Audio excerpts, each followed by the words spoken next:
Racing as we take a look at the Red Smith coming up a little bit later on today. Our feature on today's program, we are going 1.3 miles on the inner turf and a very competitive field with horses that love this distance. We're going 3 turns on the turf here at Aqueduct, and a man sitting next to me who is well accustomed with all the different distances and different trips that you might get here at the Big A. Former champion jockey Richard Migliori joining me here. Richie, you are the winningest jockey here at Aqueduct Racetrack. I know a very special place for you. Oh, absolutely, and mostly because I spent a lot of winters here. Before 1976, there was no winter racing, so I had a lot of opportunities here at Aqueduct. Over 2,000 winners, 2,100 some odd, but again, a lot of opportunity. Love Aqueduct. Grew up 9 miles from here. And it is a really special and historic racetrack that we'll talk a little bit more about that history later on today. But talking about the Serve the King as we pay tribute to one of the greatest sports riders with a race that was renamed in his honor in Red Smith. Competitive field, Richie. Serve the King is looking to get back to the winner's circle after he won that restricted John's Call 2 starts back, second last time in the Joe Hirsch Turf Classic. Yeah, this long-winded son of Kingman. He won going 1 5/8 miles in the John's Call, 1.5 miles of the Turf Classic. Certainly ran extremely well, was searching for room, came through. By then, his uncoupled stablemate Rock Emperor really finished the deal, but he makes a lot of sense. I'm looking at a 3-year-old in this, but obviously Serve the King, a big contender. Chad Brown, of course, always dangerous in turf races and otherwise here in New York, but Channel Cat looking to turn things around. He seemed to be getting very good at the start of 2021, won the Grade 1 Man Award, able to hold off Gufo, who was coming off that layoff. Unfortunately, Richie, it seems his last couple races, he hasn't been as sharp. How do you think the blinkers will change things today? Well, you know, he is a 6-year-old whole horse. He's going to be 7 soon. All thoroughbreds turn a year older on January 1st, no matter what their birthday is. I don't think that he's been as focused. I don't think that he's shown as much enthusiasm. And I think he's a horse that has shown he likes a fight. He likes to be in the fray. And I think the blinkers will just make him sharp enough to take Johnny Velazquez there as opposed to Johnny Velazquez having to ride him into that position. Competitive field, though. You mentioned the 3-year-old Soldier Rising. He's intriguing as they opt to go here instead of going out to California in the Hollywood Derby. I just love the setup for him. Last time going 1 mile and a furlong against straight 3-year-olds, he was drawn 11 of 11. Very short run of the first turn in the Hill Prince. He was basically hung wide. Never had a chance. I think a distance too short for him. 1 3/8 should be perfect. He's drawn more to the inside. You have to save ground. He should get that opportunity to save ground on at least 2 of the 3 turns. So important in these turf races. 3 turns in the Red Smith a little bit later on as we look at the whole program that we have to look forward to. Today's races, as always, presented by our friends at Claiborne Farm. 10 race card at the Big A, including that Red Smith. We kick off the Pick 6 this afternoon in the 5th race. Now, there are 11 races at Churchill Downs today. On our program on Fox, we will be showing you the first 10, including that Grade 3 Chaluki, which goes as race 10. You can catch the nightcap on SNY a little bit later on today as well. Now, you can sign up and play all of the action with Naira Bets this afternoon on our program. Sign up and get up to a $200 deposit match bonus. New members use promo code BONUS200 when signing up and earn up to a $200 deposit match right after your first deposit. Bet any track, anywhere, anytime, and join now at NairaBets.com to earn your $200 deposit match. Race number 1 will be our first order of business at the Big A. We have a nice maiden special weight to kick things off and an entry taking a lot of attention, 3 to 5 right now. First time in the U.S. for the Plain One Daddy Frank for Jorge Abreu, and also for the same barn, Aruba picking up Irad Ortiz, looking to get to the winner's circle for the first time. We'll talk more about all of that after this on America's Day at the Races. A Grade 1 winner on both dirt and turf, War of Will became a classic winner with this victory in the Preakness Stakes.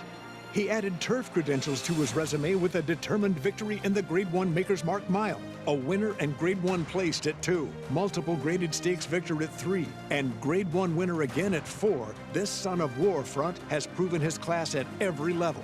A classic winner with a stallion's pedigree. War of Will, standing in at Claiborne Farm.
watching America's Day at the Races, brought to you as always by Claiborne Farm. 100 years of doing the usual unusually well.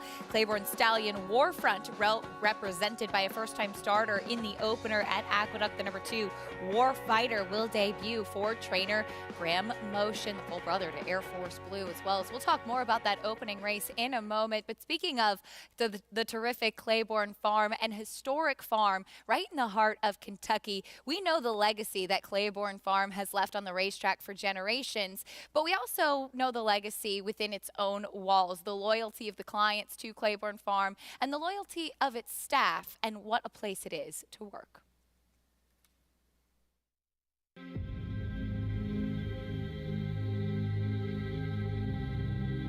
For over a century, the hallowed grounds of Claiborne Farm have housed iconic stallions and broodmares, while also breeding and raising the game's next crop of racehorses. And behind all those horses are generations of professionals who care for the thoroughbred. At Claiborne, it's not uncommon to see employees who have worked in various capacities at the farm for several decades. My grandfather handled stallions here for 18 years. My father worked here for almost 27, so this is home. It's home. It's my second home. All of us are just like one big family. I was born and raised here. My father was the broodmare manager here for 40 years, so Claiborne is home. Me and Wesley are both here now. He's the broodmare manager. Well, actually, I grew up on Claiborne, so this is really all I've known, 40-some years. I took over the broodmare position in 2004, so I've seen approximately 17 foal crops come through the nursery, which is kind of behind us. You know, self-fulfilling to see their journey. I have to come over here to the other side of the farm sometimes to see horses that I'll just miss, you know, even though I'm on the yearling side. It's funny, you can recognize that horses remember you and that you had an effect and a good rapport with them and they like you, you know, and I never get tired of that feeling. It's really neat. James Sebastian started working at Claiborne in 1966. In 1971, he moved from yearlings to the broodmare division, delivering foals half the year. Sebastian estimates that he's delivered 10,000 foals during his night shift. You know, we have a very family atmosphere here. Obviously, Claiborne's been in our family for 4 generations. You have a lot of uncles and cousins and brothers that work here, and then they put out the word that, you know, this place is all right, they treat you right, they treat the horses right, so they want to come on board and have a family atmosphere. Very prideful of the people that put so much hard work and loyalty that helped us make Claiborne Farm what it is. And there's that son of Claiborne Stallion Warfront, Warfighter, getting ready to make his debut for Graham Motion. And Richie, as mentioned, Claiborne Farm, just a tremendous history they have as an operation. But clearly we see how it really is a family affair, not just by blood, but by all of the people that work there and put their heart and soul into Claiborne Farm. Well, I've always felt like the quality of the employees is a reflection of the quality of the employers. And to have generations of families work at Claiborne Farm speaks to the passion and dedication that everybody has. And, you know, just their tagline, doing the usual unusually well, that is an incredible thing that they do every day there. And being there, just going there to visit, you feel like you're on hallowed ground. Yeah, if you haven't had the opportunity to go for a tour, highly recommend it. But we do kick off the live racing portion of our show here at the Big A with the maiden special weight. And we welcome in the third member of our team, Maggie Wolfendale, here with us. Maggie, a fun way to kick things off, a great racing card to look forward to. What do you see here in the opener?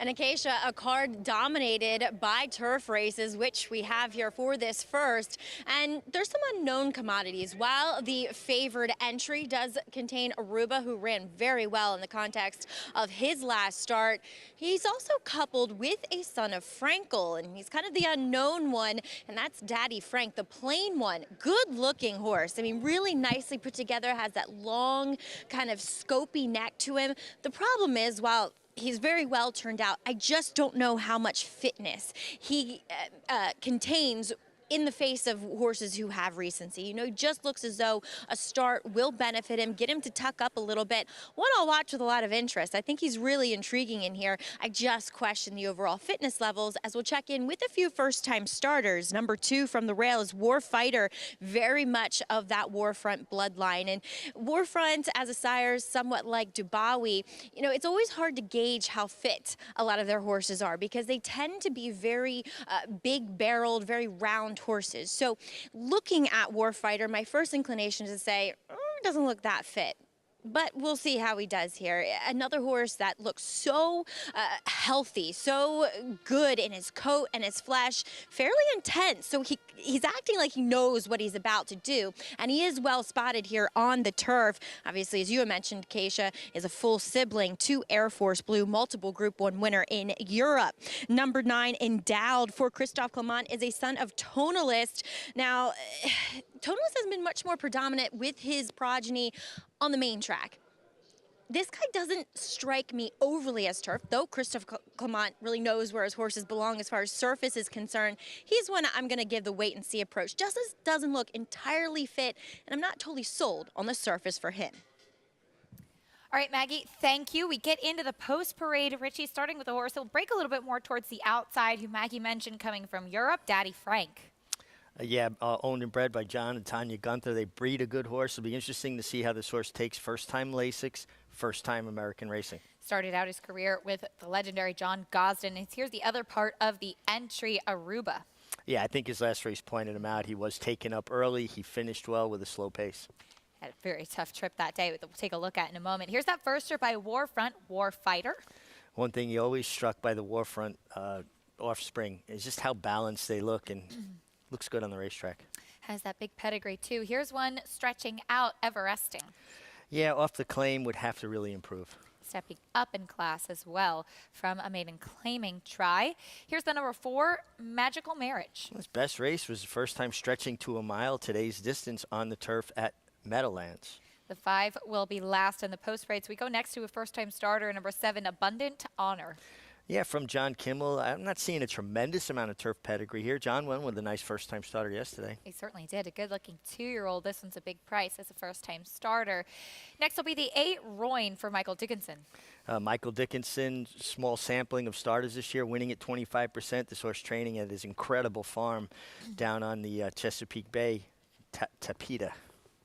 First-time starter, who we heard Maggie talking about in the paddock, number 9, Endowed will be next. He's coming along. Dylan Davis will be aboard, that first-time starting son of Tonalist. Yeah, and this is out of a mare that won on debut in a turf sprint, and Christophe's had an incredible year, reached the century mark, 100 winners yesterday. Now, we are hearing that the number 5, Great Heart, did get loose, losing jockey Jorge Vargas, stepping out onto the track. So as this is the case, they will try to corral him. The terrific outriders out there, Richie, and make sure he didn't get off too far and expend too much energy. But good to see Jorge Vargas on his feet and okay. Yeah, always a frustrating thing. You come out on track, you're anticipating, competing, getting out there, and then horse acts up, you get unseated. Now you can see he's still being quite studdish with the Outriders pony trying to get up in the air. So these guys, men and women, do an incredible job. Just fantastic horsemen and women. Absolutely, as we do see Great Heart corralled by the Outrider. We'll keep you posted on him. You, however, can follow along and get all of the stats on the horses, trainers, and jockeys in today's races with free Equibase past performances. Go to NYRA.com/TV schedule to download your free past performances on all of the races for today's show. We kick off the early pick 5 here. And again, great to see Great Heart caught by the Outriders. Jorge Vargas on his feet. For an update on this situation, though, let's go to Maggie.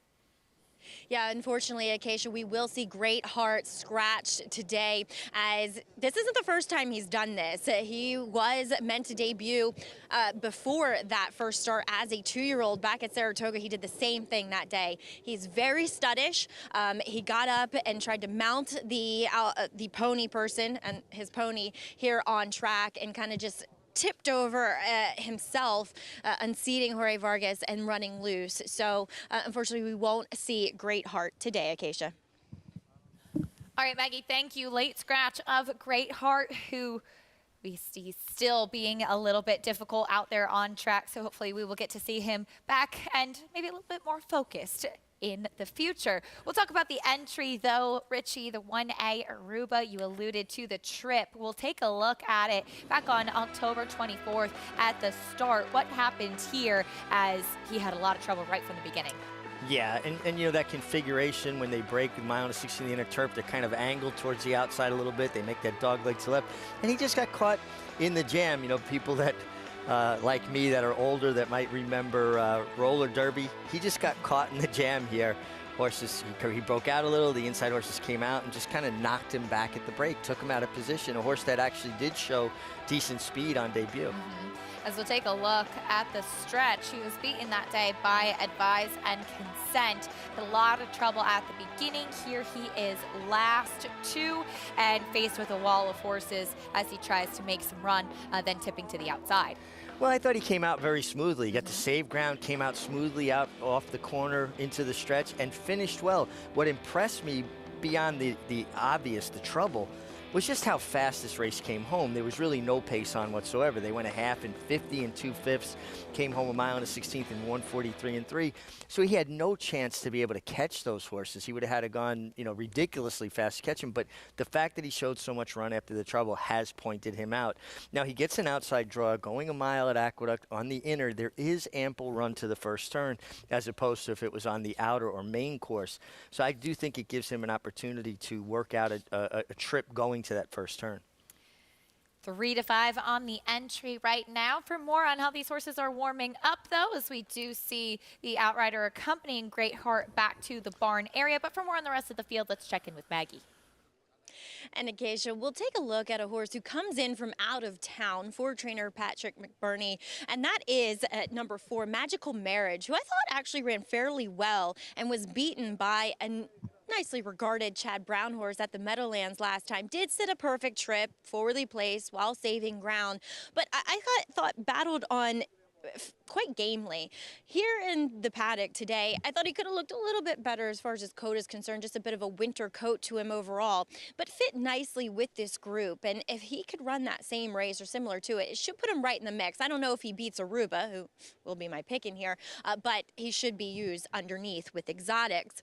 Looking at another horse in here, that is number 8, Royne. He ran very well first time out, albeit in an off-the-turf event, competed on the synthetic up at Woodbine. And then I remember they put him in a stake race, the Central Park to be exact, and it was interesting. He was kind of relegated to last or further back in the pack than we anticipated, and we saw last time too he was close and he ran well. But he's also under a bit of a restraint to be held off the pace. Granted, it was a 70-1 shot in front, so I don't blame the connections or them doing that with his last start. But I'd love to see him forward in here. He looks incredibly fit now, 3rd off the layoff, and I don't think he's one that should necessarily be ignored, as he is currently 9-2. He does seem to make sense on paper. Maggie, thank you. Royne, who could potentially be taking steps forward. Taking a look, though, at one of the first-time starters in here, Richie Warfighter. This is where you land. Yeah, I just like the inside draw for him. He's a first-time starter. Now, you know I always talk about steady work tabs, spacing between works. He had a very steady work tab up till September 11th.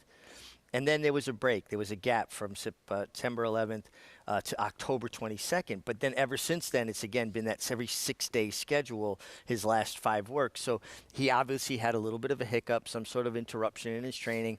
But the 5 steady works with steady spacings tells me that he's coming into this in good order for a top horseman in Grand Motion. And the inside draw kind of won me over. I do think Aruba's very much the horse to beat, but he has to work out a trip with an outside draw. I want to remind everybody you can play against your friends and fellow fans with the Showdown, a free-to-enter handicapping contest following the New York racing on our program. Place your picks now and watch your name climb the leaderboard to earn real prizes. Go to NYRA.com/showdown to get started. Early pick 5 kicking off here. The entry 1-2. Again, you have an entry when it's common ownership. Get some nice prices on pretty much anybody else in here. And you'd have to imagine that Aruba is the part of the entry that's taking the most money off of that trip. Yeah, it sure feels like that. I mean, it was an obvious trip. Again, a horse that did show better speed when he had a cleaner break on debut. Also, you know, there's two schools of thought. Him being outside, at least not running the risk of getting squeezed at the break. But then he has to, you know, Irad Ortiz has to make some decisions to get the right kind of position and save some ground in the first turn. Irad Ortiz has been making a lot of the right decisions. He absolutely has. He's had a terrific start to this Aqueduct Fall meet. And I loved catching up with him the other day. And he had a big smile. He said, you know, this is where I started. This is where I got a lot of the opportunities. I love coming back here to Aqueduct.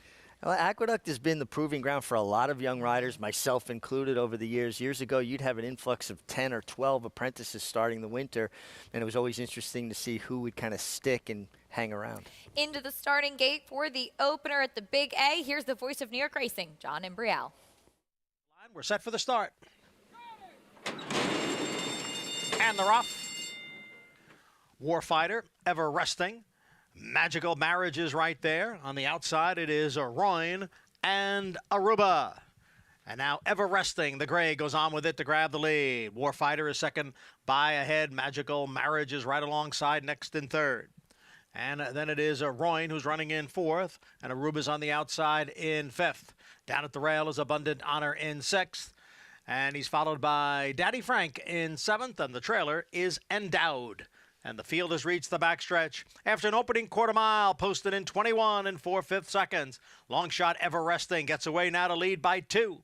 Magical Marriage is second by a length, with Warfighter down on the inside racing in third, and then Royne in fourth. Right together are Aruba and Abundant Honor. Then we come back to Daddy Frank, and Endowed continues to trail. Half mile, 45 and 4/5 seconds. And it is Ever Resting the leader here by a length and a half. Magical Marriage continues to chase in second. Now Royne is moving up on the outside. Warfighter is down at the rail in fourth. And then it is Aruba in fifth. Better than a half dozen lengths from the lead as the field comes for the top of the stretch. And Aruba went wide there coming into the lane. It is still Ever Resting trying to pull off the upset here. Leads by 2 lengths. Gaining ground now is Royne. Down towards the rail is Warfighter. And on the outside, here comes Aruba. It is Aruba and Royne. Royne on the inside, Aruba on the outside. Those two will battle it out to the finish. And it is, it's a head bob. Very close between Aruba and on the inside, Royne in the opener at the Big A. That was tight. Number 8, Royne, and the 1A, Aruba. Noses up and down to the wire. It all depends who got the bob, Richie. I couldn't call that. It really was tight. It looked like the 1A, Aruba, kind of was getting the edge, but it's where the nose is on the line. And I really feel like the inside horse got a great bob for him at the end. And it's just a matter of whose nose hits the wire first. According to that, it certainly looks like the 8, Royne, got all the best of that bob. Yeah, looks like he might have on the inside. So it's between the 1A, Aruba, who he didn't have the easiest trip again. He kind of bolted out and blew the turn a bit coming into the stretch. And then Irad Ortiz able to straighten him out pretty quickly after that as they were all trying to run down that long shot pace setter. You know, it's tight turns, particularly the inner turf. And when you get a horse starting to pick up speed, pick up momentum, sometimes they just won't corner well. The centrifugal force pulls them out. And it looks to me like he just started his run a few strides before that apex of the turn, and it kind of drew him out, and before Irad could kind of straighten him up. Johnny Velasquez worked out a terrific trip. And here are 2 of the best riders ever produced on the island of Puerto Rico, both graduates of this jockey school in Puerto Rico. And I know Irad looks up to Johnny a great deal, so he would love to beat one of his idols. Yeah, you think back to that incredible moment in the Kentucky Oaks with John Velasquez and Irad Ortiz high-fiving after the wire, and just the respect and the admiration that Irad has for John Velasquez. Oh, absolutely. And Johnny's a rider that has, over the years, earned that respect from younger riders, older riders. He's a guy that walks the walk, not just talks the talk, working with the Jockeys Guild, working with the Permanently Disabled Jockey Fund, and always there to lend a hand with riders getting started, whether it be giving them tack or advice. And it was the head bob for the 8, Royne, who gets it done. Really good horse race. How many head bobs have decided turf racing over the last few days? Absolutely. We've had some tight photo finishes, and it's the Hall of Famer who gets it done. Oh, that's tight. You can see the white nose of the number 8, Royne. I think that white nose probably helped him a little bit. Easy to see. And you know, like when you're Irad Ortiz, your body is slightly ahead of actually Johnny Velasquez's body, and sometimes you think you won it because you're ahead of the rider. That doesn't matter. It matters where the horse's nose is. Yep, absolutely. 8, 1A, big price on the 3, who held on for 3rd over the 2, first-time starter. But it was the number 8, Royne, gets the best of that tight photo finish with Hall of Fame jockey John Velasquez in the saddle. When we come back, we'll take a look at the graded stakes action at Churchill Downs today. Obligatory, looking to get back into the winner's circle for trainer Bill Mott in the Chalukey. That preview coming up after this.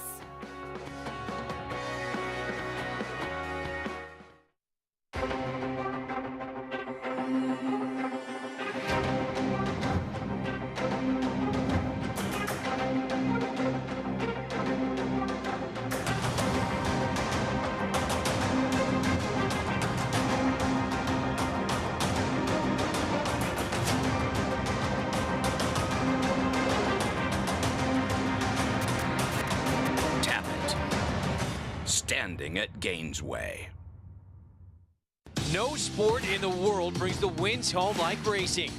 It's one-of-a-kind, high-speed, high-stakes action, and Naira Bets takes you there. Place your bets and watch the races live from anywhere. With Naira Bets, make easy, secure deposits and promotions every day to earn reward points or cash. Download the Naira Bets app or visit nairabets.com.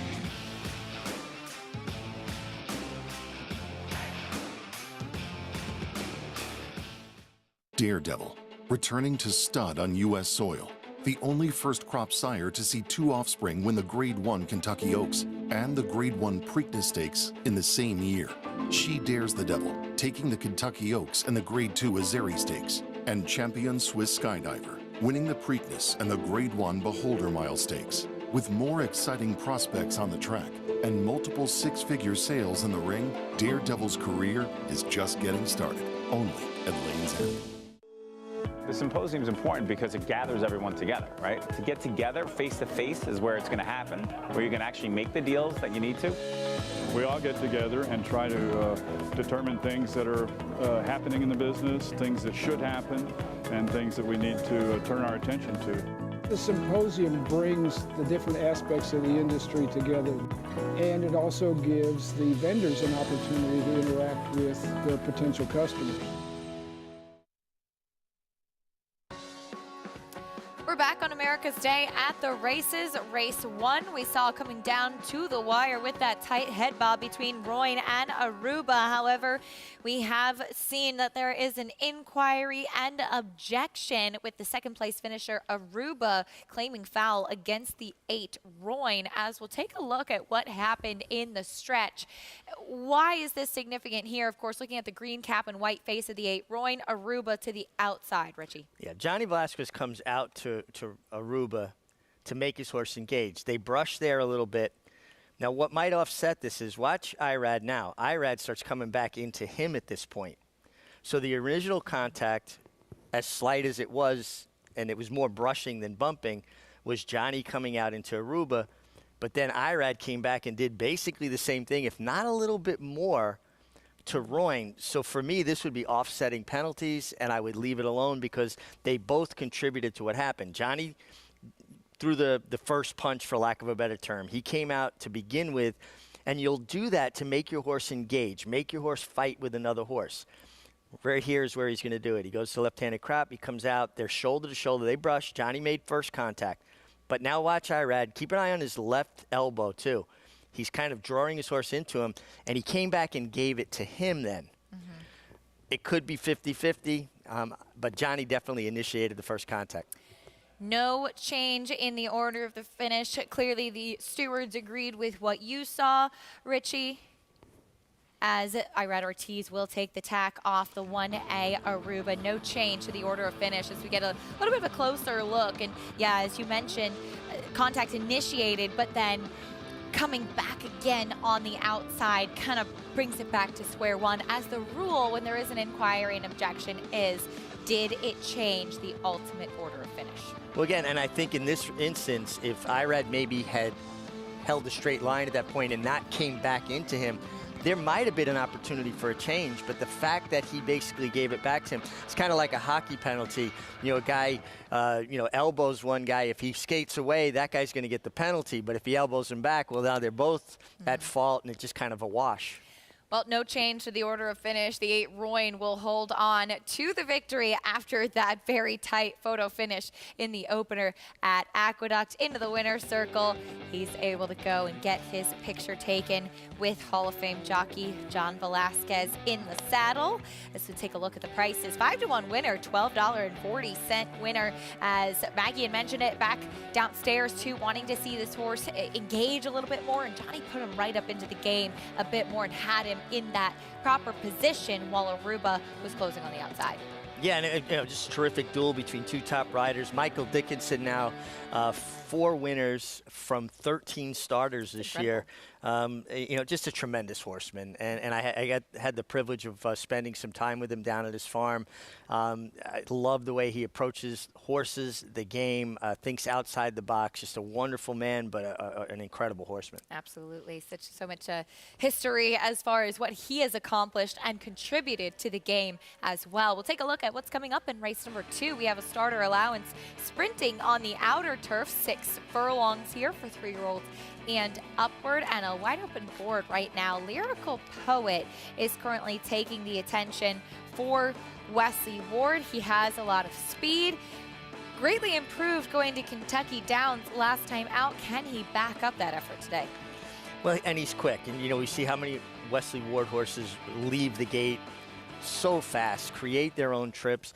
And when a horse races well at Kentucky Downs, it speaks to me of an athlete, a horse that has very good balance, because it's a course with a lot of undulation, a little bit left turn, right turn, uphill.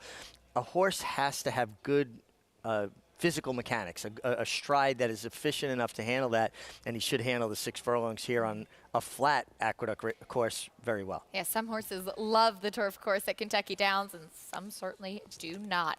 Well, coming up a little bit later on, we do have the greatest stakes action at Churchill Downs as we take a look at the upcoming stakes schedule. Today we have the Chalukey coming up next week. Of course, Thanksgiving Day, the 25th, the Falls City, the Clark Grade 1 with a terrific field, looking like it will line up in the starting gate the day after Thanksgiving on the 26th. And then that weekend, so many exciting stakes to look forward to.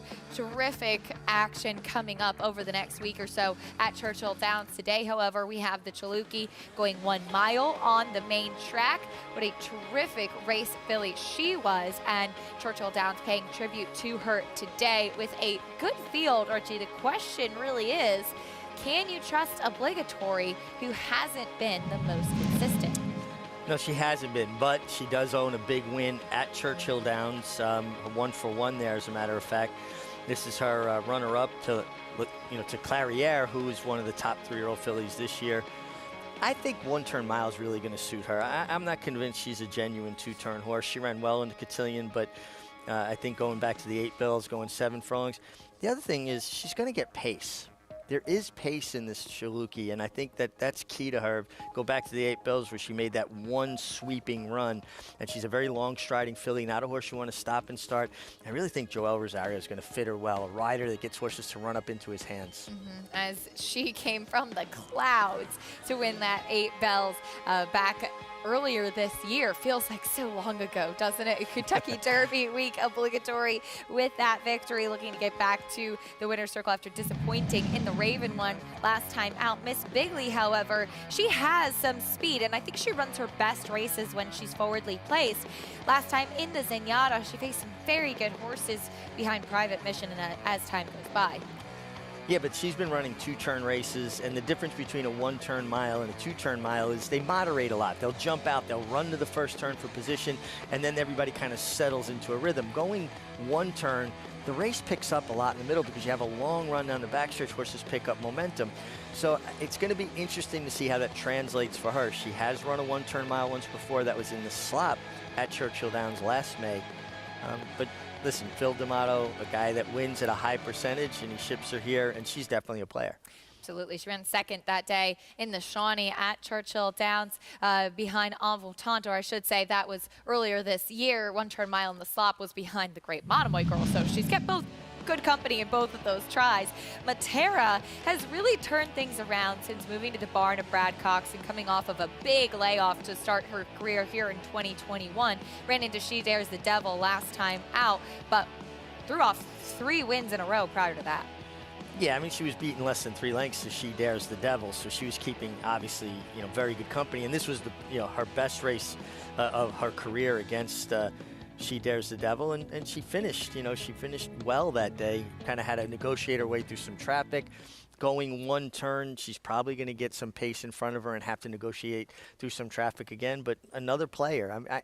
I like Obligatory because I like her getting back to the 1 turn, and I like Joel Rosario getting them out. Joel Rosario still looking to make history as well as the year is starting to come down to a close. Well, it's starting to tighten up. The noose is tightening on his ability to break both the single-season stakes mark held by Garrett Gomez and the single-season graded stakes mark held by Jerry Bailey.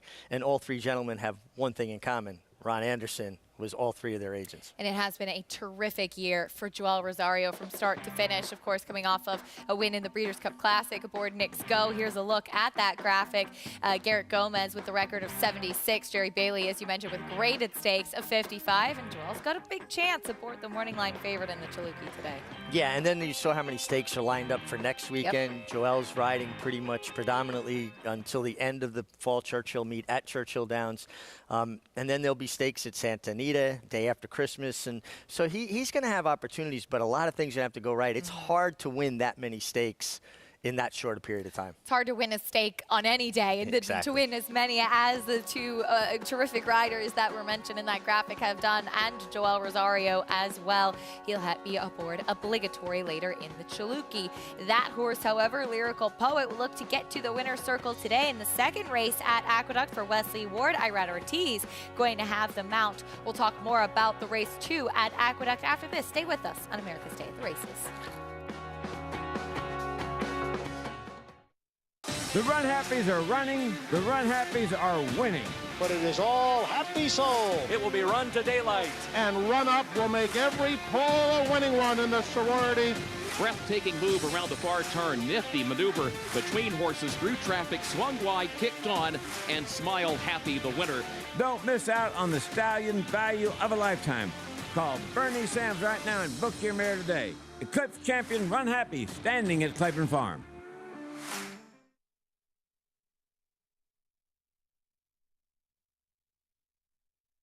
That was a forward race that this one ran in last time, and I thought actually ran pretty well. Now, 1, 2, 3, 4, 5, 6, 7, 8, 9, 10, and nope. Sounds good. Theo, how are you? Hello, Acacia. How are you? I'm great. I'm good. How are you? Perfect. Fantastic.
You're watching America's Day at the Races, brought to you by Naira Bets, where you can bet any track, anywhere, anytime. Get started at nairabets.com or download the app today.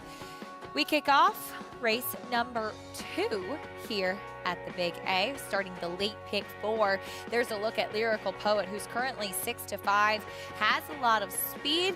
Does he continue on that upward trajectory as he was second by a nose behind Rustler, who came back to win again after that, gelding by Kitten's Joy for Wesley Ward. You know, what's good for Lyrical Poet is he has speed, but there's only one other speed in the race, and that's drawn towards the inside with U.S. Steel. So even if U.S. Steel goes on a mission to go to the lead, he's shown the ability to stalk from the outside. He can just kind of follow, not take him back, not be off of him, but not be so engaged. I mean, ran extremely well here going to 6.5. I mean, this was a big step forward, this race, and you would think that if he runs anywhere close to that race, he's going to be very tough to beat at a short price. Yeah, the scratch of Forgotten Mission certainly helped him out as far as that pace is concerned. But 6-5 right now on Lyrical Poet. Maggie, you're in the paddock. How's he look? Can we trust him as the favorite? Yeah, and occasionally he does have a little bit of a layoff to contend with here too, but with Wesley Ward, you don't worry too much about that. Now, he has filled out quite a bit since the last time I saw him, which was here in April, in the spring, I should say, at Belmont, but he's put on muscle mass, which I always appreciate.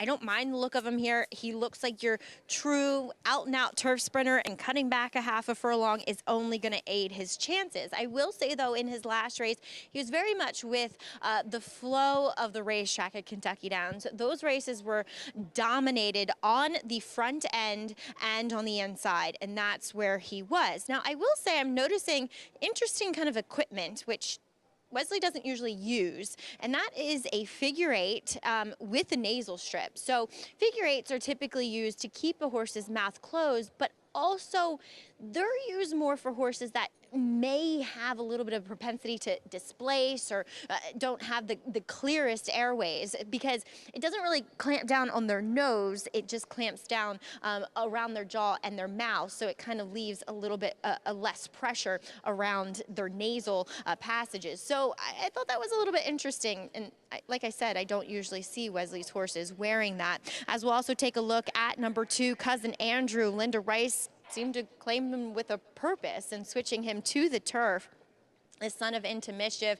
And I've noticed with these Into Mischiefs, they literally run on anything. And I'm glad I wasn't in the paddock that day, because I would have said I didn't really like his chances on the turf looking at him. He doesn't necessarily strike you as a turf horse first time looking at him. But in the context of that race, which did, albeit come apart, he did make up a ton of ground. I mean, he was kind of lagging behind in what was a very stretched out field early on, and really closed with a nice flourish just behind King James. So he looks great here in the paddock. One of the better times I've seen him overall. So if he can kind of build upon that last effort, he should be right there. And I wouldn't be surprised if he's actually a little bit closer than what he was in that first turf outing on October 23rd. Then horse that's turning back, number 3, Elusive Edge. He's a big price in here, but his turf sprints are better than his turf route, which was last time, and contested over a yielding course too.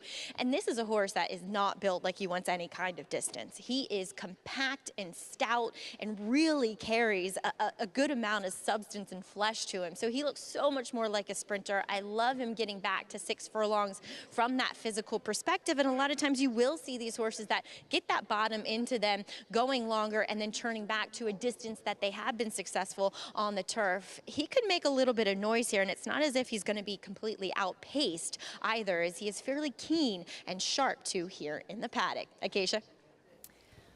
Maggie, thank you. At a big price, Elusive Edge, very intriguing as John Velasquez looks to sweep the early double. You can join Naira Bets today and play all of the action on our program and more while earning up to a $200 deposit match bonus.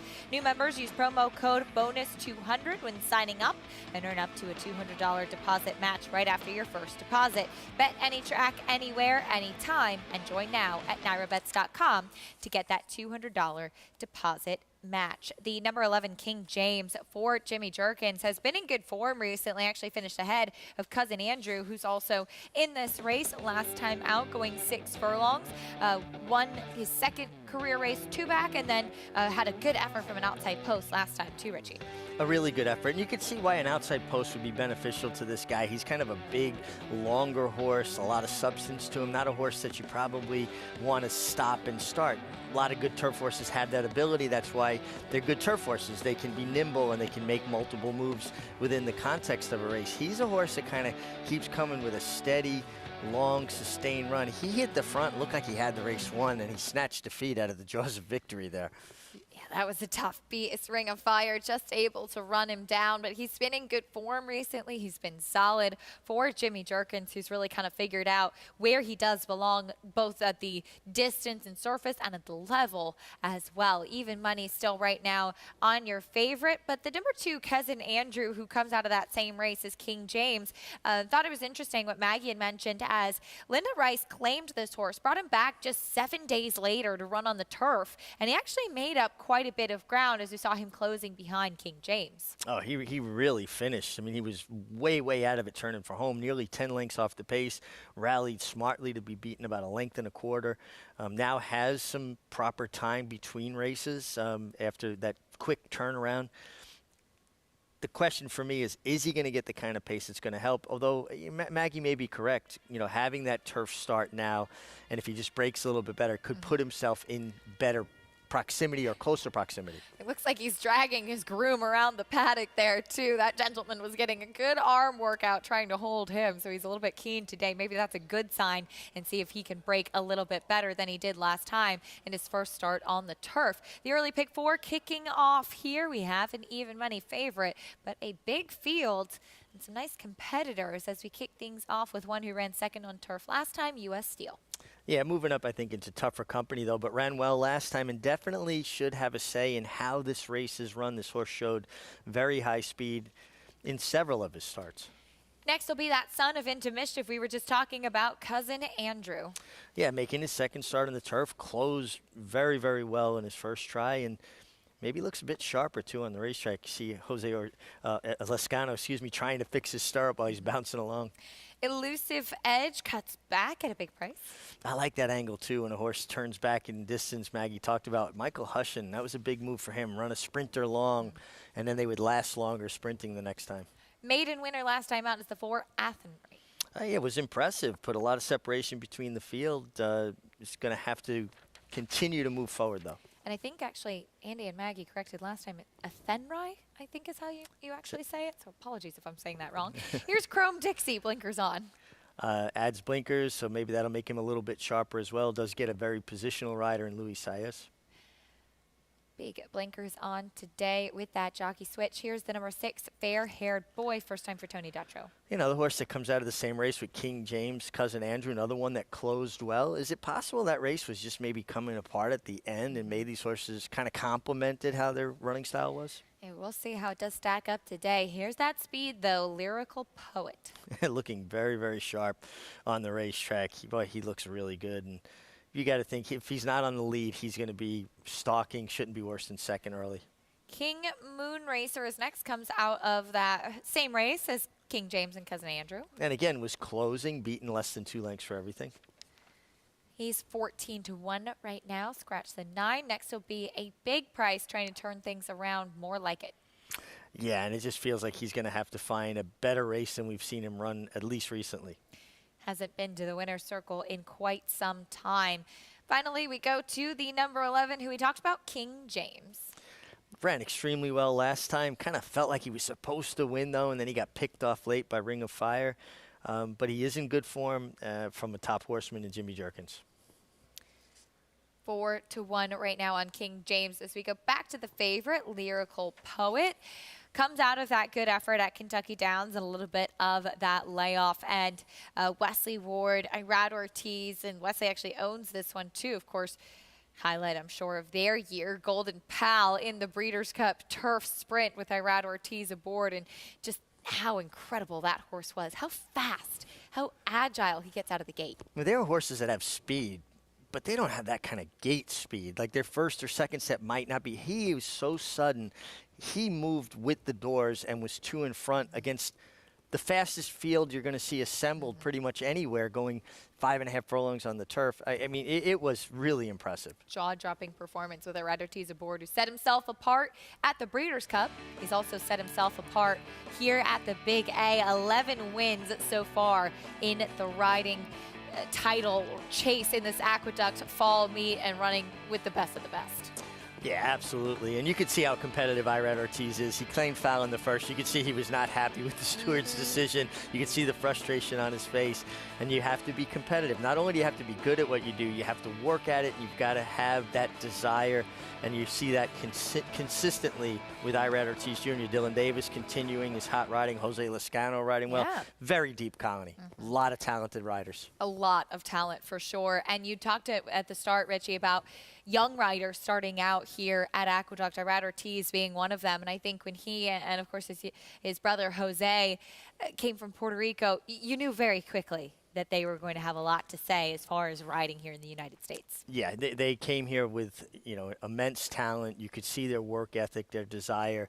The jockey school in Puerto Rico puts out an incredible, talented riders. They're very seasoned before they're actually even journeymen when they start as apprentices.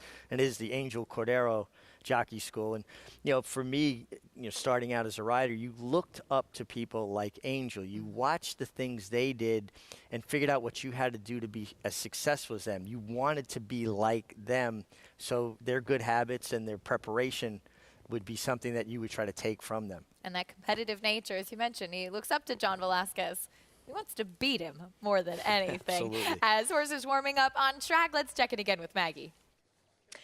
And I do think that you have to kind of weigh your options when it comes to several of these horses coming out of that same race, won by Ring of Fire, because we saw many closing and kind of finishing, not necessarily in a blanket type of way, but it was just many of them with the flow of how that race unfolded. So I think that's what's pushing, the favorite, number 7, Lyrical Poet, into that even money kind of stratosphere. So looking at some of the other ones that come out of that October 23rd race, including Fair Haired Boy, I actually downgraded him in the paddock relative to what I'd seen from him in the past. He just didn't look quite as good coat and flesh wise. But then when he got out here on the racetrack, he just warmed up really, really well. First time for Tony Dutrow. And I think it's an interesting trainer change, as Joe Imbisi has had a lot of horses in the past with Tony too. So he's one I'm going to watch with interest, but ultimately I will go to the horse who finished ahead of him that day, and that's number 11, King James.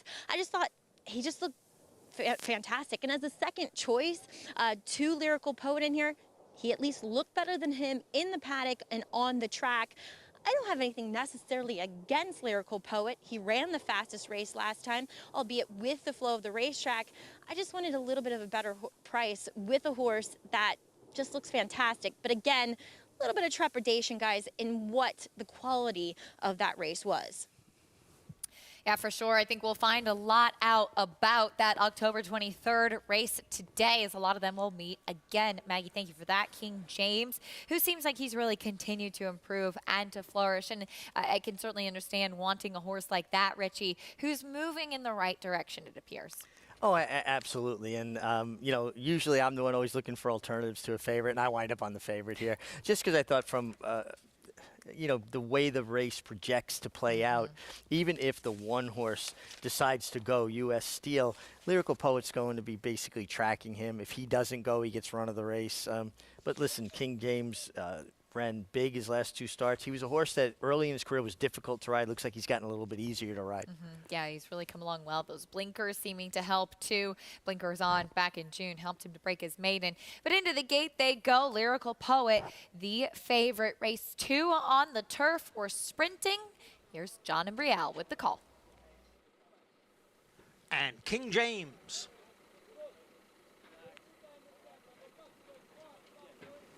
One out!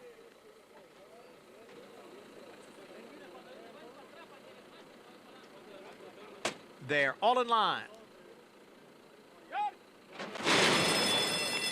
And they're off. King James away well from the outside. Now Lyrical Poet moves up to grab the lead. Lyrical Poet is in front. U.S. Steel advances down at the rail into second, and King James is now in third. Then Athenry, who is racing in fourth, followed by More Like It on the extreme outside in fifth. Elusive Edge is alongside in sixth. Chrome Dixie runs in seventh. King Moon Races on the outside and in eighth. Then it's Cousin Andrew in ninth, and Fair Haired Boy is 10th.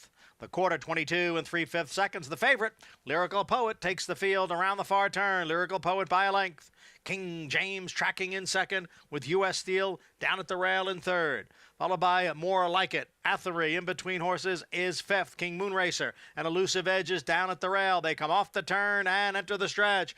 And on the outside, it is King James. Lyrical Poet is down towards the rail. Now the two of them are right together. Elusive Edge is looking for a way through. Athenry is alongside. U.S. Steel is down at the rail. King Moon Racer is out in the middle of the course. Cousin Andrew is looking to put in a late run as they come down for the finish. Here is Elusive Edge. And on the outside, Fair Haired Boy. Elusive Edge is the winner by a neck. Fair Haired Boy was second. Johnny Velasquez takes the early double. Elusive Edge, early double for John Velasquez. This horse was a crazy price. He looks like 23 to 1. 23 to 1 with a Hall of Fame rider, Johnny Velasquez aboard, who went over the 100-win mark for, I think, the 20th consecutive year in a row a few days ago. Unbelievable consistency. Maggie talked about this horse turning back in distance off a route race and the foundation that gives horses. Johnny's buried in behind horses, gets to save all the ground, makes no use of his horse whatsoever. Finally, 3/16 pole, he needs to find a seam, came out over heels there, made a little bit of room for himself, made contact with the four Fair-Haired Boy. I mean, is that the four? No, the four horse actually at Athenry was the horse he made contact with. The six Fair-Haired Boy was rallying further outside, similar colors, but what an incredible ride. And, you know, Johnny Velasquez, elder statesman now in the room, still delivering rides like this. When are you going to get a Hall of Famer at 23 to 1? Putting on a clinic here at Aqueduct, taking the early double. John Velasquez does Elusive Edge with the win for Miguel Vera. And the question did seem to be, going into this race, how does that race stack up that we saw King James and Cousin Andrew coming out of? It looked like King James was in striking distance throughout much of the race. Cousin Andrew with a little close late, but they will not hit the top two. No, and you know, it was interesting to see when Lyrical Poet made the lead so easily. King James was the one kind of attending him. It looked like it was going to be these two. They turned for home, both traveling well, but turf sprints, you know, they kind of all come together, and the horse that got the trip saving ground, he had to make a little room for himself. There was contact with the four horse Athenry, but that horse didn't even hit the board, and a lot of times what they'll look at is, did it cost a horse a placing? With Johnny, what a ride. I mean, this is a guy that still has the desire, the hunger to put on rides like this. Showing them all how it's done. Still, Hall of Famer takes the early double. John Velasquez aboard Elusive Edge. We'll bring you prices and more after this. And we'll also talk a little bit more about the history of the Big A. What a place this is. All the things that have happened here, the people that have been here, and most importantly, the horses that have run here.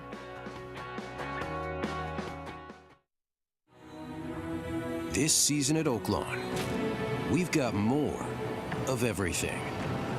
More of the top thoroughbreds in the world. More days of live racing starting Friday, December 3rd. And the largest purses in our history. All at a completely reimagined Oaklawn.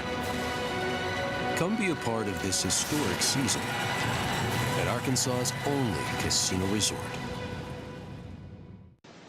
And on the morning of the 8th day, God looked down on his planned paradise and said, I need to create the noblest of all creatures. So God made a racehorse. He needed a horse that is faster, smarter, sleeker, and sounder, so God made a racehorse. He created an animal sound of wind with oversized nostrils to breathe fire like a dragon and turn oxygen into rocket fuel. He gave it a kind eye so his caretaker could look into his soul. And then on the afternoon of the 8th day, God realized that he needed an animal that was even swifter, smarter, and sounder. An animal that can compete on the world stage and win iconic races like at Royal Ascot. So God created a legend. The legend lives on at Alapa. Racetrack Television Network brings you every race, from every track, on every screen, every day.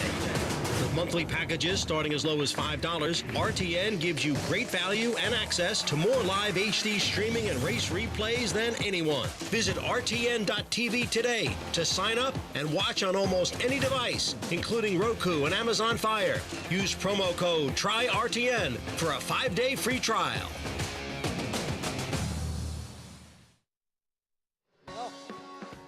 Welcome back, and thanks for joining us here on America's Day at the Races, brought to you in part by Naira Bets. Bet any track, anywhere, anytime with your Naira Bets account. Well, hopefully you did in today's third race as Elusive Edge, the second make it, but the second one today too for Hall of Famer John Velazquez. And Johnny, Elusive Edge, a horse turning back. You were just waiting for room in the middle of the stretch. Talk a little bit about that ride and being in that pocket and knowing how much horse you had. You know, we were talking from right from the get-go. So, like, we know there was a couple of speeds in if I could get, behind horses, a couple of horses, kind of settle and make one run. And it worked out onto the point that I had room to go. I was like, damn it, now I had the horse here, I don't know where to go. But finally, when I edged closer to the horses, I kind of worked my way out a little bit and he responded right away. Normally when you get into those spots like that and you have the horse and they don't respond, it makes you look bad. This one, when I asked him to do it, he responded right away, so it makes me look good. It always helps to have the right kind of horse underneath you. And Johnny, we'll see you in the Red Smith later on a horse that you've been aboard quite a few times here in Channel Cat. Change of equipment today, blinkers on for Jack Sisterson. Is that a decision you've had any impart in? No, this was Jack's decision on him. He's a little, let's say a little bit of a weird horse sometimes. He kind of loses concentration sometimes, whether he's in the lead or behind the horses, so. But when he runs a good race, he runs a really big one, so if he comes back and run one of his good one, he'll be really tough. Johnny, we see with your second win today, you've had as Richard McLeod was just citing, you've had for 20 consecutive years, if not more, 100 wins on the year. You're the model of consistency. How much discipline does it take to achieve that? Well, it's a lot of sacrifices and a lot of discipline, to stay, year after year after year. First of all, you have to be healthy and be blessed, to be here, though, And also, I'm being blessed with the people that I work with and the people who give me opportunity to stay here, to still here. So I think that's all it takes, being healthy, getting the customers still giving you opportunities, believing in you, and, and blessed to be here. We're blessed to watch you every day. Congratulations again, and good luck later. Thank you very much. Hall of Famer John Velazquez, always so key to catch up with him after these races too, Acacia, because his insights too are of the utmost value. Oh, it's so true, Maggie. You love getting a chance to just kind of pick his brain a little bit and see. He takes you through the whole race, as we just heard there. And he mentioned it, bringing home a $49.80 winner. But Johnny mentioned it, Richie, the sacrifice that it takes to be a jockey. And his book now handled by agent Ron Anderson as well, who also has Joel Rosario. But it takes a lot to get where he is. And then to maintain that, too, is not easy. Yeah, it's hard to get to that position. It's harder to stay that consistent and stay on top of your game. And it takes, like he said, sacrifice, hard work. You got to keep yourself physically fit.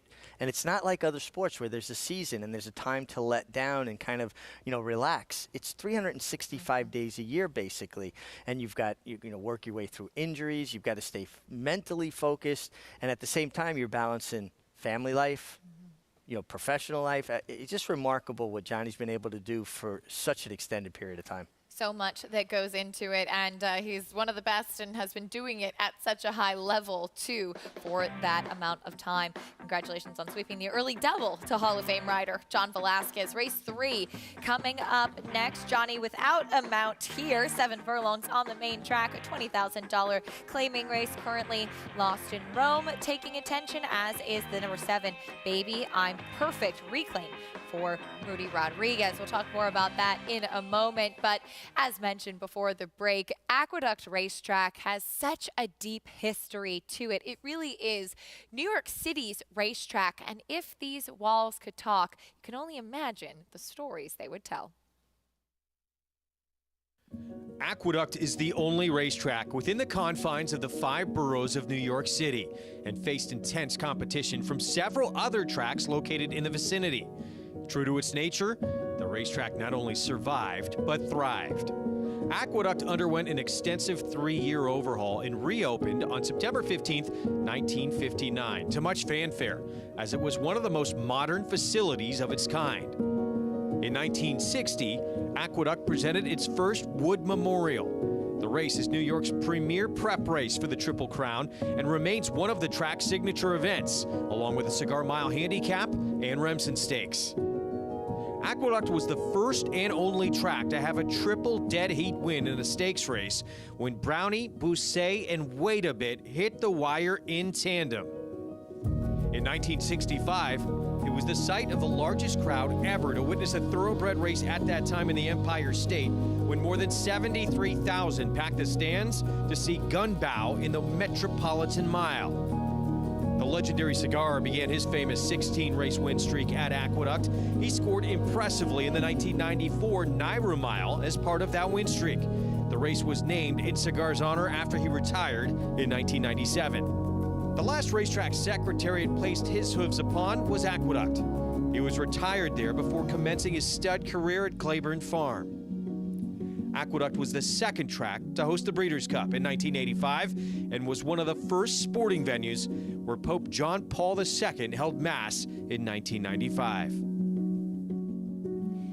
The incredible history of New York City's racetrack as we come to you live from our set on the 3rd floor at Aqueduct in the Equestris restaurant. And I loved what you always said, Richie, that the maitre d' here at Equestris back in the day was the one that probably enjoyed racing at Aqueduct the most. Oh, absolutely. Everybody wanted a prime spot on the glass. This place would be packed. Largest restaurant within the confines of New York City for the longest time. And you know, for me, Aqueduct means so much because I grew up 9 miles from here, coming to the racetrack as a kid where my love of racing began, and, you know, admiring the jockeys, getting Eddie Maples goggles after he won, I would believe it, the Wood Memorial, coming on the subway with my father, everybody getting here for the daily double when they only had one double, win, place, and show in the 9th race triple, and just wonderful memories here. And, you know, all the big races I won over the years here and the amount of race I won, there was one that stood out that was a lower level kind of race, but it was so important because it was my comeback on a horse named Glimmer Glen after getting really banged up at at Belmont earlier in the spring. And Acacia, you know, he was winning pretty easily. Trainer Pete Ferriola told me he was going to put me on a really live horse. And now this is off of almost a 7-month layoff. And right here, and it was one of the rare times I could hear the announcer, it was Marshall Cassidy saying, you know, Glimmer Glen with Richard Migliori aboard in his comeback in front by 5. I started crying at the 16th pole because it was a flashback of all the things I'd gone through to get back to riding. My goggles were fogged up. You see him galloping back. I believe, I'm trying to see who that is. You know, but even all the riders, everybody was so happy for me because they had seen what I'd gone through.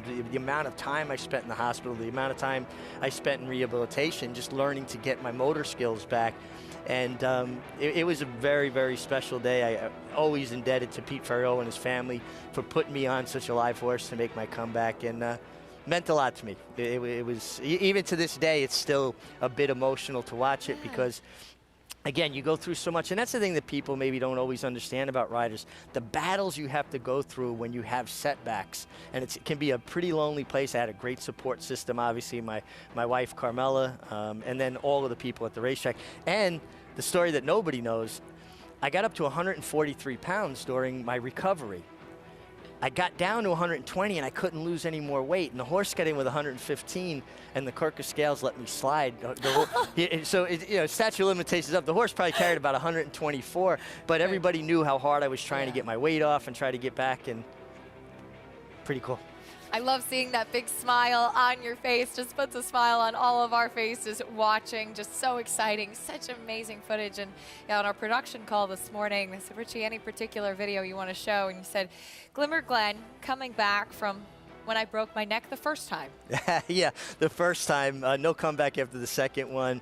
There was Richie Velez, who works in the jockeys room still. He and I grew up on the racetrack together. He was hot walking for my boss, Steve Demara. I was getting ready to ride, and he would go to the food truck to come around and say, "You want some M&Ms?" I can't. I got to watch my weight. And we've been really good friends ever since, and he still works in the room. Wonderful memories. Great to have that kind of support. People were hanging banners welcoming me back, so it was cool. What an amazing memory to look back on, and on a truly incredible career and all of the success that you've had here at Aqueduct. And you love hearing those stories, not just about the big horses that ran, but like you said, sometimes you don't know what goes on behind the scenes with some of the lower ones too. I love the horses that show up, like my horses, like my people, honest and hardworking. They show up, and more claiming horses have touched my heart than Grade 1 kind of horses.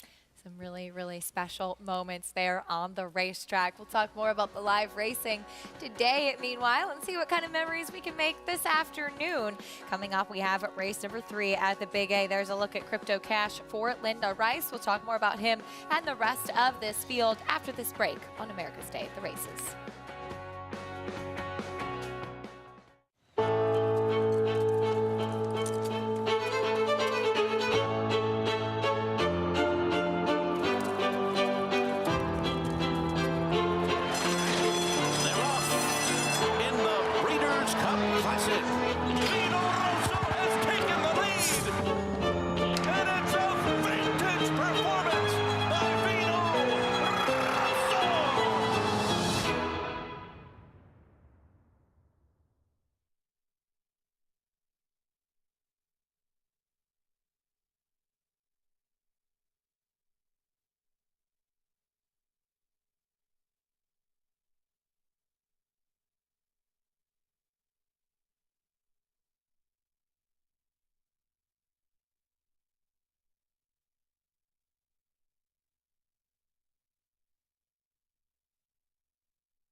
America's Day at the Races continues, brought to you by America's Best Racing. For the love of the race, visit americasbestracing.net today. We're on to race 3 at the Big A. Currently Lost in Rome for Orlando Noda is highlighted as the favorite, co-favorite right now at 5-2 as he looks to turn things around with a drop in class today.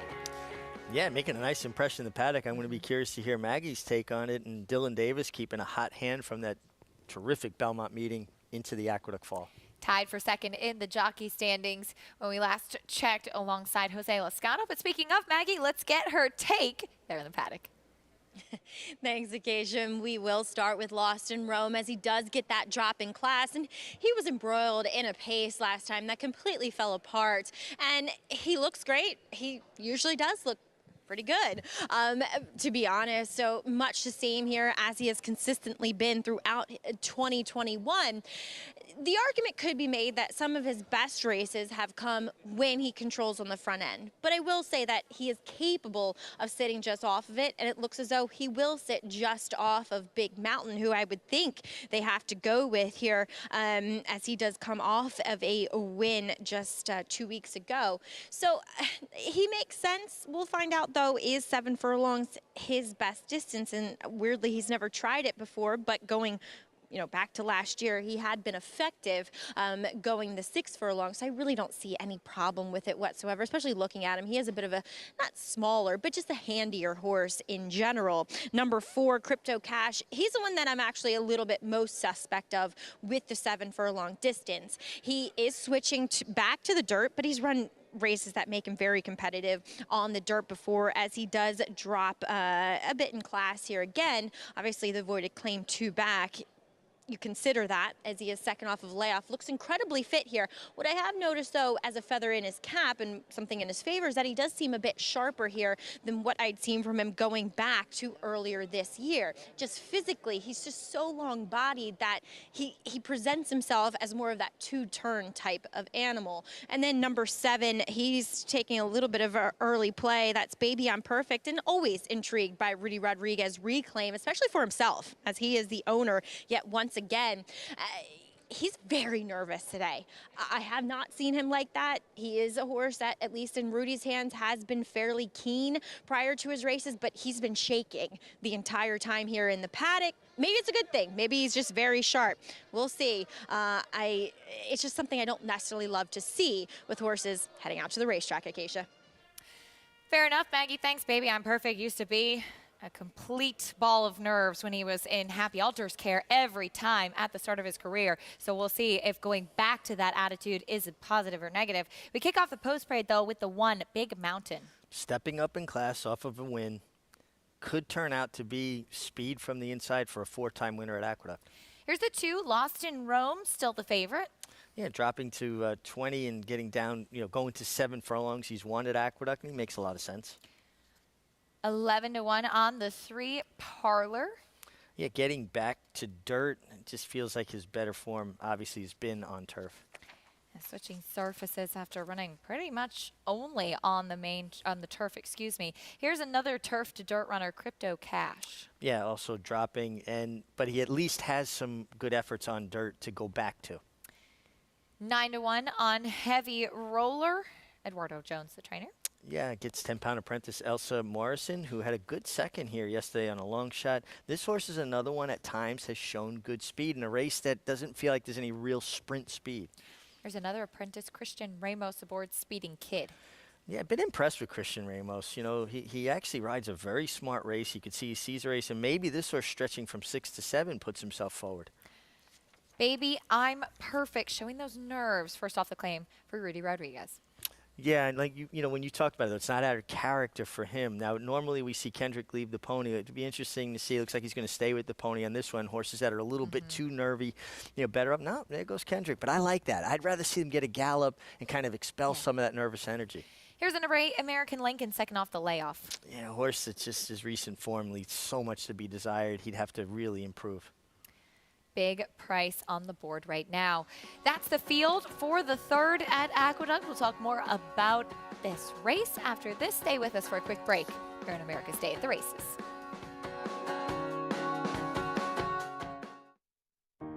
We just liked everything about him. He was just put together like a machine, and he had a great mind. Everything about him was what you'd want. Tiz the Law goes right on by.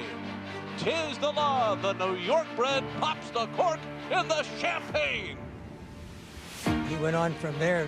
The next 11 months, he won 4 Grade 1s and a Grade 3, a second in the Kentucky Derby, and $2.75 million. Less than a 16th to go in the Florida Derby, and it's time to respect the law. Tiz the Law is your Florida Derby winner. I've never seen him get tired. Tiz the Law is going to win the first leg of the Triple Crown. The most impressive race for me with Tiz the Law was the Travers. I thought he ran like a true champion in there. He's left the others behind. He's going to win the Run Happy Travers. His structure is just perfect. His bone is perfect. He's everything you would look for in a horse. Tiz the Law. No sport in the world brings the wins home like racing. It's one-of-a-kind, high-speed, high-stakes action, and Naira Bets takes you there. Place your bets and watch the races live from anywhere. With Naira Bets, make easy, secure deposits and promotions every day to earn reward points or cash. Download the Naira Bets app or visit NairaBets.com.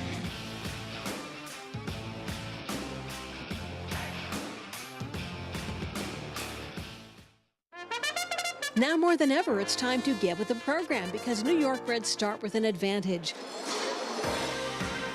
New York breds run for serious green. At Belmont and Saratoga, New York bred maidens run for up to $75,000 and allowance horses for up to $85,000. And serious New York bred owners can collect awards of up to $20,000 per horse per race in open company. So get back with the program. Seriously.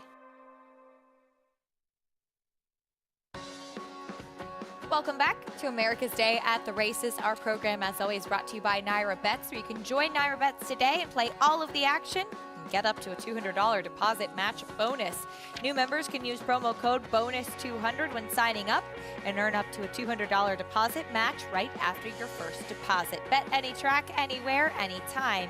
And join now at NairaBets.com to get your $200 deposit match. There's a look at Baby I'm Perfect. Kendrick Carmouche linking back up with the pony now after trying to expel some of that nervous energy. This is his race 2 starts back when he finished second, was claimed away, ran 1 start with Mike Maselli, and Rudy picks him right back up. Well, and if he shows the speed he showed this day, he's the controlling speed here. And you see how he's on his toes, and like Maggie said, kind of, a horse that gets himself worked up. I'm always hopeful when I watch a horse leave the pony, get a nice gallop, that then they'll kind of exhale, take a breath, relax a little bit.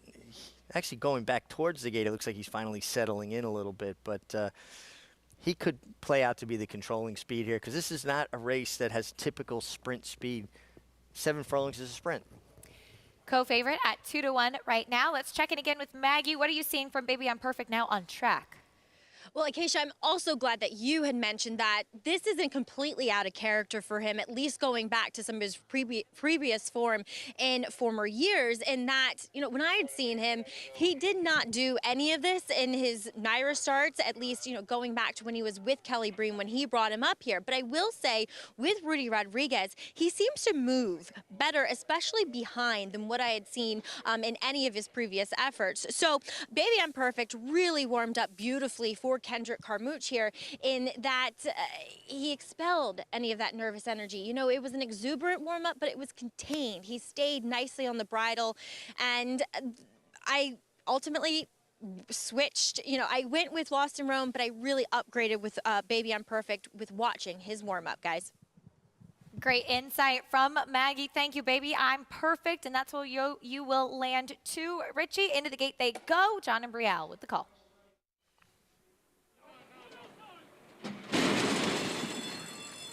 And they're off. Slow beginning for number 3, Pauler. A good start for Baby I'm Perfect, who's out for the lead. Big Mountain now moves up and is racing in second, just off of Baby I'm Perfect. Crypto Cash is in third. Heavy Roller is now moving up from 4th. Speeding Kid on the far outside in 5th. Lost in Rome down towards the rail next in 6th after the slow start. Pauler, who is a little bit tough to handle there, racing in 7th, and American Lincoln is the trailer in 8th. The quarter 1 in 23-1. Baby I'm Perfect leads by almost 2 lengths. Big Mountain second by a head with Heavy Roller right alongside. Then 2.5 lengths. Back to Lost in Rome, who's in 4th, followed by Speeding Kid and Pauler, and then Crypto Cash. The field goes around the far turn after a half in 46 and 2/5 seconds. Baby I'm Perfect has a 2-length lead with Big Mountain and Heavy Roller giving chase second and third. Speeding Kid has now moved into 4th. Lost in Rome down at the rail in 5th and being asked for more as they come off the turn and enter the stretch. Baby I'm Perfect is still the leader here. Baby I'm Perfect by almost 3. Lost in Rome is down at the rail. Speeding Kid is on the outside as they move for the 16th pole. It is Baby I'm Perfect in front right from the start. Baby I'm Perfect and Kendrick Carmouche on to victory here. Lost in Rome will be second. Crypto Cash came on for third. Expelling some of that nervous energy, Kendrick Carmouche puts Baby I'm Perfect on the front end and takes them every step of the way. In a race that just looked ripe for someone to take control of it, Kendrick Carmouche never bashful about seizing control of a race. Broke alertly, was able to outrun the one Big Mountain who did try to show some speed, but Baby I'm Perfect just a little too quick, got very, very comfortable. Big rally from the 2 Lost in Rome, rallied up the inside, just came up second best. Baby I'm Perfect, nervous or not, He got it done.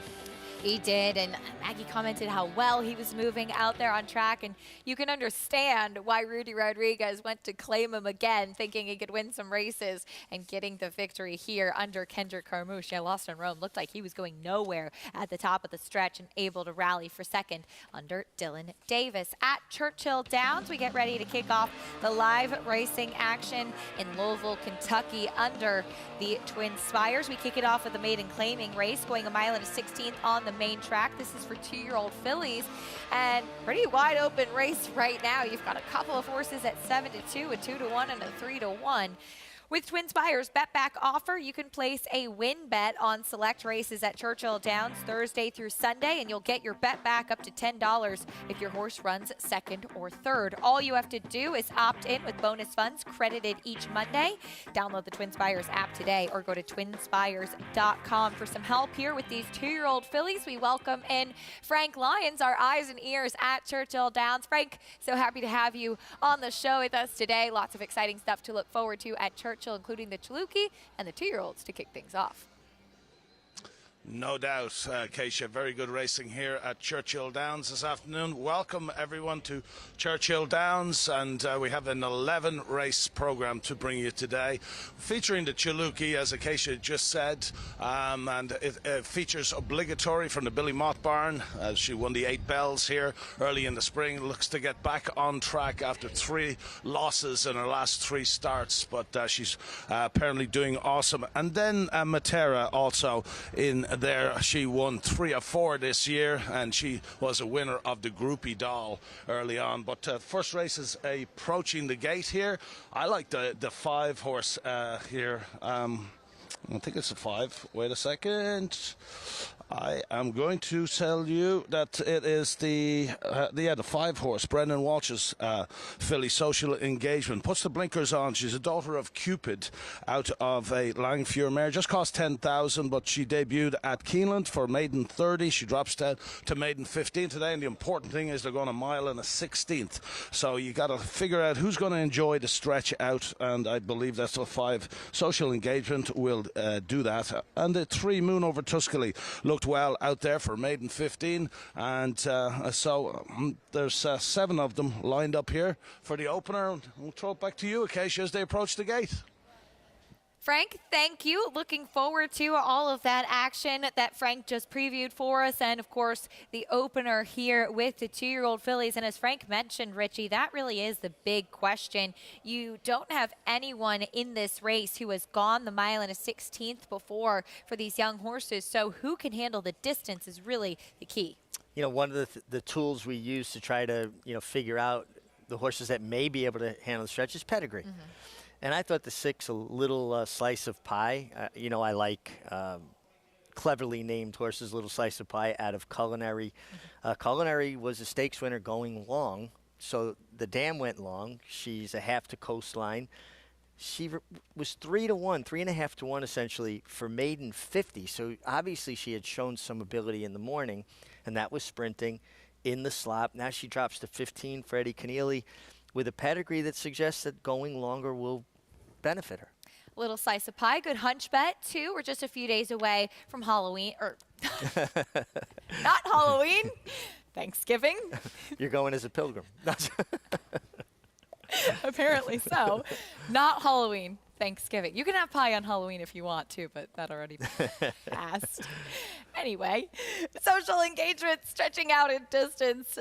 Filly by Cupid, who does have some pedigree too. Got some good comments from Frank as to how she may handle the distance. And we kick things off with the 2-year-old fillies today at Churchill. My Daddy's Trainer, the number 4, giving them a little bit of trouble behind the starting gate. In she goes. They were ready for her. We will load in the rest of these 2-year-old fillies and kick off the action at Churchill. Here's Travis Stone with the call.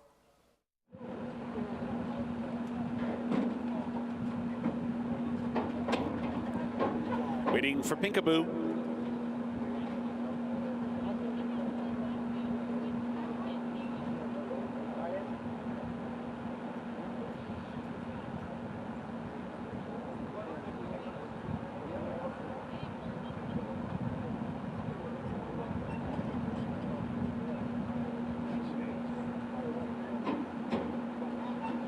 They're in the gate. And they're off. Sadi Daisy, Moon Over Tuscany, and My Daddy's Trainer. The three of them fire out first together, and Sadi Daisy for the inside post is going to grab the upper hand, but Moon Over Tuscany is keeping pace, and they go head-and-head early, and My Daddy's Trainer joins them 3 wide from third. Social Engagement finds a cozy spot. In behind fourth, Pinkaboo moves up into fifth. A little slice of pie, and Cass's Choice at the back at a tight pack, heading for the backstretch run. Sadi Daisy on the inside. Moon Over Tuscany right alongside. They are head-and-head through an opening quarter in 24 and 3/5 seconds. Peekaboo has advanced on the extreme outside up to grab third.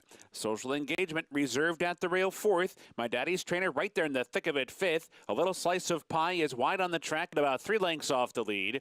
And Cass's Choice is seventh and last. There's now just 4 furlongs to go. Moon Over Tuscany heading for the far turn. Sadi Daisy trying to keep pace and is doing so. These two continue around the turn together. And now Social Engagement's been moved outside and it's putting in a run. 3 wide and coming on from third. A little slice of pie is set down fourth already. 3 more lengths back to My Daddy's Trainer, who's about 6 lengths off the lead. So around the far turn, Social Engagement is looking for the lead and she grabs it right at the quarter pole. Social Engagement off the turn, brushing there with Moon Over Tuscany, who fights on but is back into second. A little slice of pie takes over third. Sadi Daisy's back into fourth. There's 1 furlong to go. Social Engagement roused to a 1-length lead. Moon Over Tuscany's fighting on well. Sadi Daisy trying to re-rally. A little slice of pie is flattened out. A 16th to the finish. And Social Engagement has opened up. And she does it. Social Engagement works out a good trip to score by 3 in the end. Sadi Daisy, a little slice of pie, and Moon Over Tuscany. Social Engagement had to work for it a little bit, but in start number 2, stretching out in distance, gets the job done for Brendan Walsh. Yeah, it was keen in behind horses. Tyler Gaffalione had her on hold until she was able to get some room, and she just kept finding it. Like little slice of pie was going to make a menacing run. She kind of flattened out a little bit late. And the one horse, that was the one horse, right? Sadi Daisy kind of came back on for second. Looked like she was going to get swallowed at one point, but just kind of kept plugging along and held on for second under Sophie Doyle. But Social Engagement, she appreciated stretching out. Yes, she did with the blinkers on. 2 second time for Brendan Walsh. Gets the win back at Aqueduct. Into the winner's circle goes the number 7, Baby I'm Perfect, off the reclaim for Rudy Rodriguez. And he took them every step of the way. Yeah, in a race that was crying out for someone to be the speed, Baby I'm Perfect wound up being the speed. This 7-year-old gelded son of Flower Alley just looked like he was in command of the race throughout. That's one of the things that Kendrick Carmouche does so well. One of his strengths as a rider. All riders have strengths and weaknesses. Kendrick's a guy who's not afraid to seize control of a race. And I think when a guy is resolute about what he's going to do, it kind of makes everybody else adjust around them. $5.90 winner, and Kendrick's not just talented on the front end, but he has that aggression, which sometimes we don't see. And I think it's the lack of aggression sometimes by other riders and him being willing to take over the lead. He's ready to exploit a situation, and he reads a race and reads a racing form very well, and then he's a good gate rider on top of it. So not that he's a speed rider, that's a misnomer, but he's a guy that can read the flow of a race well and see when a race is ripe to be kind of taking control of. And I think that was the case here. Listen, he was on the best horse. You know, it's horse racing at the end of the day, but I like when a rider goes out there with a plan and executes. And the plan worked out today as Kendrick Carmouche got his picture taken aboard Baby I'm Perfect. We have 2-year-olds in the spotlight in New York as well in the upcoming race. In the 4th, we're going a mile on the inner turf in this maiden claiming race for the 2-year-old fillies. A field of 9. One scratch of the entry. Excuse me, can't do my math here. As we currently have the plain one, the one left in the entry, Dream Streak, as the 7-2 favorite. Pretty wide open board right now. Christophe Clement has a drop-down runner, Dream Streak. Back at Churchill Downs, we do have an objection against the number 5 Social Engagement, the unofficial winner, as she will have to wait and we'll see what happens here. She's in the red cap in front. Yeah, I'm trying to see where potentially there was a foul. I didn't see one the first time. I mean, maybe we watch it over. She's keen into the first turns with the red cap in behind horses, or this is, I guess, going to the far turn. She does come out, make some contact, made some room for herself there. Honestly, that's just racing. That, you know, sometimes you're going to have some brushing, you're going to have some contact, but that's just racing. And I believe it's Joe Talamo who claimed foul in between horses there.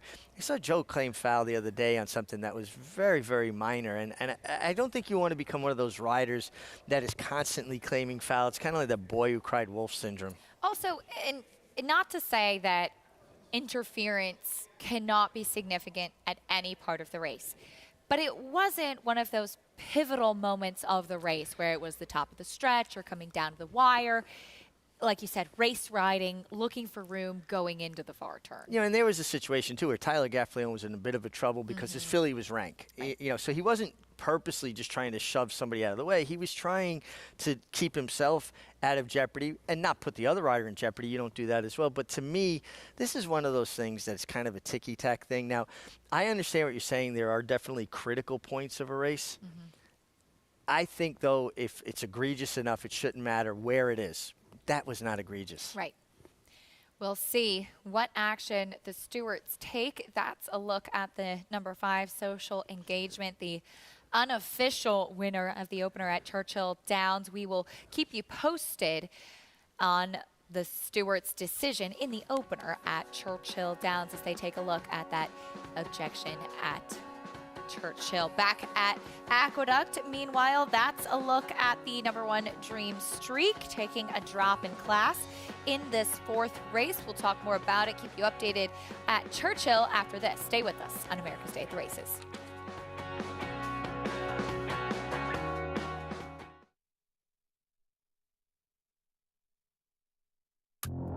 Everything revolves around time. We've waited years for an heir to the Giants Causeway legacy, and most thought that the time had passed. Not this time. With just 2 crops to race, Not This Time is on a historic path to becoming the long-awaited heir. His quality of runners ranks him among the all-time greats, and he is just getting started.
We're back on America's Day at the Races. Acacia Courtney, Richard Migliori, Maggie Wolfendale, and Frank Lyons. So happy to have you with us on this Saturday afternoon. At Churchill Downs, we did see the stewards taking a look at the number 5 Social Engagement. No change to the order of finish. She will get her picture taken under Tyler Gaffalione in her second start for trainer Brendan Walsh. Well, it sure feels like the stewards got the call right there. Social Engagement, $5. If you start taking those down, you're going to have disqualifications in a lot of races. Certainly, as we saw just some race riding there with her getting some open space. No change, 5-1-6 in the opener at Churchill. Back at Aqueduct, we have the 2-year-old fillies here in the 4th race, and it's a wide open board. You have a 4-1 favorite right now with the Plane 1 Dream Streak dropping in class. For more on this filly and the rest of the field, we welcome in once again Maggie Wolfendale in the paddock.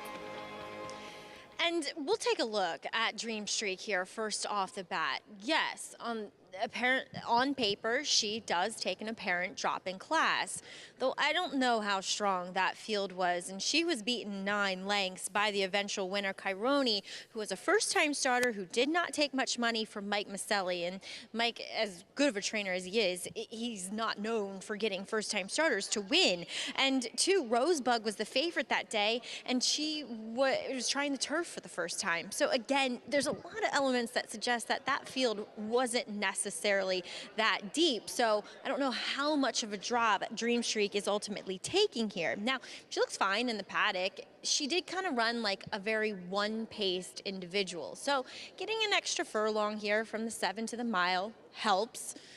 Though I don't know I trust her if she's going to be a short price, but again, the board, as of now, fairly wide open as number 7, Diamond Status. And you do have a mix of horses coming from many different directions. You have a mix of New York breds and some coming out of these restricted maiden special weights to horses who RNA or sold or RNA'd for $45,000 or less at their latest sale. And Diamond Status is trying to stretch out for the first time, this daughter of Midshipman, and she actually looks as though she should appreciate it. She is a bit more of an evenly framed type, kind of very much of that miler turf physicality. She does wear a hood. She has been behaved. She's been very relaxed thus far here in the paddock. And getting back to the turf, I think, helps her chances a bit here. I know she's a long shot, but one that I thought there were angles that added up to say she could be effective here, as number 9 is Massaby for Chad Brown. There is not much turf pedigree to go by. She is by Union Rags, who is not a very good turf influence. And on the bottom, the dam was unraced. This is her first full, albeit the dam a half to drill. It was a multiple grade 1 winner on synthetic. So maybe you could surmise that there's a touch. She doesn't really look it here. She's a big, impressive filly. I mean, for a 2-year-old, she looks as though she's 4. She's really solid. There's a lot to her, and I appreciate that. And of course, she's very well prepared heading into this spot, but it just feels like Chad's like, well, she hasn't shown me much in the morning on the dirt, so we'll just try her here on the turf because it is much more of a forgiving surface. So we'll see. One that I'll cautiously watch, but not one I can full-heartedly suggest. Acacia.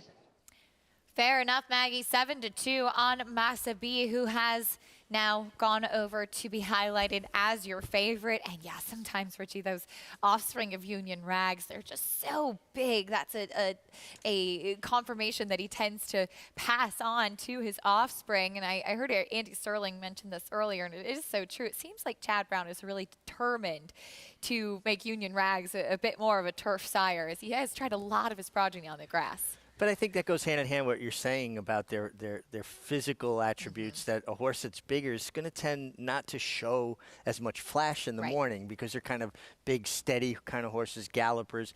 Closers, horses that don't have speed, never really show themselves in the morning, even though eventually they can develop into good horses. So maybe just what Maggie was talking about, she hasn't shown a great deal in the morning, so let's try this surface. One thing I always look for, if a horse has ever had an opportunity to breeze on the turf. Now, a lot of Chad's horses that are stabled in Saratoga obviously get that opportunity. She spent most of her time training at Monmouth Park, not getting the opportunity to see if she can actually handle the turf. We'll see. We'll find out more about her today, that's for sure. You, meanwhile, can earn a $20 bonus this afternoon just by playing with Naira Bets. I'm sure you're doing that already. So go and bet $50 each at Aqueduct, Churchill Downs, and Del Mar, and you can get a $20 bonus. Win or lose, all you have to do is opt in. Visit NairaBets.com to opt in now. Always all kinds of great promos going on over at Naira Bets. We get the call for riders up for the 4th 2-year-old fillies here at Aqueduct, as we have just one part of the entry remaining. The other part was to the outside, and the also eligible list, or should I say main track only, will be scratched. So Dream Streak will break from the middle of the pack. Yeah, she breaks out basically in the middle of the pack, like you said. Smallish filly, takes a drop in class, ran okay on debut. The drop in class should help. See if she finds her friends today as we look at the number 2, Belshaza. Kind of an interesting pedigree on her. She's half to Catalina Red, who was better on dirt sprinting. Vexed and Relaxed is the 3. Yeah, a horse that ran okay on debut after breaking slow. Thought she'd improve second. If anything, she regressed in her second start. Has already been exposed against this level of competition. Back to turf for Love Unlimited. Yeah, we're going to have to see if this helps her. All of her races have been a little on the slow side. She's a big price right now on the board. Number 5, Solid Tune is next. This horse is definitely a contender. Ran really well last time on the turf. Was meant for turf twice. It rained off both times. Finally got on it last time. Ran a good third. That was in her first start with Bruce Levine as well. Here's the 6, Bourbon Diversion. Yeah, a horse that sprinted, was completely outfooted, actually improved in the maiden allowance. If this horse can take another step forward with adding blinkers. First time for Barkley Tag as well. Here's Carlos Martin's Charge, Diamond Status. Well, I like the things that Maggie had to say about this horse. She didn't like people kind of running up on her there. Did a little dance. Here's the 8, No Time Alone, dropping in class for Wesley Ward. Horse finally getting a chance to stretch out, being by Flincher out of a female side of the family that have all done better going longer. Half to a horse that ran better going long. Clock strikes 12. Multiple stakes place, clock strikes 12 as well. Here's the 9, Masabia. Yeah, a horse that doesn't have, particularly a strong turf pedigree. I'm not going to question where Chad Brown placed his horses. Obviously, he's wildly successful. But I kind of was taking the same stance as Maggie, that maybe she just hasn't shown a lot, and let's give this a try. And the 10, No Nanette No, to the outside. Looks like she already went off for her warm-up under John Velasquez, but this is a filly by Greenpoint Crusader. And do you want to let Johnny Velasquez get by you at 7-1? We let one get by about 23-1 a little while ago. Yeah, don't underestimate here, as this one ran for 50, first time on the turf, last time out, finishing 4th at 9-1. There's a look. That's the number 3. So we'll get the 10, No Nanette No, for you in a moment. But 7-2 right now on that first-time starter. And I think it kind of speaks to how difficult and competitive this race is too, Richie, because it seems like maybe the betting public is just kind of defaulting to a first-time starter for good connections, not really knowing where else you can sink your teeth into. These were one of those Excedrin races for me. It's giving me a headache. I thought there were a lot of different ways to go. I can totally understand why people would land on a first-time starter with, top-notch connections in Chad Brown and Irad Ortiz. I really thought the 8 was very interesting to me, and now they're co-favorites. I just thought her pedigree says she's going to be much happier going further. By Flincher, as we'll head over to the number 5, Solid Tune. Kendra Carmouche looking for another win today. Comes out of the same race as No Nanette No. This filly made her first start on the turf, as you said, after trying to get on the grass for a couple of races. She came from, or I should say she was forwardly placed, the number 12 that day, and she did finish 3rd. Yeah, and she ran well, and she has foundation. It's always interesting to me. Bruce Levine trained for the Greathouse family for many years. This one's owned by Deuce Greathouse, so nice to see him, kind of back in the fold with him, that family. She can definitely improve off of that effort and gets Kendrick Carmouche, who we talk about, puts horses in position to win races. She's a player. I'm leaning more on the 5 and the 8 than anybody else. I don't want the first-time starter. She wins. She beats me. Mm-hmm. And certainly the 1, Dream Streak, I think will improve, especially at the drop-in class. For more as these fillies warm up on track, let's check in again with Maggie. I mean, the board just reflects what we have mentioned, in that this is such a wide open field. And I do think there is still some improvement to be found, though, with number 10 in here in No Nanette No. She is a filly that improved on the turf next time out in her second start, which I thought she was wired that day by Lady Milagro, who got to kind of strut her stuff out on the front end. I do think Nona Netno, once again, who is a bit sharper and tuned in, but she's not doing too much. You know, last time she almost bubbled a little bit too much over the edge, and today she was on her toes, but it wasn't as if she was expending too much energy. So I think she is a major player, and look for Johnny to have her fairly forwardly placed in here. I think that offers him the best opportunity to get the job done. But in these races where I don't really know where to go and the form kind of looks muddled and much the same, I'm just going to go with the horse who I thought looked best in the paddock, and that's number 2, actually, Belshazzar, who is the only other drop down in here, as well as number 1, Dream Streak. Super coat and flesh to her, just presented herself well. You know, from first to second start, you always want to watch if they behave themselves. She has done beautifully. She ran like a horse that probably wants a bit more ground, so I don't want to see her any more than a mile, but I feel as though a mile should hit her squarely between the eyes. She's a big price, too. We'll see what she can do here with Benji Hernandez aboard. Acacia.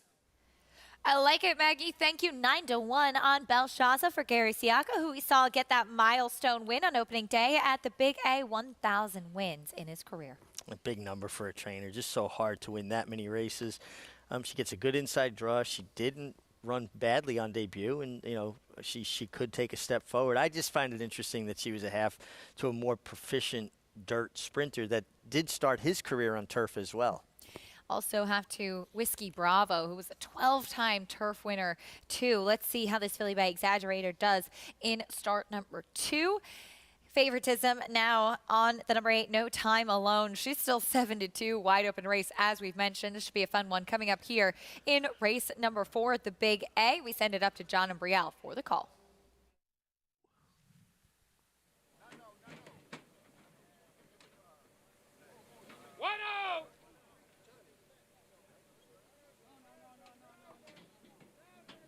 All in line.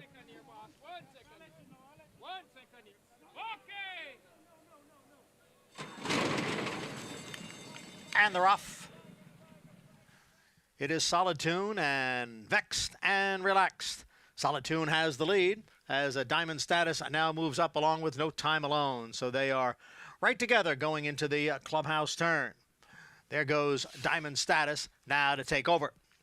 Solid Tune is down on the inside, and No Time Alone's on the outside. They race second and third. Vexed and Relax is now back running in fourth. And then Dream Streak next in fifth, followed at the rail by Belshazzar in sixth. And on the outside is Massabee, who is gaining some ground from seventh. Then Bourbon Diversion racing in eighth, followed by No Nanette No and Love Unlimited. Trails the field in 10th. They're midway up the backstretch. The quarter in 23 seconds.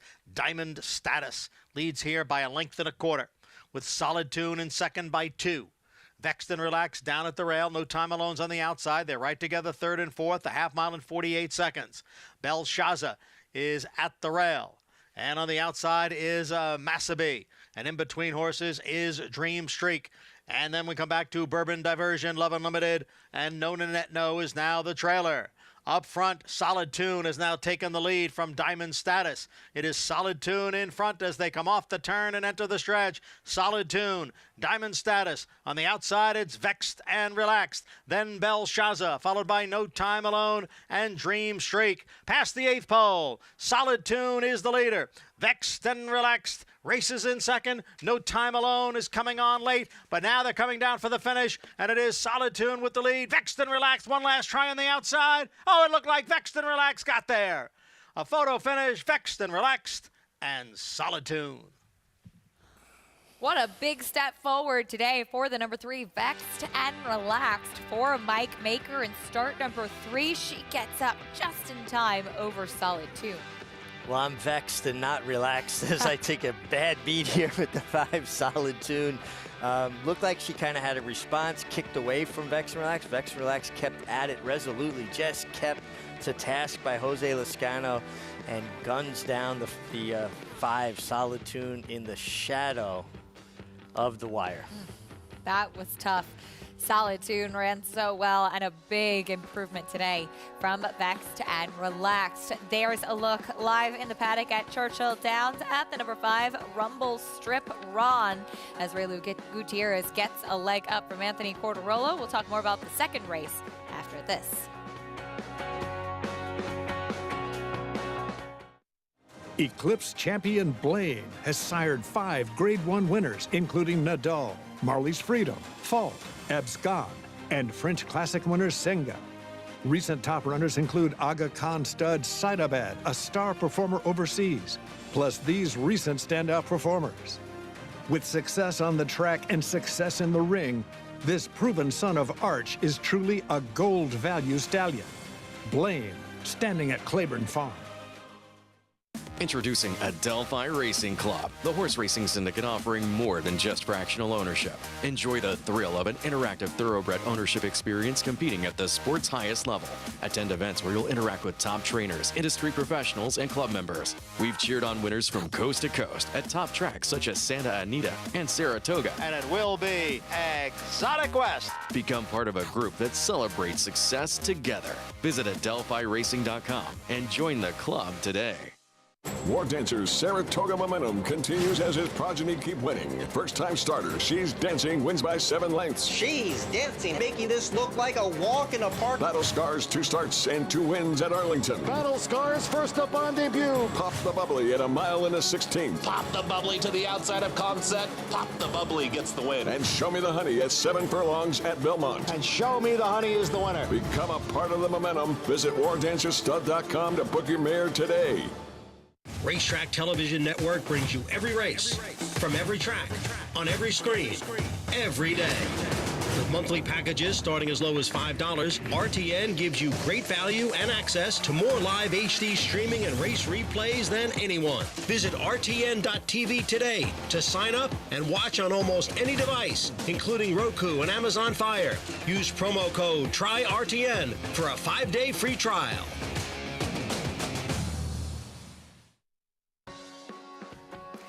Welcome back to America's Day at the Races, brought to you by America's Best Racing. For the love of the race, visit americasbestracing.net today. Race number 2 coming up next at Churchill Downs as horses start to step onto the track. For the second here, it's a $50,000 claiming race going 6 furlongs on the main for the 2-year-olds. And currently the number 2, Sunny, is not so funny. I had to say that slowly, make sure I say it correctly, is the favorite. Here's the 1A, though. Chismo. Yeah, from the outside, is a 2-time winner. She's got that going for her. Could get the right kind of trip from the outside.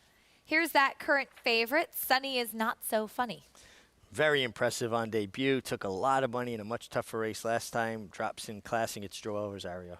Silent Power will come up next. The 3 is in, so apologies. That scratch on the bottom of the screen is incorrect. Kavod is running. Here's a look at the number 4, Silent Power. Yeah, Silent Power is stakes placed, restricted stake at Prairie Meadows. Here's a big warm-up from Raylu Gutierrez on the 5, Rumble Strip Ron. Horse that's turning back in distance, has a couple of decent sprints. We're going to have to improve vastly in the Beyer speed figure department. 3-1 on that horse right now. Here's Suburban Court, has speed. Speed and better figures. I'm surprised this horse is as big a price, and the 5 is a shorter price. And now you do see the number 3, Kavod, at 7-2. He is taking betting interest in this second race, so take note of that.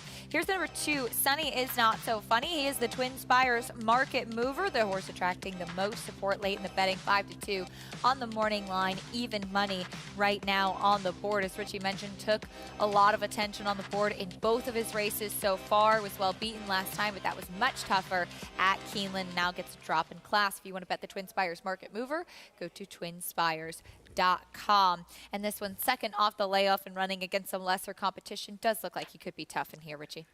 Yeah, absolutely. And anywhere near the first effort is going to be very tough. I got to be honest with you, that post break confused me a bit. Yes. When we thought we had a scratch and we didn't have the scratch, and I kind of got lost a little bit there. I'm still surprised that the 5 Rumble Strip Ron is taking as much money as he is. I don't see this horse at all at 7-2. He won for 40,000 2 starts back, but the race was not that quick. Got comfortable on the lead as he got a 46 buyer for that effort. The number 3, Kavod, who is running again, he takes a drop in class. I know that he hasn't run well recently, but I think it's easy to kind of say his form has been dirtied up a bit as he had to run against Jack Christopher in his last dirt start. Yeah, Jack Christopher, a couple of turf races, so I definitely think that it kind of makes the form look worse than it is because his first few efforts were very good. You know, his second in the Tremont was very good closing, and then things kind of went south. Maybe with the drop in class, he finds his form, you know, just being involved without having to work so hard. Yeah, let's see if he can get back on track today. Even money, though, on the number 2. Sunny is not so funny. Into the gate they go for race 2. Here is Travis Stone with the call.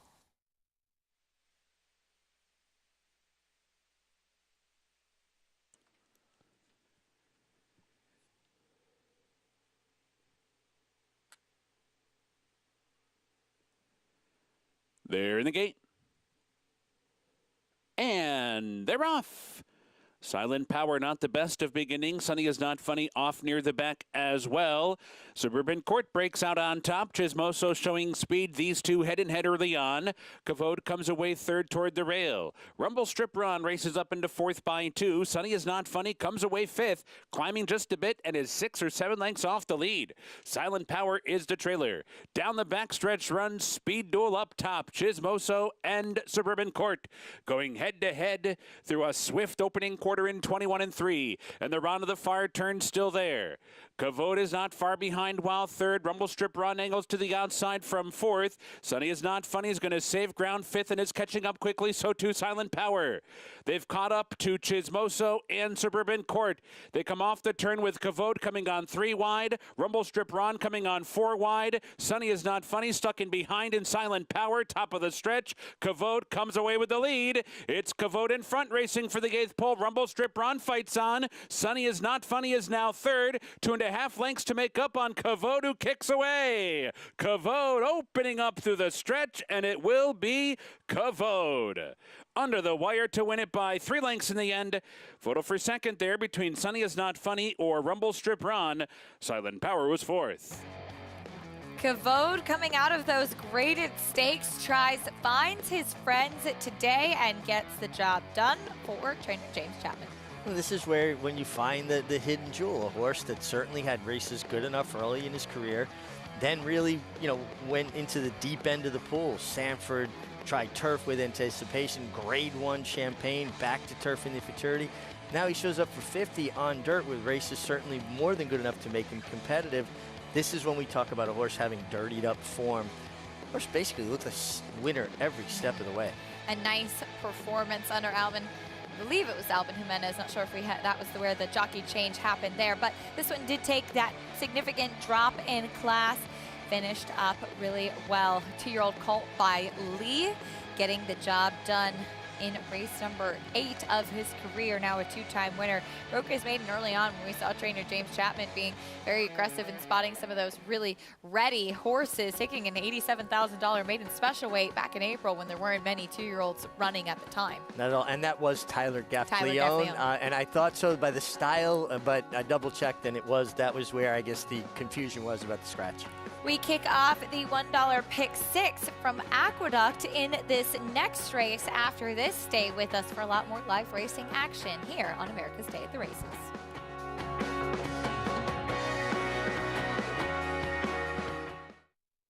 Good Magic's in front.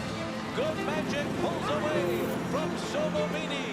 Good Magic's gonna win his first race, and he's gonna do it in the Breeders' Cup Juvenile. Good Magic to the front of the field in the Toyota Bluegrass to win it. The champ is back. Good Magic in a good-looking performance. 800,000, 75, 875, 8.5. Pete, 775,000. Thank you.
We're back on America's Day at the Races, brought to you in part by Run Happy, the champion sprinter who raced medication-free and stands now in legendary Stall 1 at Claiborne Farm.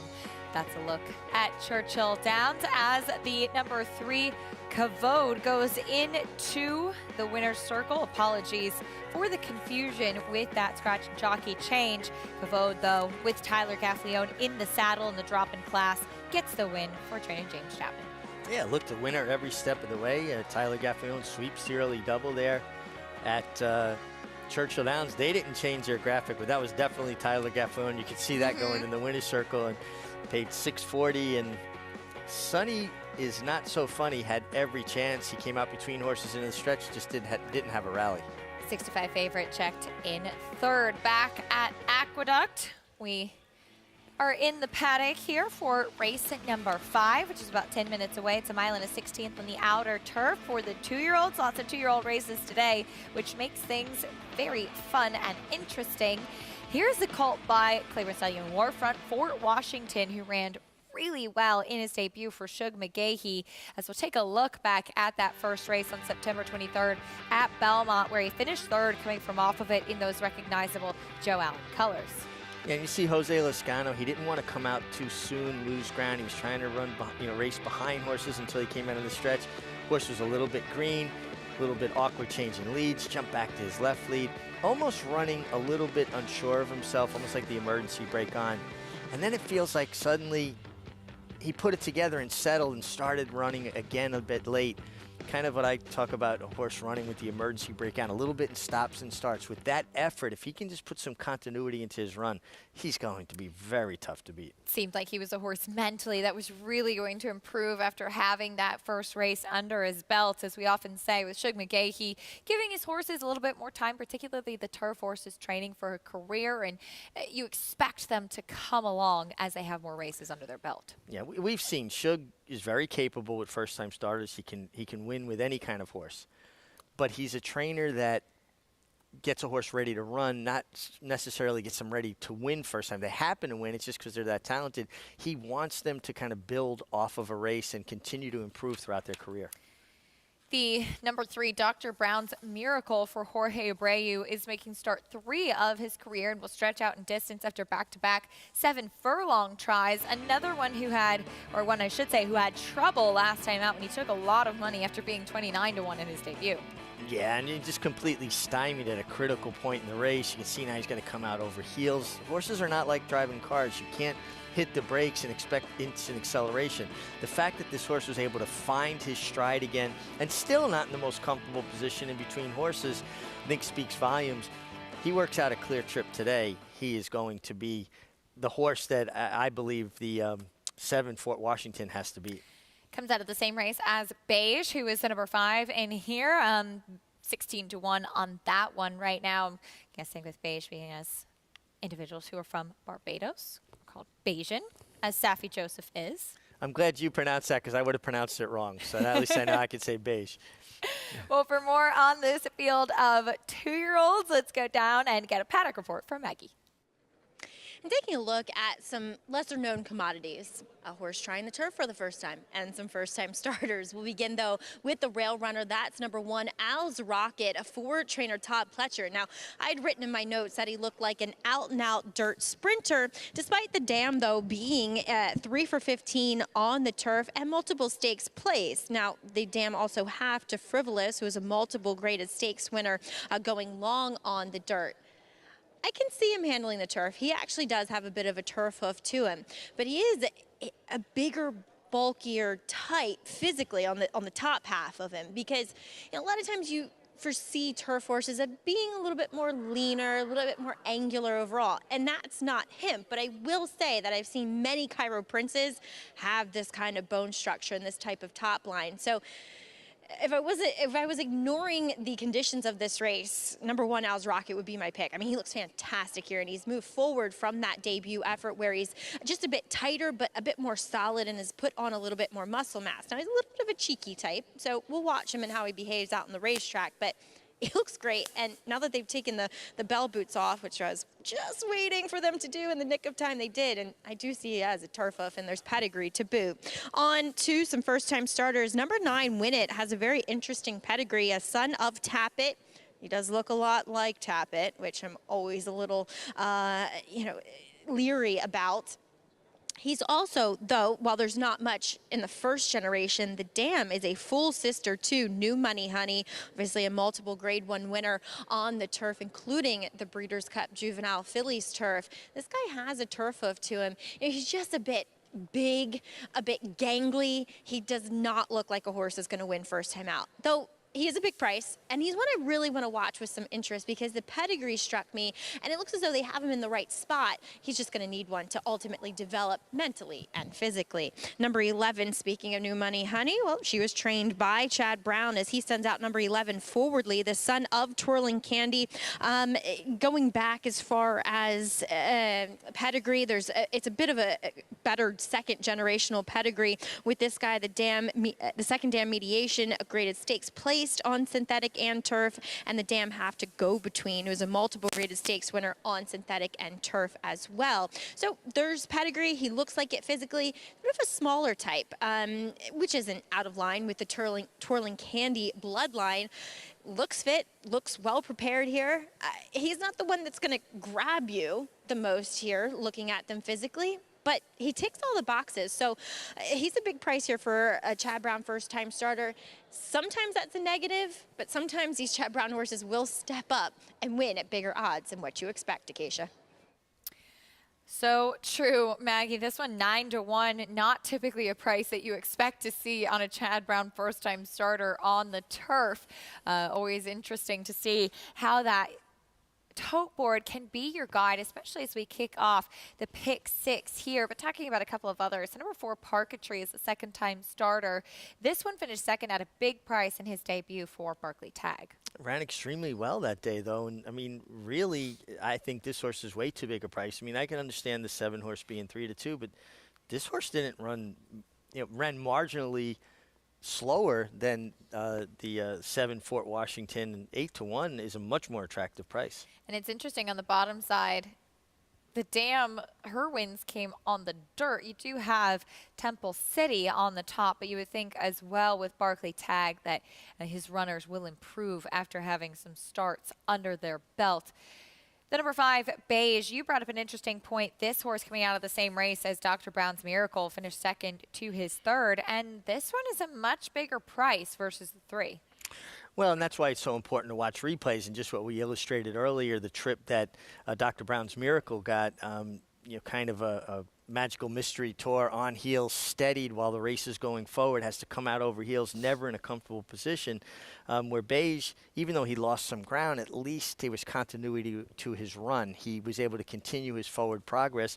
And you can make a very strong case that the 3, Dr. Brown's Miracle, was just a better horse than Beige that day, even though Beige got the better of him by a length and a quarter. Big difference in the price, though, of those two. The number 3, Dr. Brown's Miracle with Jose Ortiz, 4-1. Beige, currently 14-1. Want to remind everybody you can join Naira Bets now and play all of the action on our program and more while earning up to a $200 deposit match bonus.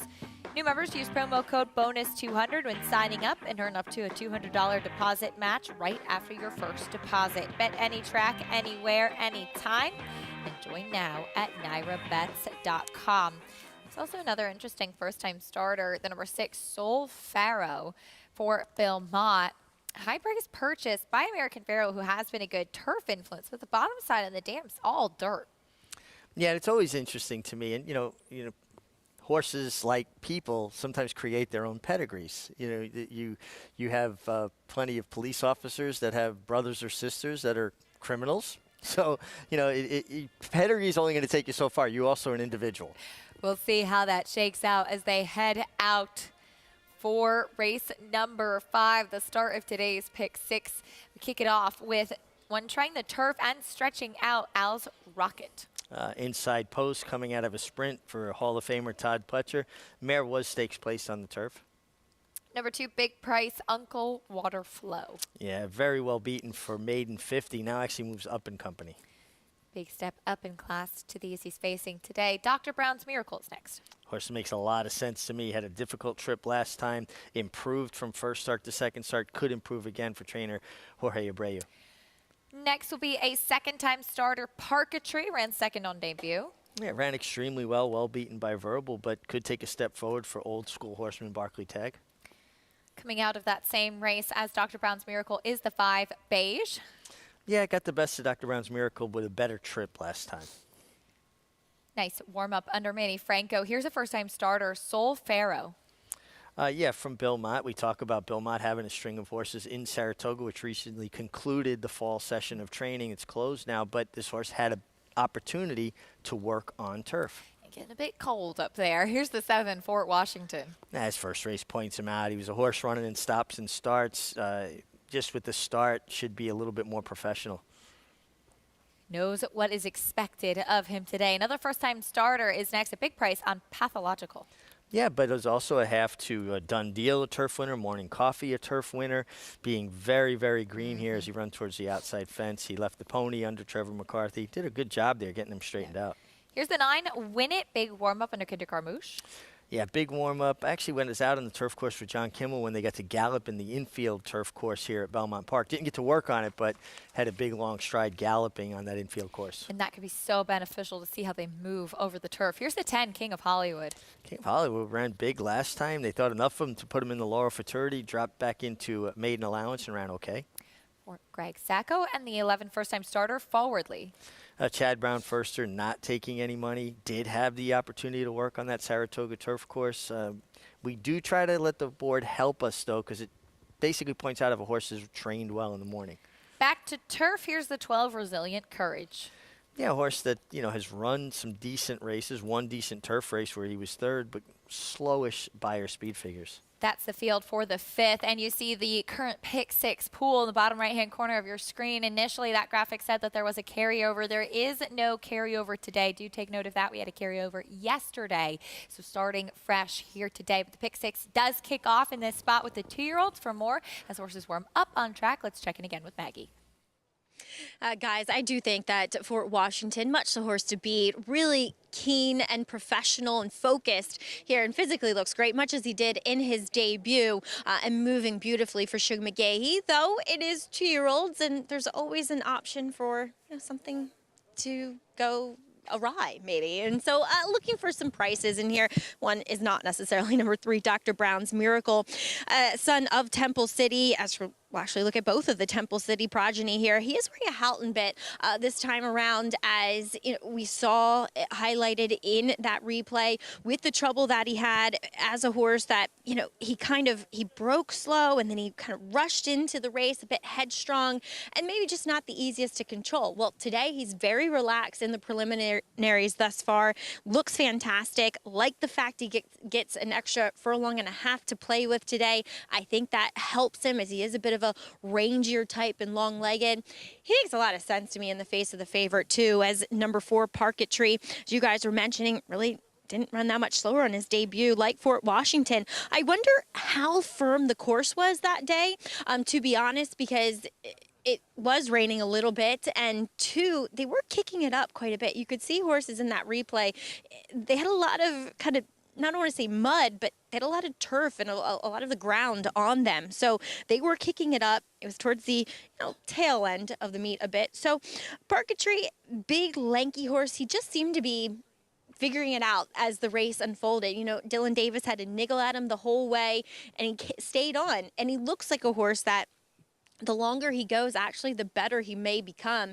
We'll see how he deals with this course that I think is a bit more firm than what he was first time out, as Meg was saying, that it's a little bit more of a dirt pedigree on the bottom. And sometimes more dirt-bred horses appreciate a little bit more give in the ground. So we'll see how he does, but I think there's room for improvement for Parketry here, as the horse who just wowed me physically the whole time, guys, was number 1, Al's Rocket. Take a shot with him trying the turf.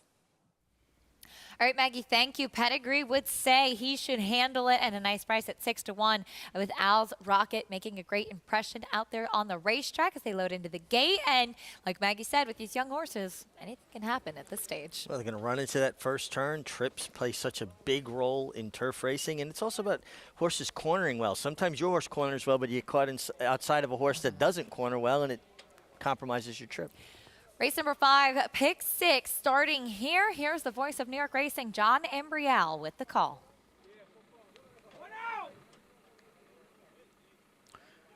Ready for the start.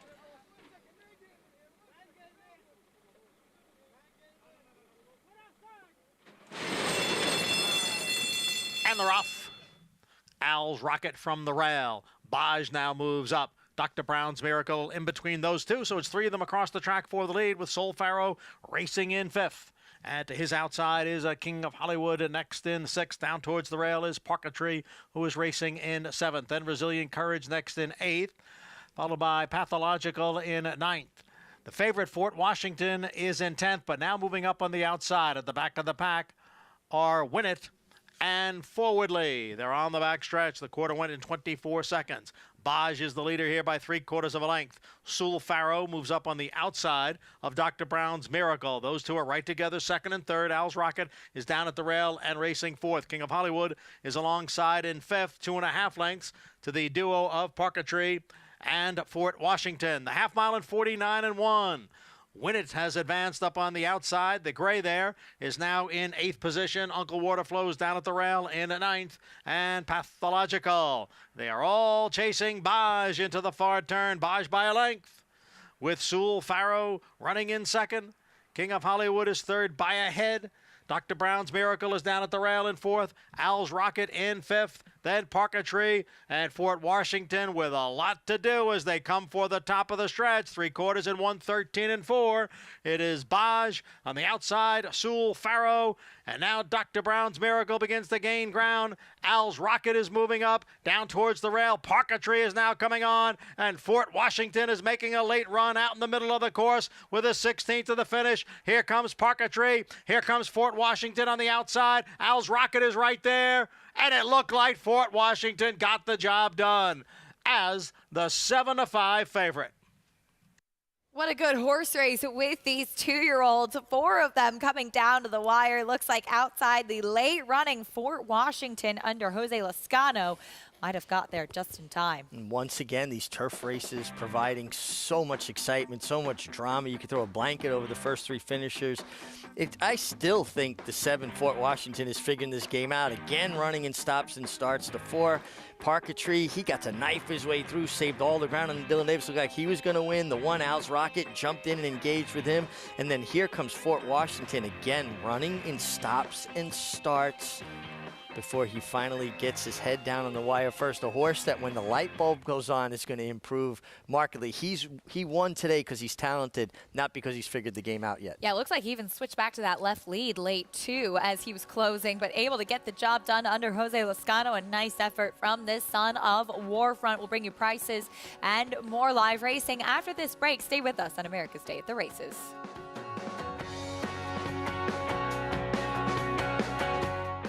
More American Grade 1 winners in 2017 than any stallion since Mr. Prospector. That earned Medaglia d'Oro his best ever book of mares. He sired more $1 million yearlings in the past 5 years than any other stallion. Then covered an even better book in 2020. It all means Medaglia d'Oro has an incredible crop of 3-year-olds for 2022. Medaglia d'Oro. Think you've seen it all? You ain't seen nothing yet. Darling, just imagine. No sport in the world brings the wins home like racing. It's one-of-a-kind, high-speed, high-stakes action, and Naira Bets takes you there. Place your bets and watch the races live from anywhere. With Naira Bets, make easy, secure deposits and promotions every day to earn reward points or cash. Download the Naira Bets app or visit NairaBets.com.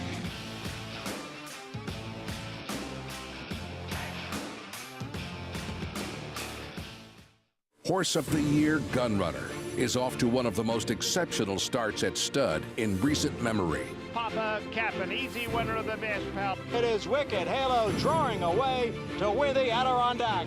Echo Zulo to win the Grade 1 Spinaway. Good night, and he's going to win the Hopeful, and he did it impressively. Good night, Echo Zulo, Papa Cap, Wicked Halo. Gun runner with a pedigree that breeds true. There are more race weekends and more ways to enjoy them at Oaklawn.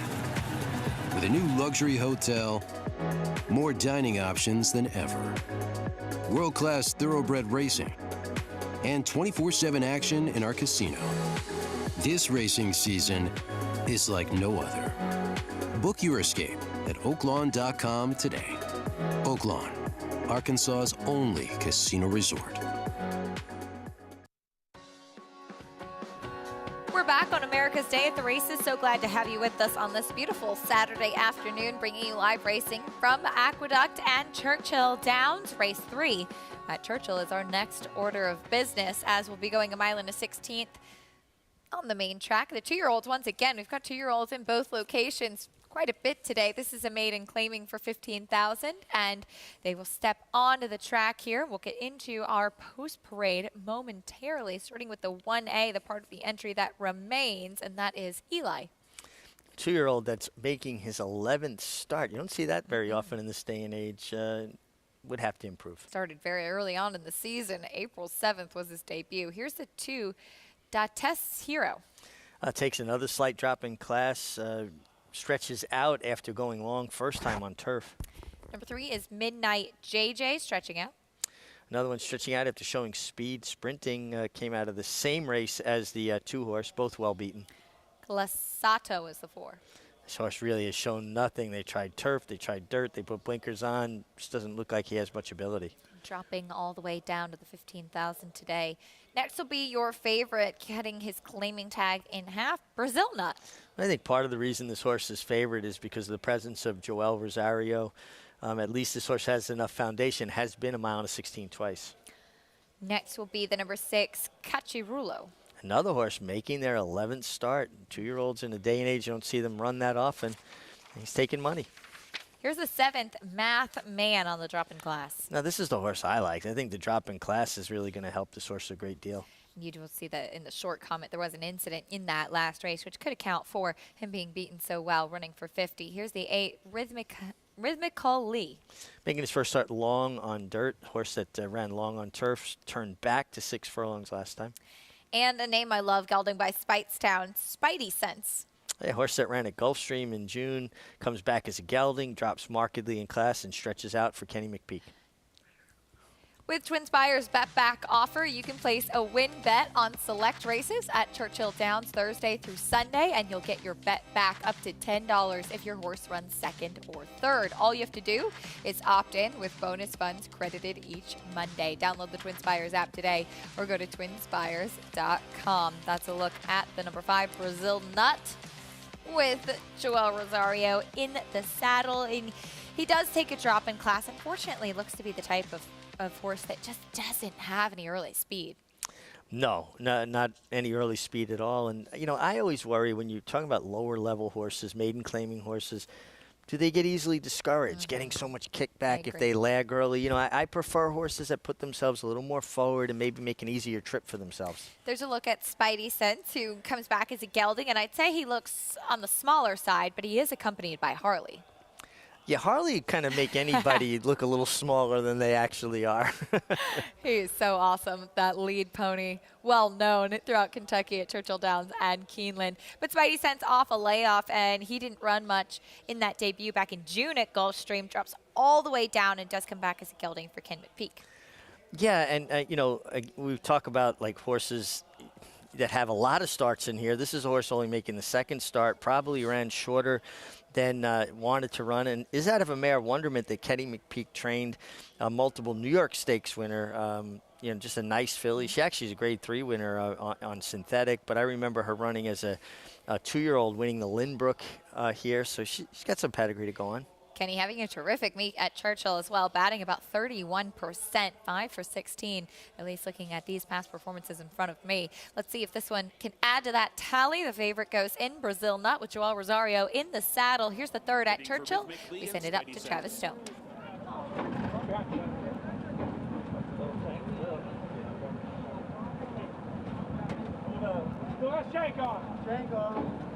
They're in the gate. Takes off.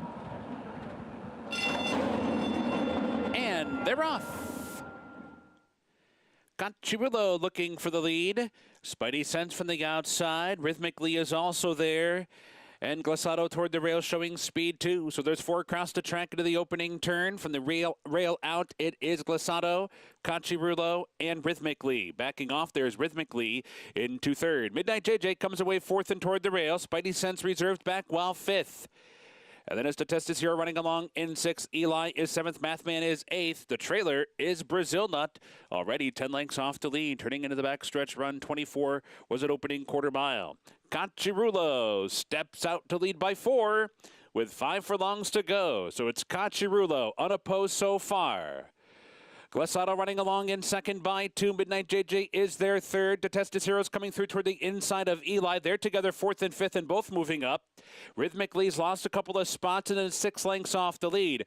Brazil Nut has made some progress. Now 7th, but still about 10 lengths behind with 3 furlongs to go. And Cachirulo to catch. The leader by 2 as they round the far turn. Midnight JJ takes up the chase from second, and getting closer is he. Cachirulo short lead.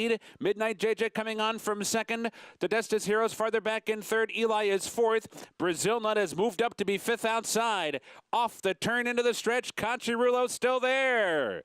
Still there by 2. Midnight JJ put in a bid, was rejected. Here comes Eli now, and Brazil Nut from far, far behind is now 4th. Down to the final 16th. Cachirulo trying to hold on. Eli is there. Brazil Nut continues to close. Cachirulo desperate for the wire. Brazil Nut surging late. Brazil Nut just in time.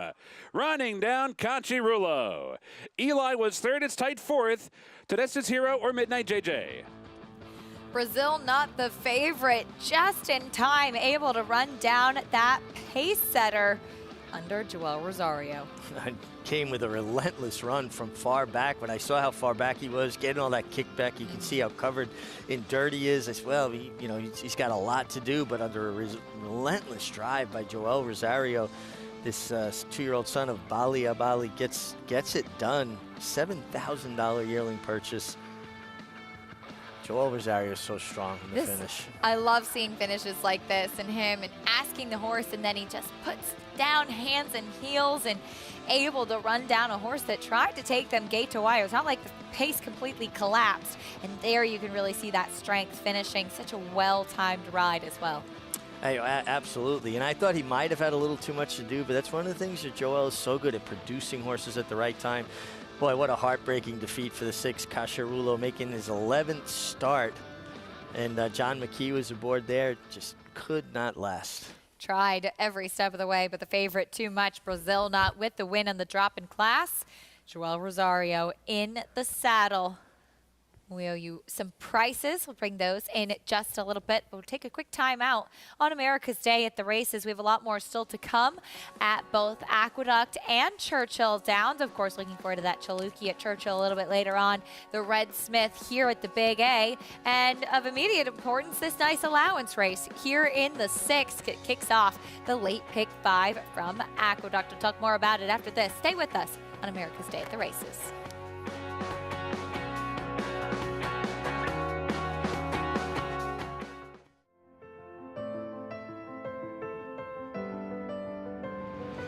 It's a domineering display by the ultra-talented McKinsey. McKinsey Preservationist Vino Rosso and Yoshida. McKinsey's in front.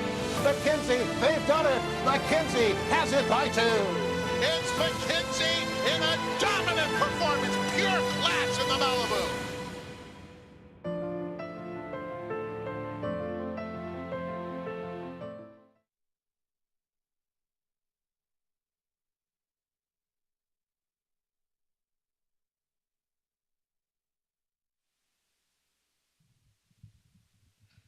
1, 2, 3, 4, 5. No, I do not.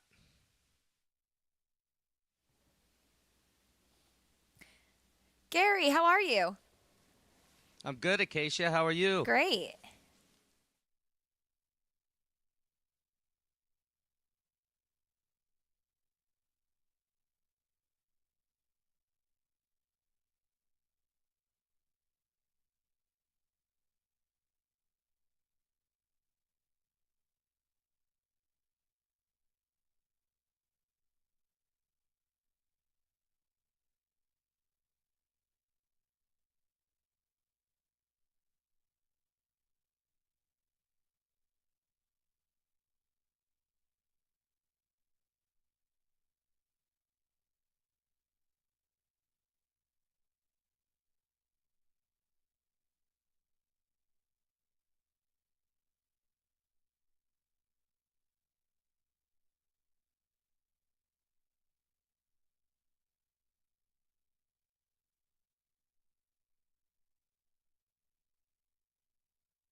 We're back on America's Day at the Races, brought to you by Naira Bets, where you can bet any track, anywhere, anytime. Get started at nairabets.com or download the app today. The 6th race kicks off the late pick 5, and we have a heavy favorite, 4-5 right now, in the number 2, Cost Basis, who was beaten just ahead last time out as the favorite. Faced talented horses, including Bo Liam and eventual Breeders' Cup Sprint winner Aloha West back at Saratoga, 2 and 3 back. Yeah, I've been keeping top-class company. You understand why this was a short price. I'm a little interested in the 3 drafted right outside of him, who was, beaten less than 2 lengths by him 2 starts back in October with a troubled trip. Yeah, Drafted had nowhere to go in that race, as Cost Basis was second that afternoon behind New Bomb, easiest spot. Cost Basis in the red and white Klarovich colors. In between horses was Drafted, having to steady back under Dylan Davis. They then tried him in the grade 3 Bold Ruler after that.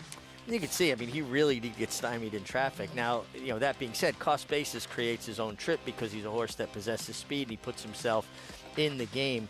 But I think Drafted would have been a lot closer if he would have gotten a clean run that day. It just basically got stymied in traffic. You couldn't even see him because he was finishing in the shaded part of the racetrack after that, pretty wide, trying to close. But there's the 3 Drafted, who's now making the 3rd start off the layoff. 4th in the grade 3 Bold Ruler behind Wonder Where Craig is last time out, 4-5 on Cost Basis. As we owe you some prices back at Churchill Downs in the 3rd race, it was the number 5 Brazil Nut. There was an objection, 3rd against 2nd. No change in the order of finish did not affect the winner, Brazil Nut, who closed from pretty far off of it to get the win here. Yeah, you'll see Brazil Nut kind of appear in your picture, tipping to the outside here. Dark cap, the white blinker, white bridle, excuse me.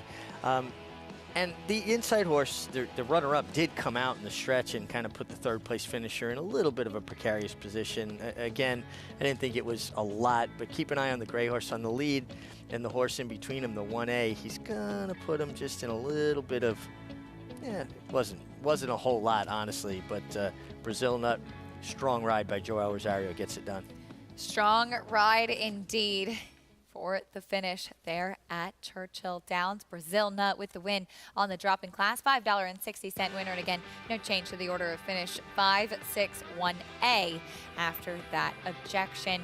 More live racing at Churchill to come, but back at Aqueduct to continue on with this 6th race. Allowance optional claiming, again going 6 furlongs on the main track. Cost Basis for trainer Chad Brown, beaten ahead last time out. And you brought up an interesting point, which I think is key, Richie. He has the ability to be a little bit more forwardly placed, and horses that do tend to come from far off of it. We saw that example with Brazil Nut just in the last race. Sometimes they are victim to the trip that they may get. drafted, a good example of what happened to him 2 starts back. And those that are forward sometimes don't encounter that same kind of trouble. Yeah, they create their own trip. They put themselves in a position where they're not getting covered up with kickback. They're not having to negotiate traffic.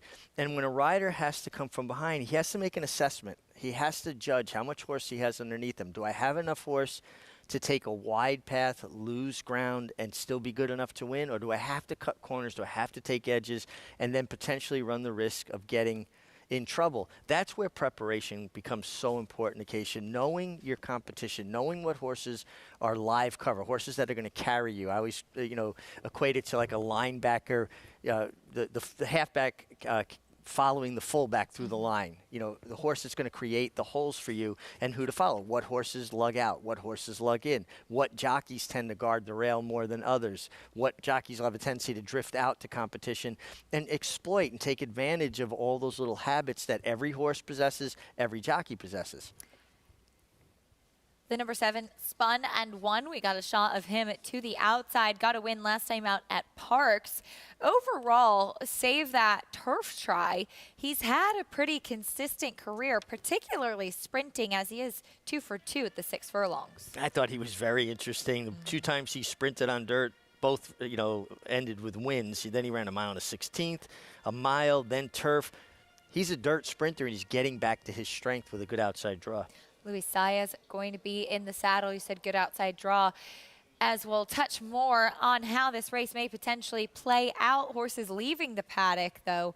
And we'll get into the post-parade momentarily. Kicking things off with the number 1, T Loves a Fight. One of those veteran warriors that you love. 11-time winner, earner of over $727,000. But he's a horse that needs pace to set up his closing run, and there's not a tremendous amount of pace signed on here. And he has not seen the winner's circle in quite a while. Here's the 2 cost basis. Well, he has a lot of advantages here. He possesses speed in a race that doesn't look like there's a tremendous amount of speed. He could potentially control things. 4-5 favorite after that head defeat last time out. Here's drafted first off the layoff. I think very unlucky, 2 starts ago for him in October when he just had encountered too much traffic to overcome. Major player, but could be compromised by pace as well. Actually ran on a little bit in the Grade 3 Bold Ruler last time out, too. Here's Arch Cat. Yeah, Arch Cat is a horse that's been running more in the Mid-Atlantic and just feels like he'd have to improve to compete against this group. 19-1, the longest shot on the board, or second longest shot on the board right now. Here's Mr. Phil. I think a horse who has a lot to say about how this race is going to be run, because this is a horse that can have high speed at times, and this would be an opportune time for him to go back to his best races when he shows that speed. When he wasn't on the lead last time, I think changed the complexion of the race. Here's Famished. Famished, a horse that showed a lot of promise early on in his career, has never really panned out, but he does return as a first-time gelding. We saw John Kimmel's barn's been heating up a bit. Nice first-time starter, winning yesterday. And the number 7 spun and won. Again, a horse that's getting back to what he really wants to do, and that's be a dirt sprinter. We talk about form being dirtied up. His form's dirtied up. If you can put a line through his races, either going long or on the turf, suddenly he looks a lot more attractive, doesn't he? I agree. If he just had those 2 sprint races, he'd probably be an even shorter price. You can join Naira Bets today and play all of the action on our program and more while earning up to a $200 deposit match bonus. New members can use promo code BONUS200 when signing up and earn up to a $200 deposit match right after your first deposit. Bet any track, anywhere, anytime, and join now at NairaBets.com. There's a look at the favorite cost basis. Chad Brown, Irad Ortiz, Klarvich Stables. Deadly combination. Just, as strong a combination as you're going to get. You can go through the years of jockey-trainer combinations, over the years, and think like Billy Mott and Jerry Bailey and, so many more. I'm going to leave people out, so I'm not even going to go there. Eddie Maple and Woody Stevens, but further on back, Sonny Jim Fitzsimmons and Eddie Arcaro, right? Charlie Whittingham and Bill Shoemaker. But this horse has a lot of things going for him. He's got speed enough to put himself in the game. A lot depends on what the 5 Mr. Phil does. Mr. Phil has shown good speed in the past and has won under Jose Ortiz, the last guy to win on him. Seems like he runs his best races for Jose. And sometimes the rider just has a handle on what a horse responds to.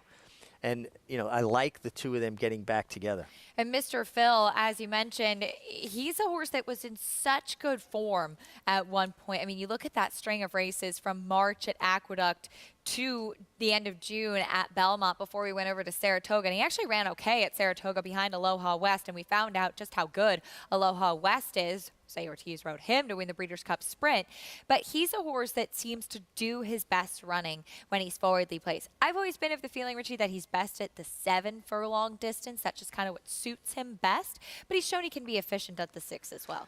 Well, probably because he's able to obtain that forward position a little bit easier going 7 furlongs. But you can see, he's gotten a good aggressive warm-up, and I'd have to think they're going to try to play to his strength in a race that feels ripe for someone to kind of try to take control of it, and they're going to try to make use of his speed. Cost basis will be forward, maybe not necessarily on the lead, depending on what the 5 Mr. Phil does. I like the 3 drafted a little bit. If there was more speed sign on here, I would like him even more. And he's victim of what kind of trip he may get, the beautiful gray. Now 7, too, and I can imagine he's been a bit of a frustrating horse for Dave Duggan since he came to the U.S. Been a little bit tough to keep on the racetrack, but he now makes his 3rd consecutive start since that big layoff from May to October. Seems like it could be an opportunity for him to kind of round back into form, though he's run well in both of his starts since coming off the bench, too. Obviously, the trouble we touched on 2 back. Yeah, but he's kept very good company as well. And, Dave Duggan is such a good horseman, a lower profile horseman, doesn't have a lot of numbers, a huge stable, but he does a great job. He and his wife, Laura, I worked with them for a long time at John Kimmel's. We had really good horses like Hidden Lake and Katinka, and came to admire and respect their horsemanship so much. And his horses always look good. He just doesn't have the high-profile horses like some of the other trainers, but when he gets a good horse, he knows what to do with him. 9-2 right now on the 7 to the outside, Spun and 1. We talked about him being intriguing. What do you do with the likes of the 6 Famished, who's a massive price, does come back as a gelding. He doesn't have much speed either, but wonder what we're going to get from him coming back here. I've always felt like he's the kind of horse that has the ability to break through, and I can imagine he's been frustrating for John Kimmel not getting him to take that step forward. Again, talking about John Kimmel, again, a guy that I've spent so much time around, it was his first call rider for a long time, so I'd be around the barn. I'd watch horses train with him. We would go and look at the 2-year-olds together, and this was a horse that I know he was so highly thought of. And then it just never really came to fruition. John put him in stakes right away. Then he tried turf with him, thinking, well, maybe that's what he is because he trains too good. Maybe the gelding is what's going to make this horse finally break through. We'll see. We'll find out more about him today. However, Cost Basis is the favorite. Late pick 5 kicks off here in the 6th at Aqueduct. Here's John and Brielle with the call. In the gate.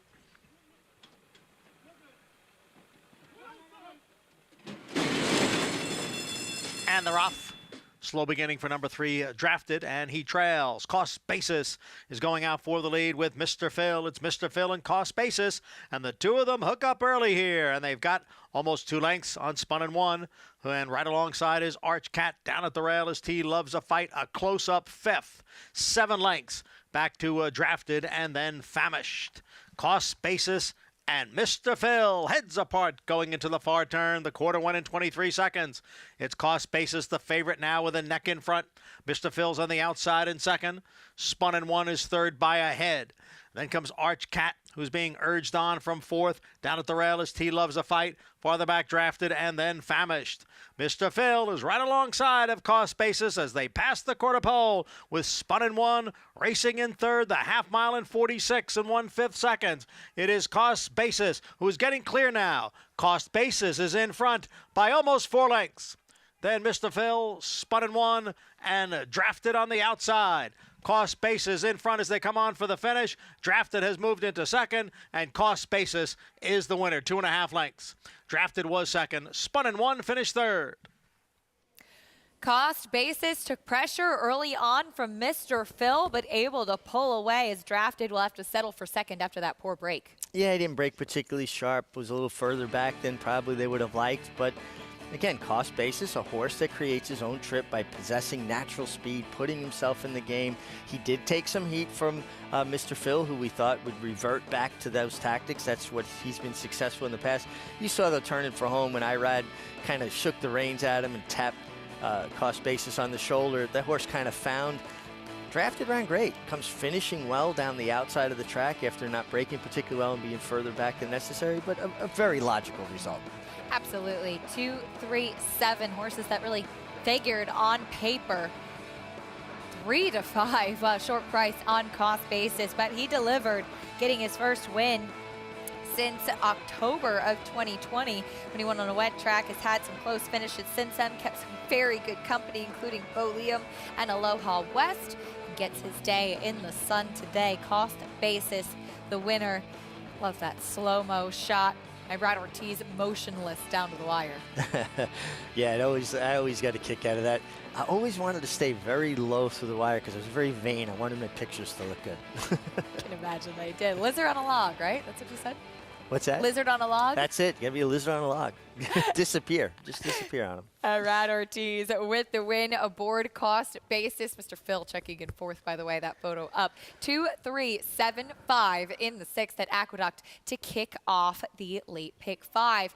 Back at Churchill Downs, we get ready for more exciting action there. Race number 4 coming up next. It's a maiden race sprinting on the main track. We'll talk more about it after this break. Stay with us on America's Day at the Races.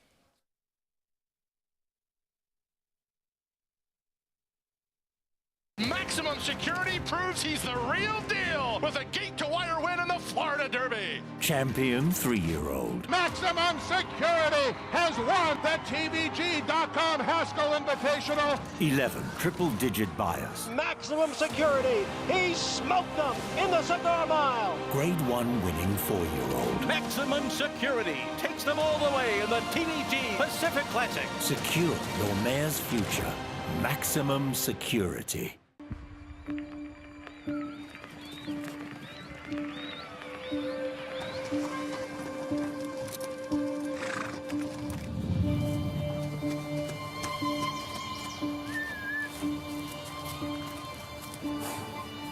Red.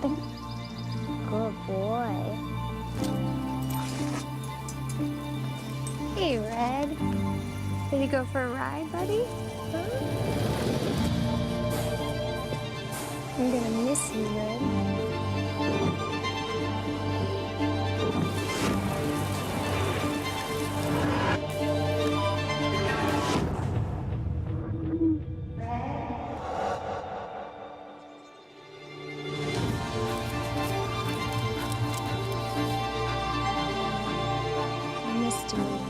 Grayson Jockey Club Research Foundation provides the best equine research to treat the horses we love. Racetrack Television Network brings you every race, from every track, on every screen, every day. With monthly packages starting as low as $5, RTN gives you great value and access to more live HD streaming and race replays than anyone. Visit RTN.tv today to sign up and watch on almost any device, including Roku and Amazon Fire. Use promo code TRYRTN for a 5-day free trial.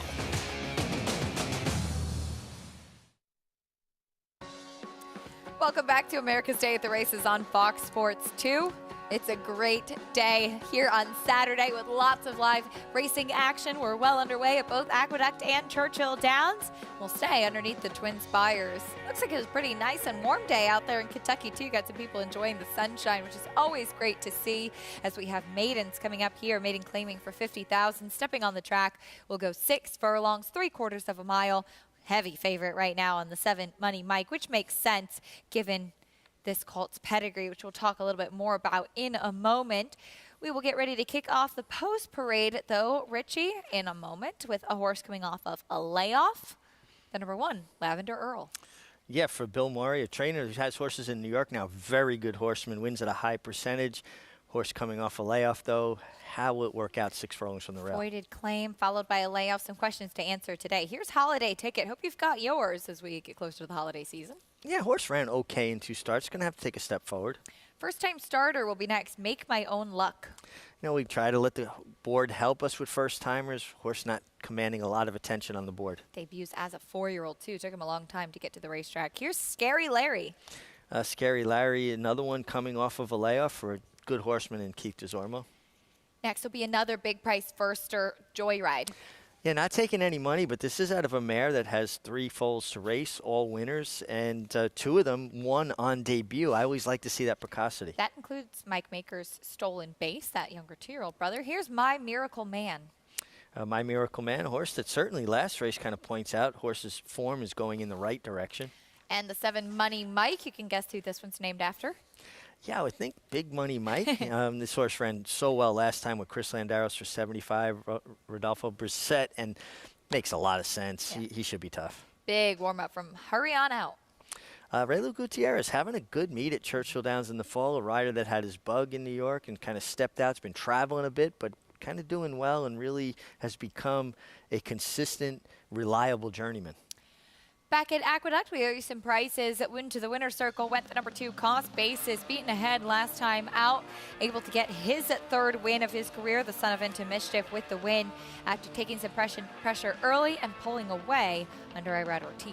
Yeah, short price favorite, 340, drafted, very logical runner-up as spun and won. Also another good run from him, sprinting on dirt. 50-cent try paid $12.20. Tells you it was a logical result. Absolutely, horses that made sense.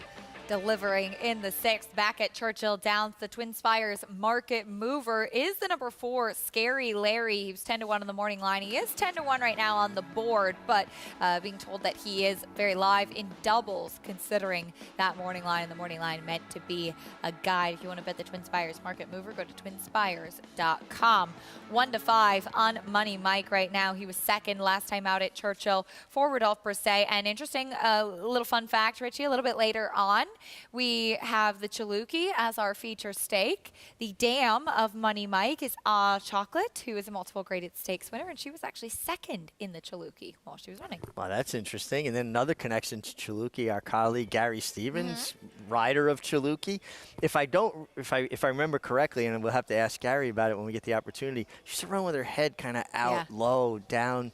She didn't look the most comfortable to ride to me, but she was talented. Absolutely. So talented, particularly at Churchill Downs. This will pay tribute to that really talented race filly a little bit later on today. But 1-5 on the son of Odd Chocolate.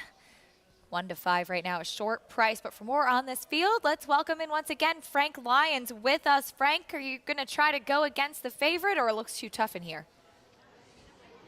Well, I do have my suspicions about the favourite. The favourite is dropping in class after a very good second-place finish in a maiden 75,000 here. He was behind a Jim Baker trained Gulfstream Away, and this horse is a horse that costs 600,000 as a yearling, so they're basically giving him away here today. If you want to claim the horse, well, you're a little bit late now, but he's in for 50,000 today. Costs 600,000. He's by Into Mischief out of the Candy Ride mare Chocolate, bred by the Stoneway farm in Kentucky. He was disappointing in his debut when he was trained by Bob Baffert. He got beaten 23 3/4 lengths, and they shipped him back east.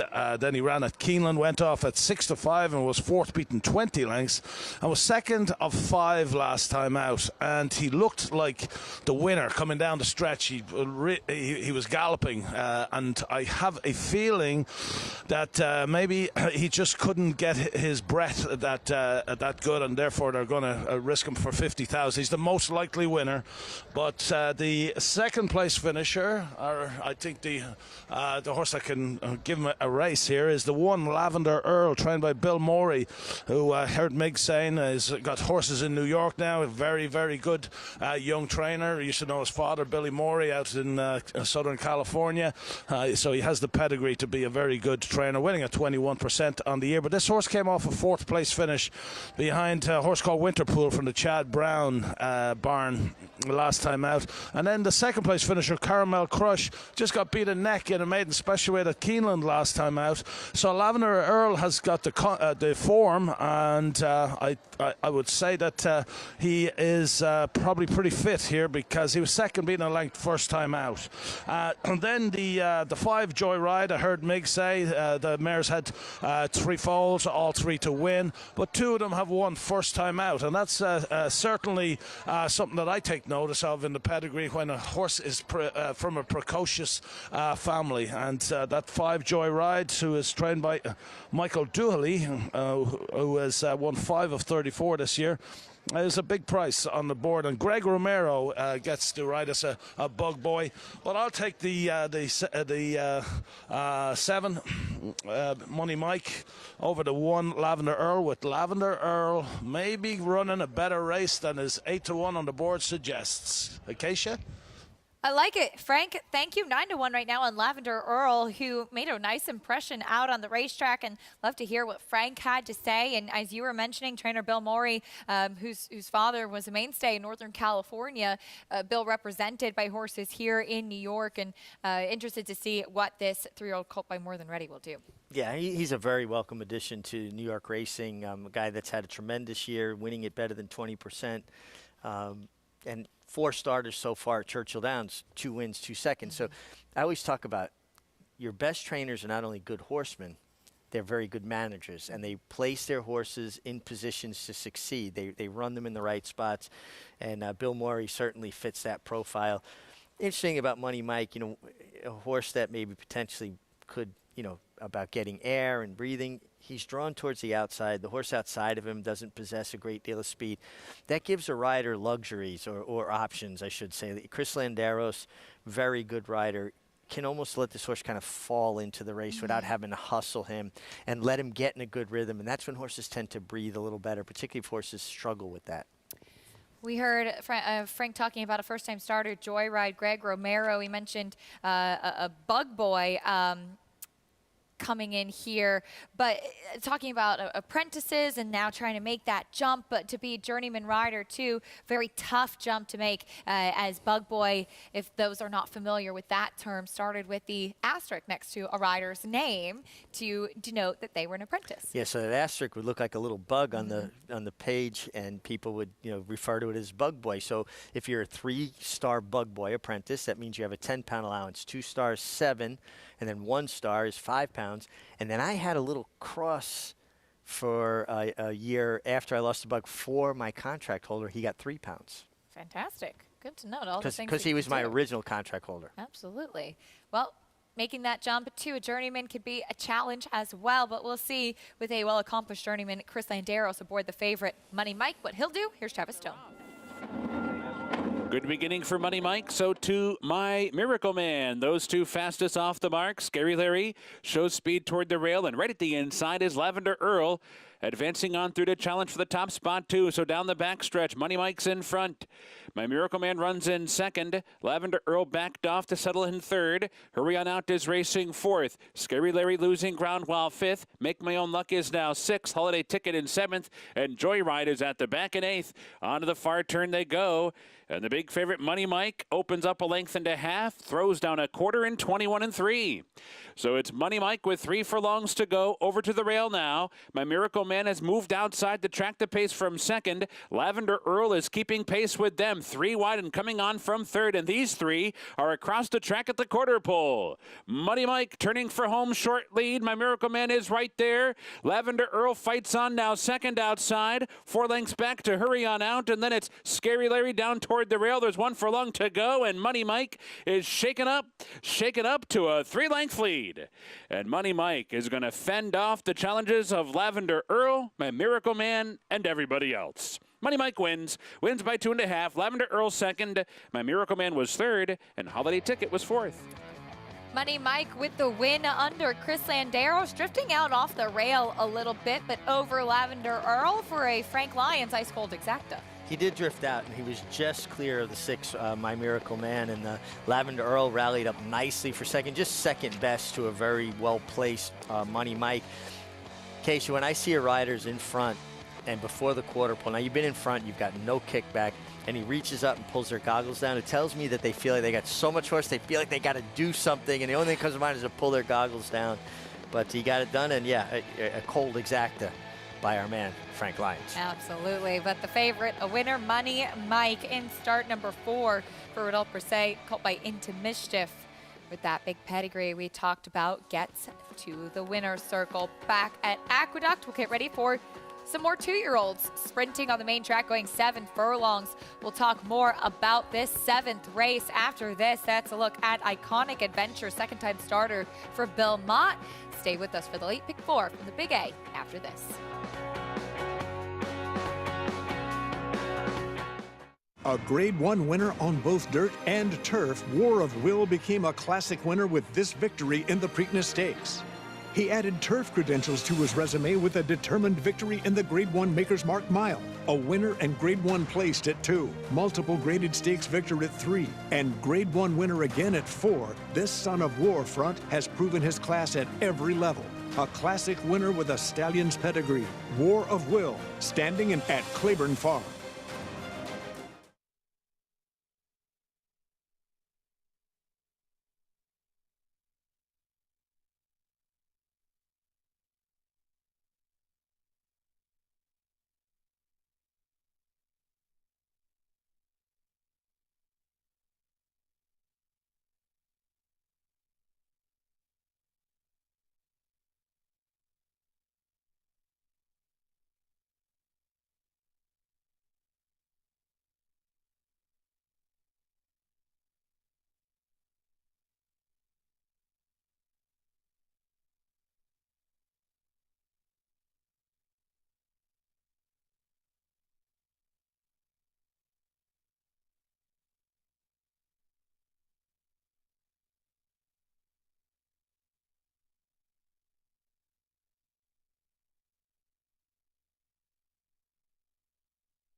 America's Day at the Races continues. Our program brought to you by America's Best Racing. For the love of the race, visit americasbestracing.net today. Some more 2-year-olds in the spotlight in the 7th at Aqueduct. That's a look at the 2 Iconic Adventure. Luis Saez will take the call on this one as the 1A Outperform does draw into the body of the race.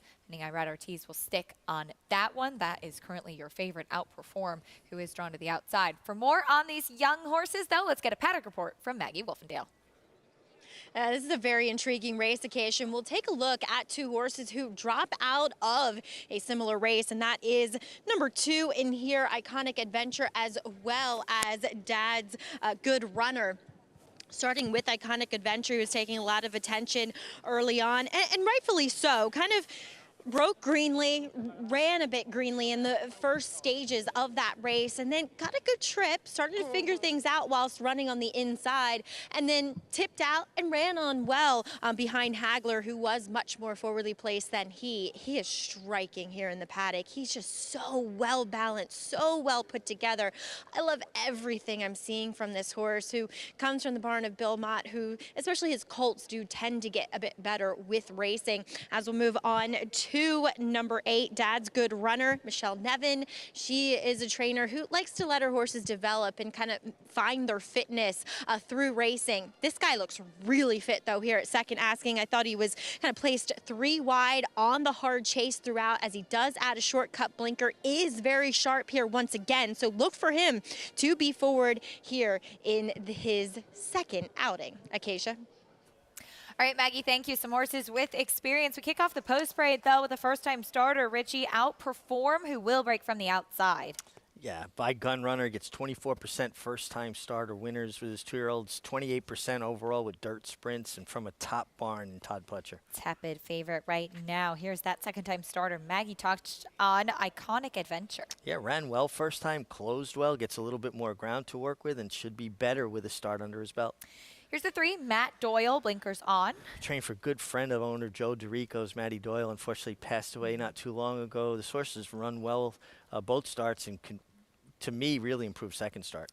Here's the 4, Big Price on a first-time starter, Stannis. Yeah, it just looks a little bit green with the pony. That always leads me to believe, that the little green, they're going to need a start because they're just kind of figuring everything out. Number 5, Ansel makes start number 4, the other for Bill Mott. Yeah, horse has got a lot of foundation, but is run predominantly on turf. Completely on turf, not predominantly. We'll see how he handles the main track today. Here's first-time starter, Fazaro. Reach out to Johnny Velasquez, Kelly Breen, proficient with first-time starters.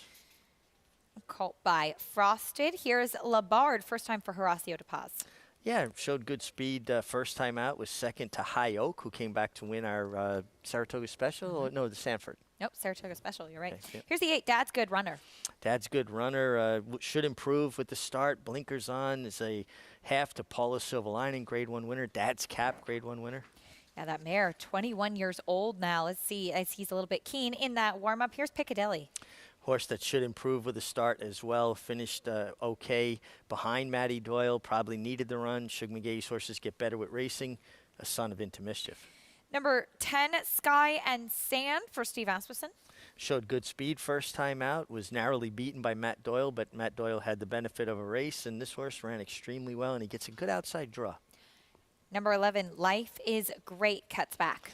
No, they better not tell Life is Good about Life is Great, but he cuts back in distance, and he's had some honest efforts. And the 12, a first-time starter, Main Event. Out of Total Knockout, half to 2 first-time out winners, Boxing Glove and Cultured.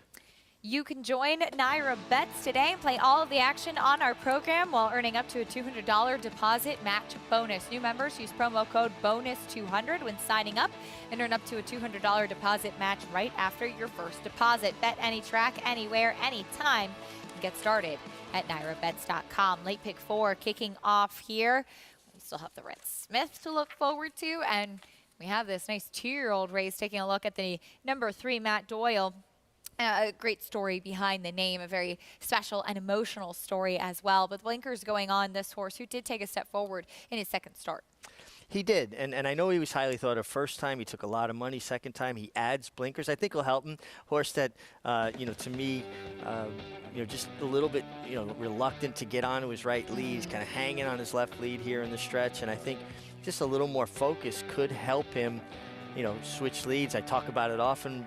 When a horse changes leads, they get a little bit more energy. You're running through the airport with your valise in one hand. You're trying to get to your flight. As you get tired, you put it in your other hand. You find a little more energy. You see he ran the entire length of the stretch on his left lead. Maybe the blinkers gets his attention enough.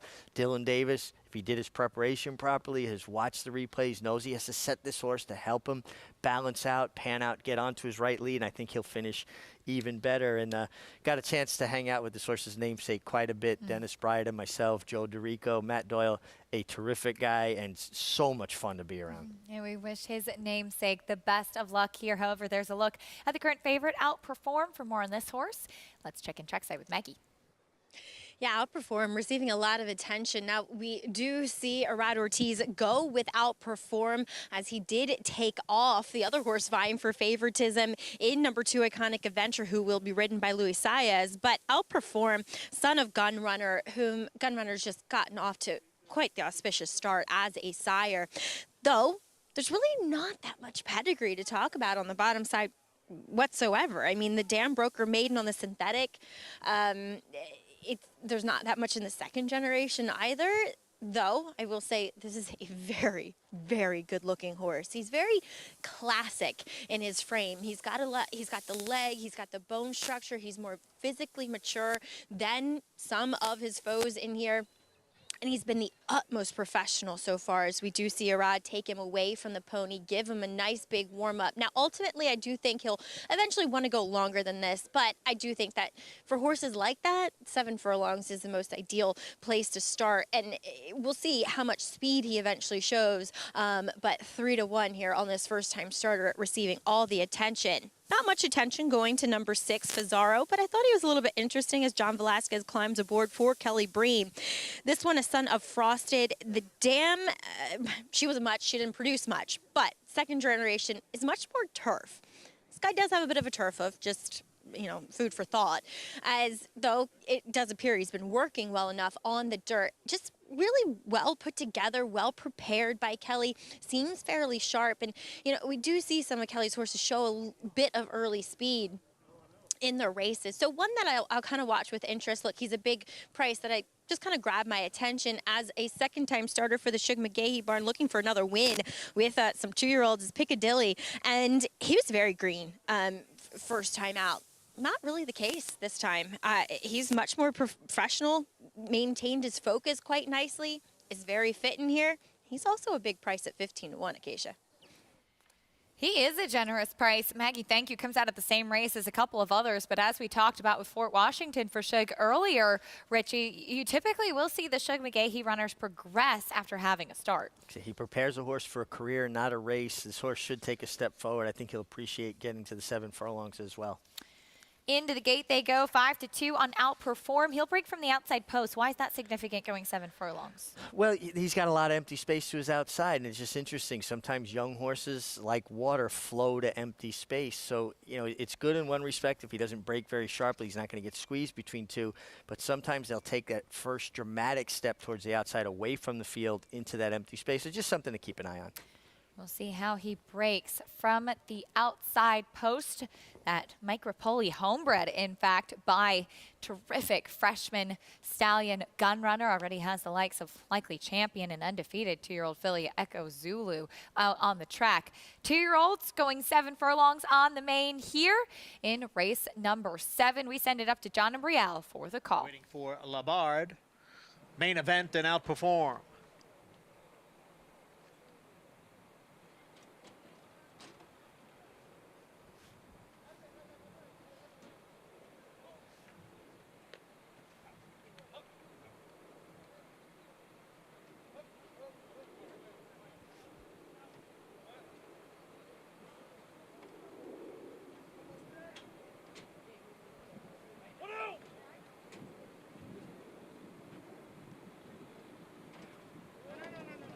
Set for the start of race 7.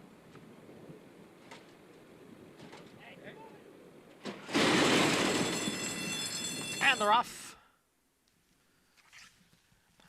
Out for the lead is A Life is Great, and there goes Dad's Good Runner. Dad's Good Runner has taken the lead. Life is Great is in second. Piccadilly's next in third. Iconic Adventure down at the rail in fourth.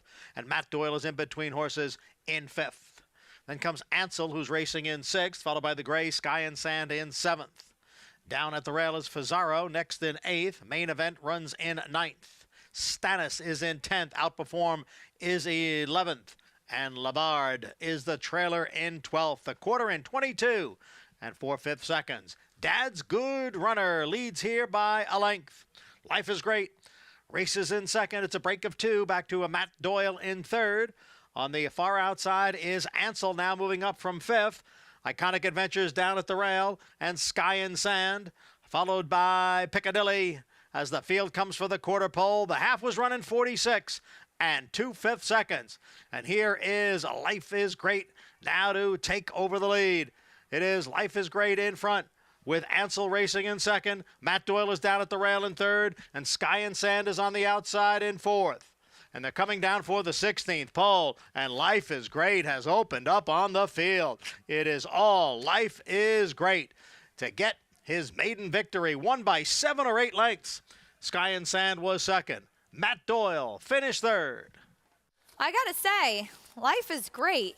finished up like he was Life is Good today. Breeders' Cup Dirt Mile winner, of course, Life is Good. But Life is Great, who really seemed to appreciate the turn back and distance he kicked on today, Richie. He really finished the deal. And when he was as close to the pace as he was coming off that long race, you knew that foundation, the air that gave him was going to serve him well, but he really finished the deal. This horse showed a great deal of ability here. This was a very impressive performance. And I was going to say, you beat me to the punch, where he was doing his best Life is Good imitation, but, you know, half the Sadie Lady, a very quick New York bred, but good to see Bob Caceres in the winner's circle, a really good horseman that's won races for a lot of years. This was an impressive performance. Very impressive. Sky and Sand in second, Matt Doyle in third, but no catching. 15-1 shot under Manny Franco, and liked him turning back in distance. The question was he good enough versus this field? And he certainly was. You do see, though, on the inside, Matt Doyle under Dylan Davis still reluctant to switch leads. Would not change leads. Sometimes you get right up against the rail. They'll take a step away for it onto their right lead. Matt Doyle is very reluctant. That's something that they really need to work on in the mornings, because he's never going to reach his full potential until they get him to get on his proper lead.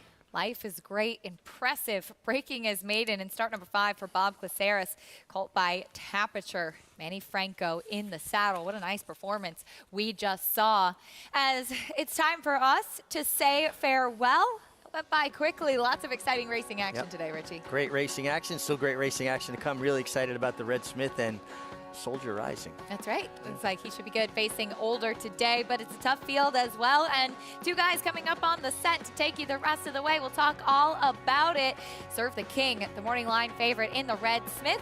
Get ready to welcome Greg Wolf and Andy Serling on the desk. Maggie and Frank sticking around. Stay with us for a lot more live racing on America's Day at the Races.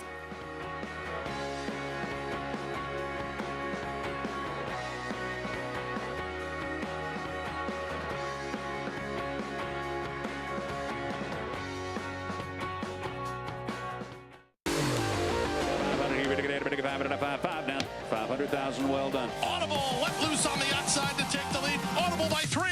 Hoffberg can't get him. Audible, no doubt about it. Audible on the inside turns away the challenger. Free drop Billy. No confrontation at all. It's Audible to win the Holy Bull with style. Audible on the outside races to the lead. Audible wins by 2.5.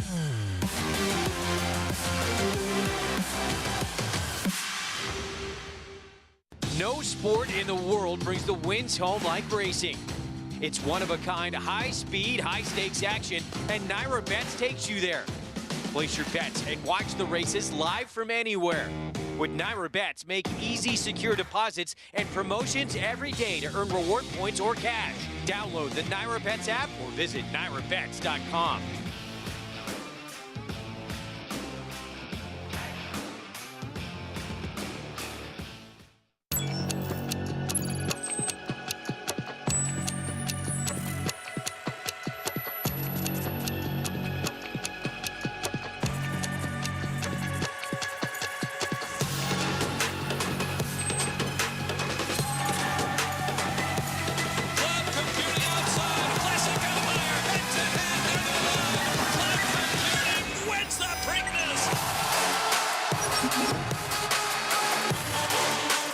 How do you become the gold standard in racing partnerships?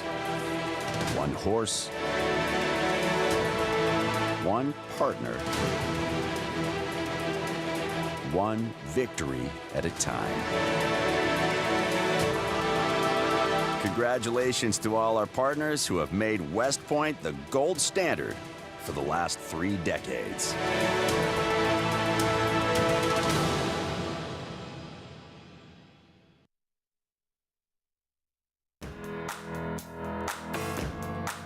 I'm Liam O'Rourke, the director of bloodstock here at Windstar Farm. I'm here with my friend Constitution. Constitution up the rail with Javier Castellano. Constitution is a multiple Grade 1 winner, including the Florida Derby, which he dominated as a 3-year-old. He came back as a 4-year-old to South Florida and won the Dawn Handicap, running a 1:11 buyer. As they come down to the finish, Constitution and the Dawn. Constitution is a rising star among all stallions here in Kentucky, and despite that he's a Kentucky bred and a Kentucky sire, he's had a lot of success in New York. Already in his career, he's sired the winners of the Champagne, the Nashua, the Sanford, the Peter Pan, the Travers, and the Belmont. This past year, we welcomed foals by New York superstars such as Kofefi, winner of the Test, and Hot Dixie Chick, who won the Spinaway up in Saratoga. Constitution is emerging as one of the elite sires in Kentucky, and you know what? The best is yet to come. Welcome back, and thanks for joining us here on America's Day at the Races. We are brought to you in part by America's Best Racing. For the love of the race, check out americasbestracing.net today. Life is Great, putting on his best impression of Life is Good. And please be joined here by Bob Glaceres. And Bob, you're turning this horse back from a mile and a 16th to the 7/8. I know you said to me while we were in commercial you weren't necessarily expecting this, but talk a little bit about the foundation this horse had, making his 5th start of his career today, and how much that aided his victory. Well, when we started with him, he was all speed crazy, as evident of his first race. And we tried rating him the second time, and Eric Cancel rode him. And Eric had to fight with him to get him back. He finally did. And then he closed with a rush. So the object with the owner and I discussing it, we tried to go long, obviously, see if we could make a really good horse out of him. And I just think a mile and 16 is a little too far. So we decided to stick with 6 and 7, try to rate him, get off the pace. Took a few races to learn to rate him, but he's learned now, so. And two, it just showed how much of a kick he actually has when that run is preserved. You beat a field of what projected on paper to be a nice group of horses. You said he didn't show to be a really good horse, but why can't he improve and step forward off this 7/8 victory? It was all about getting him to relax early. It took a couple of races because he was just speed crazy and, just go as fast as he can for as long as he can, and that never works at a higher level. I remember when he dropped Jose going on the track for his first time. Yes. So he's come a really long way. Now, Bob, you kind of gotten back into the training game in the last couple of years, but you've had nice horses in the past. You might have a nice horse on your hand. How good does that feel? That was, he right now is my best horse. There's no question about it. And kind of excited about it. And it's been a long road back. Well, congratulations. You've earned it. Well done. Well, thank you. All right, Bob Glaceres with Life is Great. Looks to be on to great things as we welcome our great dynamic duo, Greg Wolf and Andy Serling, to the show. Hey, guys.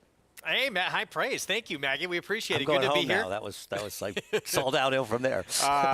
We're looking forward to it. Grade 2 Red Smith, our feature coming up later this afternoon. Marathon, mile and 3/8 on the turf. Take a look at this field here. Chad Brown, he's going to have a couple of chances to win this race, including with one of these horses from that inaugural 2017 Tattersall's class. Serve the King, who's trying to add a graded stakes win to his resume. Yeah, it's kind of belated, right? He's already had DeMarchelier and Newspaper of Record and Digital Age, and other horses do well in there. And Serve the King, it just took him a while to get going, but he ran very well to win the John's Call up in Saratoga on that 5-win day for Chad Brown, where he went from sort of floundering in the trainer's standings to the lead to never look back. And he had a good trip in here, and Gufo roved a little soon, but Gufo's pretty good, and he's not in this race today. He's the horse to beat. I'm with you. 3-1. Irad Ortiz Jr. will be aboard. 4-time winner on the turf, but looking for his first graded stakes victory. His stablemate, Value Engineering, will be in the race as well, who in his 12th career start is going to be making his stakes debut for Chad Brown. Yeah, I'm bullish on Value Engineering. I think this isn't a bad spot to take a shot, a little bit of a price on him. He may not be good enough. He's going to have to step up, but his last race was a good indication for him. Back at Churchill Downs, current look at the odds for race 5. This allowance optional claiming group traveling 6 furlongs for fillies and mares. 9-5 favorite outside. We'll get to Ain't No Elmer's in a minute. Here's Palace Avenger. Wesley Ward does have speed inside. Coming off a near 6-month layoff, and along with the 6 appears to be the ones that will be forward. She's So Majestic. Joe Talamo for Michelle Nehai. I mean, the reality is that she's got some figures that are fairly good, littering her pedigree, so she's not impossible. Tom Amoss sending out little Tootsie in the silks of Serengeti Empress's Joel Politti. I wonder if she's a little bit dressed up off the fact that she ran stake races, and she may be a bit pace compromised here at 2-1. Especially with the scratch of that 3, yep. right? Headland, Steve Hobby, Martin Garcia. Another horse who, you look through this field, and most of these horses have similar figs and is competitive off a 5-month layoff. And here's the filly by Golden Sense, the 9-5 favorite for Brett Calhoun. I feel like if they all ran the best race they ever ran, that she would win, and she should be forward in this race. Another one, this one coming off only a 2-month break. Take advantage of the Twin Spires bet back offer. Place a win bet on select races at Churchill Thursday through Sunday. Get your bet back up to $10 if your horse runs second or third. You got to opt in, and those bonus funds are credited every Monday. Download the Twin Spires app or go to twinspires.com to get involved. So there's Tom Amos's Lil Tootsie. She now is the favorite at 9-5. Was just third this summer in the Grade 2 Prioress at Saratoga. With more, head to Louisville and Frank Lyons. Hello, boys. Nice to hear you. So I like the 4 in here, Lil Tootsie, because I think that the pace of this race, even though there's only 5 fillies and mares lined up in this race, they're going to go really quick because I think that the 1-horse Palace Avenger needs the lead to win, and Ain't No Embers is just as fast, Ain't No Elmers, perhaps even faster than the 1 Palace Avenger. Interestingly enough, all of the fillies in this race, the 5 fillies, all at least have 1 win here at Churchill Downs, and they all love the 6 furlong distance. Ain't No Elmers, the 6-horse, has won 4 races. They've all been at this distance. The 5 Headlands won 7 races. 6 of them have been at this distance. The 4 Lil Tootsie has won race 4 times at this distance for 2 wins. And the other 2 fillies are the same. They had 3 wins at this distance for the 1 and 4 wins out of 5 for the 2 at this distance. So they all love the distance of 6 furlongs. And 4 of them are between 8-5 and 9-2. So it's a really competitive, even though it's only a 5-horse field. But I'm going to go with the 4, Lil Tootsie. And that's going to start out this 5th race. Okay? Back to you, Wolfie. Frank, thank you. And it starts a pick 4. So you see those red and white silks, Joel Politti with Lil Tootsie. And we talked about pace, and there is some speed gone with the 3. But inside, outside, maybe it will set up for. They seem like they both want to go. They'll need to set it up for Lil Tootsie, who comes from pretty far out of it. Yeah, I think it depends how aggressive they are. I mean, these are 2 horses that are pretty quick, and we're looking at Lil Tootsie here. I like when Frank and I disagree, though I would say that doing these shows with Frank when we've disagreed, he's been right about 3 out of 4 times, and I might be being too kind to myself there. So I'm going to be honest. Silver Sensational is a nice horse. The horse ran second. I don't think this was the strongest run in the Prioress, and I prefer other horses, and I just think she's being overbet because she's what I would call stake-faced. She's been running in stake races recently, and I worry, she's not going to get enough pace to run at, and frankly, I just don't think she has any kind of speed figure edge to be 8-5 in here. Does she look that good to you? I don't get that price at all. Right? She's a contender. No, they're all, honestly, I agree with what, yeah. they all look like they have a chance. This is strange with all that money going there, no question. Especially with Tom Amos training. I mean, there's some good trainers in here. Don't take shots at Tom when he can't fight back. Tom having... It's the only time I can. Part of... I didn't even realize she ran 3rd of that. He had the best Saratoga he's ever had. And a lot of, placings as well, and Lil Tootsie was one of them. I think, and you'll talk about this with trainers, especially trainers that don't run a lot in the New York circuit, bringing the right horses to Saratoga. And you look at Tom, and what has he been in the show, 4 or 5 years now with us? About something, maybe 4. I think he's gradually brought more horses. And listen, he had some very good 2-year-olds. What did he win? 3 2-year-old maiden races, I want to say? At least 3. 2 on the turf, 1 or 2 on the dirt. He had the right horses this year. You just learn. He was in a tough spot, too. I mean, he came to do the shows, really, and then was forced to sort of bring some horses since he was going to be there. But now he's coming with some nice ammunition. And it's interesting, and I think his relationship with Joel Politti has really helped. Obviously, the success they have with Serengeti Empress and with Joel, who's a terrific guy, and I think he's gotten more involved. He's bought more horses, and they've been doing well together. And the truth is, it's tough to do well in Saratoga if you don't have some live 2-year-olds. Any of the race, bottom level claiming races, you need some tough horses. I agree, but I mean 2-year-olds, and Tom won 2 2-year-old turf races which I think that would surprise people. You don't think of Tom as much as a turf trainer, but like all good trainers, he can win on any surface with the right horse. We saw that Palace Avenger, the one, just step in for Wesley Ward, coming off a defeat at 3-5. She's usually quick. She didn't show any pace that day. That was back in June here at Churchill. That's a concern. Yes. I mean, she may show speed, but you hate these horses off layoffs that are coming off a stinker. This will be the first start back. Can she rebound? Likely going to battle this one here on the front end. Let's go to Travis Stone, race 5 from Churchill Downs. And they're off. Ain't No Elmer's hustled from the outside. Palace Avenger hustled from the rail, and these two hook up early. Palace Avenger at the inside, short lead. Ain't No Elmer's is keeping pace, a break of 2. She's a Majestic comes away in 3rd. Headland is 4th, and Little Tootsie settles in at the back in 5th. 6 lengths off the lead. And that leader is Palace Avenger down the backstretch run. The leader by half a length. Ain't No Elmer's is keyed up on the outside, 2nd, reserved while keeping pace. The opening quarter sharp, 21 and 2/5 seconds. They're on the far turn, and Ain't No Elmer's is looking for the lead now and grabs it with 3 furlongs to go. So Ain't No Elmer's takes over. Palace Avenger's back into 2nd. Henland is 3rd. Little Tootsie on the move with a 4-5 wide bid. 5th, 4th, now 3rd outside and about to be 2nd at the quarter pole. Top of the stretch, Ain't No Elmer's tenuous lead. Little Tootsie has rallied from last to be 1st with 1 furlong to go. Ain't No Elmer's has to fight back, but is back into 2nd. A long way back to the rest. There's a 16th to go. Little Tootsie is opening up by 4, now by 5. Ain't No Elmer's fights on, but Little Tootsie, a last to first clear-cut winner.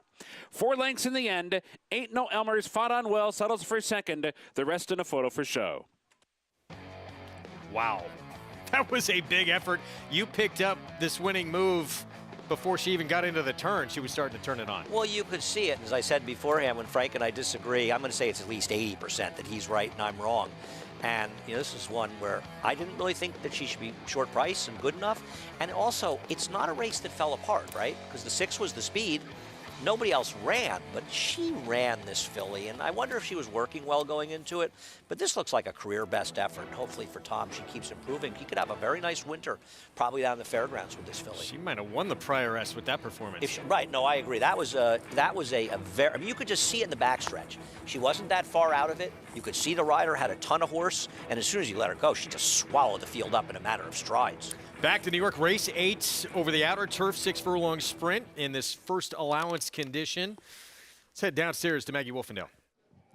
And Greg, we do see Kawaii River as one of the horses taking some early play, and I can completely jump on board with him. He looks fantastic down here, had a little bit of trouble in that Carl place in which he drops out of, and probably one of the best times I've seen him appear here for John Terranova, but his main rival is number 10, Colton's Command, and he is a horse that I have fairly consistently been fairly critical of, that he doesn't really carry his weight, and 2, he doesn't automatically strike you as a horse that wants to sprint on the turf, but his numbers and his races indicate that that's exactly what he wants to do. And this is the best I've seen this guy look. He still has that breast collar on because he is a very narrow, kind of tubular shaped horse where the saddle is just, you know, inclined to just slip back on him, but his weight is the best I've seen. He looks stronger across his hind end, looks like a happy horse. I feel as though Colton's Command could be sitting on top of one of his better efforts and possibly a breakthrough performance as he has been the bridesmaid in his last 2. Moving on to another horse in here, that is number 8, Ring of Fire for Rob Atras. Now, he was not flattered by horses who came back earlier in the starter allowance who did not run very well as he just got up over King James. So, yes, on paper, his efforts for Rob Atras would make him somewhat playable here, and he looks fantastic. But I gotta say, he does put front bandages on as we do see him heading in to the stall where they do fix shoes. So he is going to get a bit of a shoe repair here. So we will have a brief delay as well here in the paddock. But like I said, definitely not flattered by the efforts of horses coming back in that earlier race. Moving on to number 11, Gins and Tins. Yes, he's 3 for 32 life and never in love with horses with that kind of record. And 2, he does not possess that much early speed, which I don't know. We'll see. It might hurt him a little bit here. But he looks great. coming in here for trainer Mike Gorham, and just really carrying his weight well, his flesh too. He's a little bit overmatched, like I said, on paper, but I do think he matches up well with these physically, and a bit of a price that jumped out here in the paddock, Greg. All right, Maggie, thank you. 5 minutes away from this 8th coming up. Whose feet we looking at? I don't know, but I see 4 of them, so that's the right number, right? That's the 8 getting that shoe repair, Ring of Fire. Dylan Davis will ride for Rob Atras. 2 wins in his last 3 starts. He's going to have to run better than he did last time to get it done. A number of horses came out of that race earlier today that were unsuccessful, including the second-place finisher who finished, I'm not even sure, not in the top 4. Kawaii River is way the horse to beat in this race, and not just because we're fans of Kawhi Leonard. This is a horse that arguably could have won every single turf race he was in. He got in trouble down the inside in his first turf race, 3 back, or he could have won. The next time when he won and broke his maiden, it's important to note that he made a big 3-wide move in that race, and that was the first weekend at Belmont, and horses on the rail did well. He was not on the rail. In fact, the second horse wasn't the rail. That horse came back and broke his maiden in a race that's come back to be a very good race. Last time out, he was the speed on paper, and Jose Lezcano, for some reason, rated him.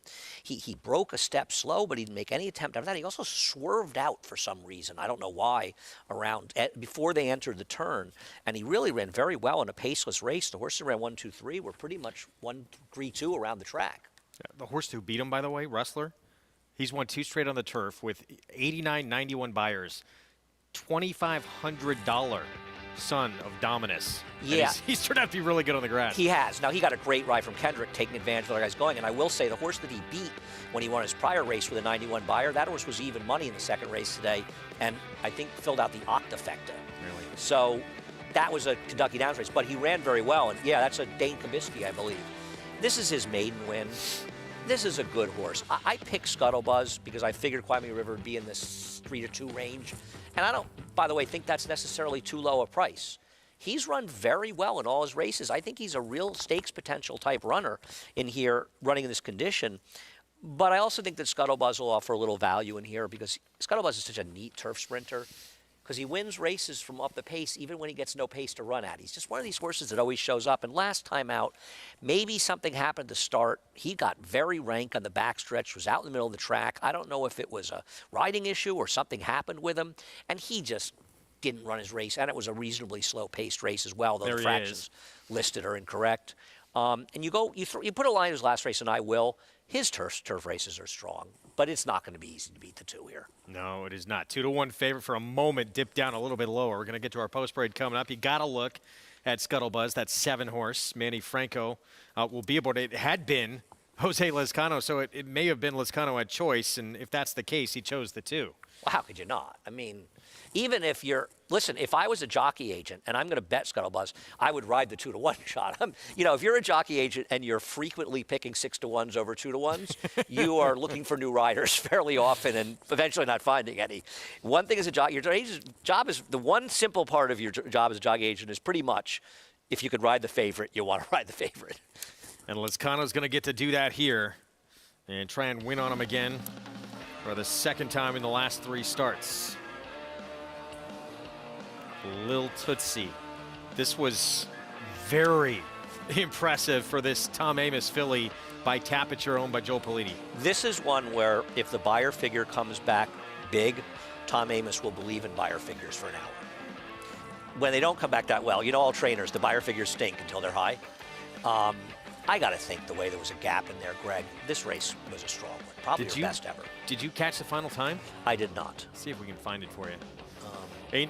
Elmer, she's so majestic. Second and third, $6.20 on Little Tootsie. Look, improving 3-year-old late now in the year, and off this performance, I can't wait to see her now as a 4-year-old. Right. I mean, obviously, even off this, she probably has to get a little better to be in this, to compete at a high level. But there's a division, the filly and mare dirt sprinters, where I'd like to have an improving horse, right? Yeah. Because it's a hungry division. I mean, look, it was a 5-horse field in the Breeders' Cup. There's a lot of room at the top. Bell's the one, still going to be part of it, by the way, next year. She is. But, I mean, I don't think this performance necessarily makes her as good as them, but I think it's the right kind of performance that may be a step forward, and she has a chance to compete at a higher level. Back to New York. We have our post parade coming up. for this 8th here at Aqueduct. Rail on this outer turf, by the way, out 12 feet. As we hear the call to post in the background. And we're going to kick things off with Gussie Mack coming in from Laurel. Kind of got squeezed and bumped out of the gate last time out. Hasn't run bad races. Could potentially, at a big price, get a piece of this. I guess. I mean, this is not an easy spot. Not that this horse is bad, but this is a tough spot. Ray Vargas Jr. will be aboard at that big number from the rail. Up next, the favorite who looked so impressive in that maiden win and then tried Stakes Company next out. I think it's a place you want to see Jose Lezcano leave a bit to get early position. Not a speed, but a horse that can be forward. Nice ace, 18-1 now with Rob Atras, Kendrick Carmouche aboard. Could be forward in this race. Obviously tough to make on paper, but it's a long shot first time for Rob Atras. His horses are running very well. Yeah, tried turf for the first time last out. That was at a mile at Keeneland. And more suited to sprinting, right? Yeah, wound up last, cutting back today. Uncle Romy, no front shoes for this horse. Well, this horse, I don't think he's rated to be a factor late, but he could be a factor early. Call Me Harry. John Kimmel comes in off a win at 7/8 at Belmont. Once they got away from their plan to foolishly rate this horse and got back to what works, he's been running well again. He's always run well when he's forward. Here's Scuttlebuzz, who we talked about earlier, Rudy Rodriguez, Manny Franco. I'm going to try to upset the favorite with this one in here. He's an honest turf sprinter that has a legit excuse last time. To skip ahead to the 9, Bustin' Shout, who was only beat ahead to Mo Maverick, an 8-time winner on the turf 3 starts ago. Trevor McCarthy's going to go. I mean, he has only one way to go, this guy, and he's fast. And let me tell you, he may need a race off the layoff, but if he doesn't, he could be a factor. He had a tough trip in that beat that day, too. Colton's Command, 4-1 with Jose Ortiz. He needs pace to close into, and he's got to get the right trip from an outside post. A horse who needs to save ground at some point. Yeah, couldn't catch that gate-to-wire winner last time out. And then Gins and Tins, big long shot outside, but Irad Ortiz Jr. sees fit to take them out. I know that Maggie liked what she saw, and that certainly counts for a lot. But this horse better improve. And I think what Maggie was saying was she looks good, and I think her drift would be throw him into tries or supers if you think he has a shot to get a piece. And here's the 8 Ring of Fire, Dylan Davis, Rob Atras as well. Yeah, he's coming off a win, but he's going to have to take another step forward. The going gets tough off of wins.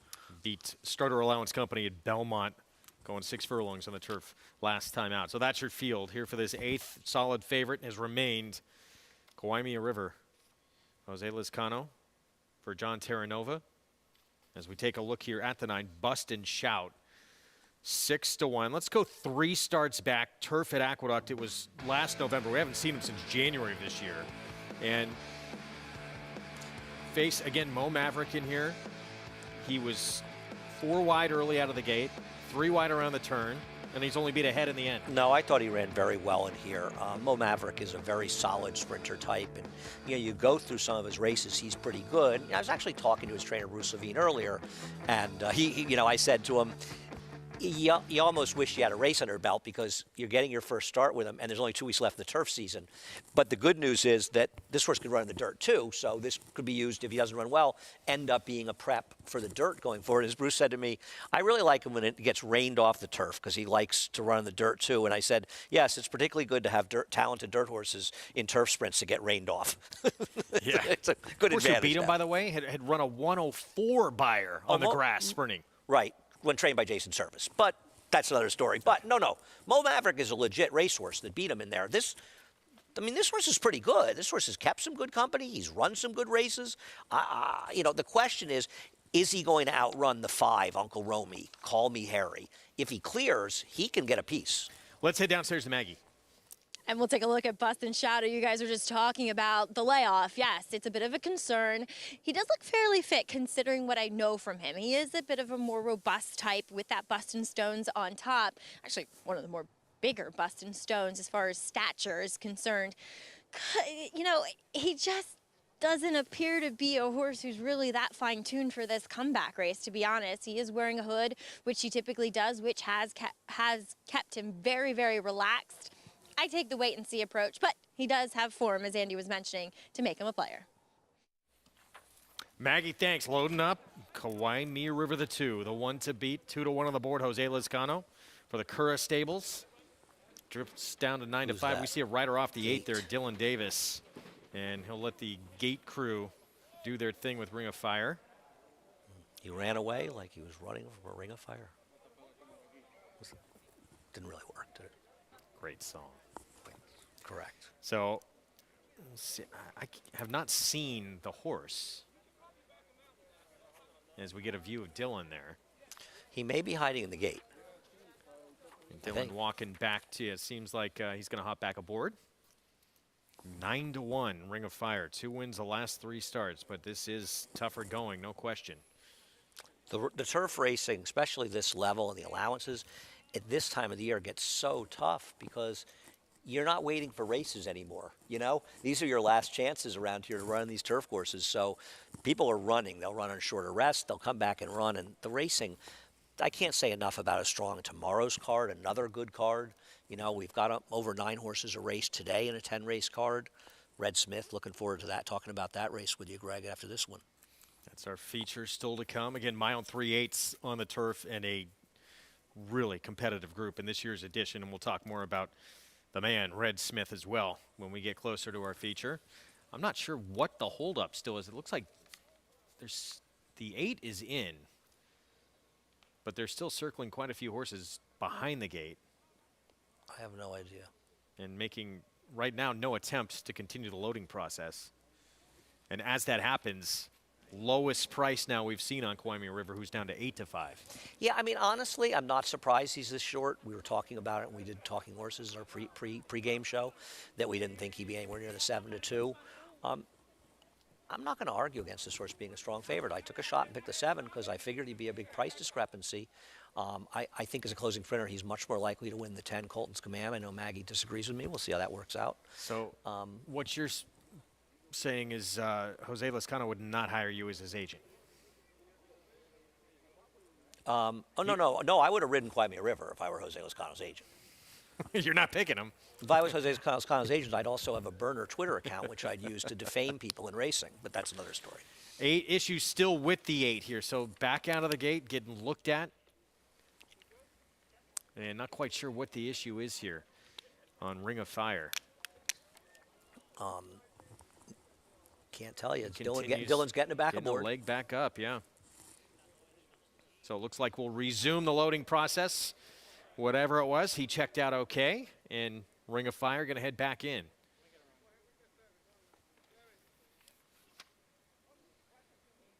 Eight to 5 favorite, Kawaimia River. Let's go back upstairs. John Imbrial with the call. Here's the 8th from Aqueduct.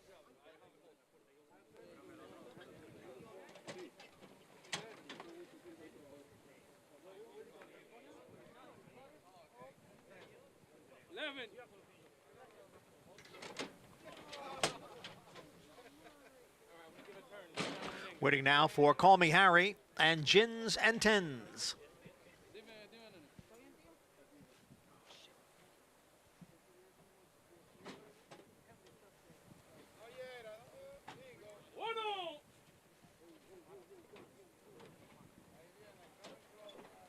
We're all in.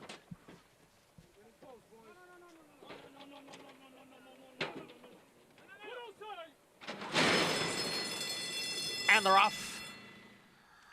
Bustin' Shout and Uncle Romy go out for the early lead. It is Bustin' Shout with the lead. Uncle Romy races in second as Call Me Harry advances into third. Nice Ace down on the inside in fourth. Gins and Tins runs in fifth. Colton's Command is next in sixth, followed by Kawaimia River, who's down at the rail in seventh. Alongside is the Gray Scuttlebuzz in eighth. At the back of the pack are Ring of Fire and Gussie Mack. The quarter, 23 1/5 seconds. It's Bustin' Shout on the inside and Call Me Harry on the outside. And the two of them are stride for stride for the lead through a quarter in 23 1/5 seconds.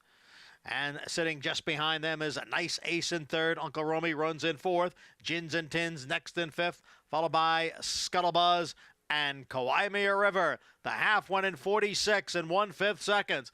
It is Call Me Harry narrowly. Uncle Romy, Nice Ace. Kawaimia River is going to look for a way through. On the outside is Scuttlebuzz, who's coming on a late move from Colton's Command. Call Me Harry. Here's Scuttlebuzz. Kawaimia River. Colton's Command on the outside. They come on for the finish, and it is Scuttlebuzz in between horses to get the victory right at the end. Scuttle Buzz, the upset win. Rudy Rodriguez and Manny Franco at 6-1. No, great job by Manny Franco. You know, he had that. He broke a little bit slowly, and he was not far from the favorite in the backstretch. He actually passed the eventual second or third place finisher Colton's Command on the backstretch. Colton's Command was more patiently ridden. You see him on the rail. Scuttle Buzz, the gray, was his widest horse of the entire way, and honestly, you could argue that he maybe moved a little sooner than you would have wanted because the 10 ran well, waiting. Crimea River, honestly, is it possible that Jose just let him too much to do and I just never got that clean run? But honestly, he got out here and he didn't have any punch, did he? He did not. He did not have any punch there. I mean, maybe he was in a great tactical spot, but... I had to pull up a little bit late, but was left with a lot of work to do. Yeah, but Scuttle Buzz gets it done at 6-1. Congrats to Manny Franco. And now if you're Jose Lezcano, you're saying, I know he's 8-5, but my agent should have ridden me on this one. I was on this horse, last time, regular rider. What's going on? That's the problem with an agent. Your jockey can always come back and say, why didn't you ride that one? I'm sure Jose wouldn't. I'm kidding. Boy. 6-1 Scuttle Buzz. Didn't work out. 3 for 3 on the Aqueduct turf. We'll have the prices from this one when we come back. 7, 6, 10, 2.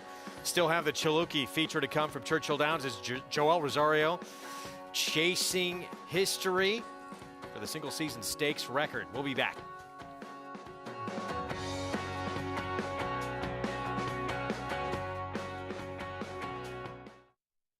The Run Happies are running, the Run Happies are winning.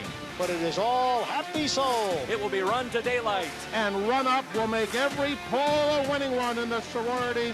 Breathtaking move around the far turn. Nifty maneuver between horses through traffic. Swung wide, kicked on, and Smile Happy the winner. Don't miss out on the stallion value of a lifetime. Call Bernie Sams right now and book your mare today. Eclipse champion Run Happy, standing at Claiborne Farm.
Gary, how's it going?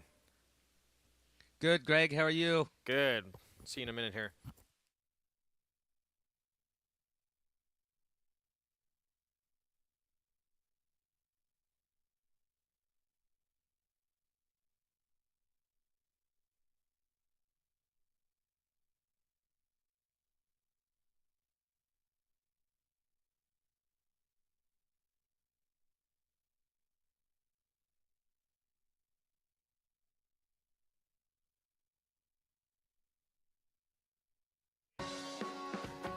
We're back on America's Day at the Races. Good to have you with us on this Saturday afternoon here on FS2. Program brought to you by America's Best Racing. For the love of the race, visit americasbestracing.net. Today we have the features still coming up at both Aqueduct and Churchill. 8th in New York, an upset. Here's Scuttle Buzz, Manny Franco, Rudy Rodriguez, and LaMarcus Stable. Yeah, and you know, Scuttle Buzz probably one of these horses better off in the clear, making these runs. He didn't lose that much ground until he swung into the stretch, and nice to see Manny get it done with him. Always happy to see Manny win, and he's just, I mean, he's such a nice, honest horse. He's an unusual kind of turf sprinter in that he's able to overcome circumstances and win turf sprints. A lot of horses are pace dependent, and he's not. Nice pick. Thank you. And good for Manny Franco. Yeah, he's had a kind of a tough start to this meet here at Aqueduct. This should help. Absolutely. Love Manny. Always rooting for Manny. 3 for 3 turf specialist here. Scuttle Buzz on this turf at Aqueduct. $15.20. Call me Harry. Colton's Command, second and third in there to complete the trifecta. It's our ABR race of the week next. Grade 2, Red Smith, mile and 3/8. And look at that betting board. It is wide open in here. Chad Brown served the King. Current 3-1 favorite. He also has Value Engineering at 8-1. A horse who actually does like this distance. Serve the King now in really sharp form right now. Yeah, another one of those Tattersall purchases, right? Taking a little longer than some of the others, but I tell you what, the success that Chad Brown has had with Kingman's in particular, purchase of Tattersall's, incredible public sector, maybe the favorite in the Hollywood Derby next week, technical analysis this year, domestic spending, this horse, so much success with him. And this is a Kingman that can handle a long distance. Rad Ortiz Jr. will be aboard second in a Grade 1.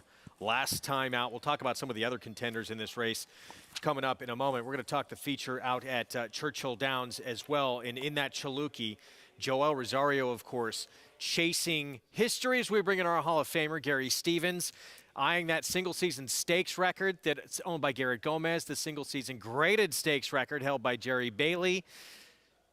Can he get there, Gary Stevens? Oh, I think so. We're talking about not only one very driven individual in Joel Rosario, but his agent, Ron Anderson, who I was fortunate enough to be involved with him for the best parts of my career. He's not only a good friend and family member, but he's part sports psychologist. And when he gets on a mission, you get on a mission. That's what I'm seeing right now. Ron Anderson is on a mission to get this done. He's going to pick the best spots that he can for Joel to get this job done. Listen, in this game right now, you reach the highest points, but you always got to have goals. You've always got to have something that you reach for. And this season for Joel Rosario and Ron Anderson, it's these two titles. And do I think he can do it? Absolutely. And I think it can continue today, guys. Greg?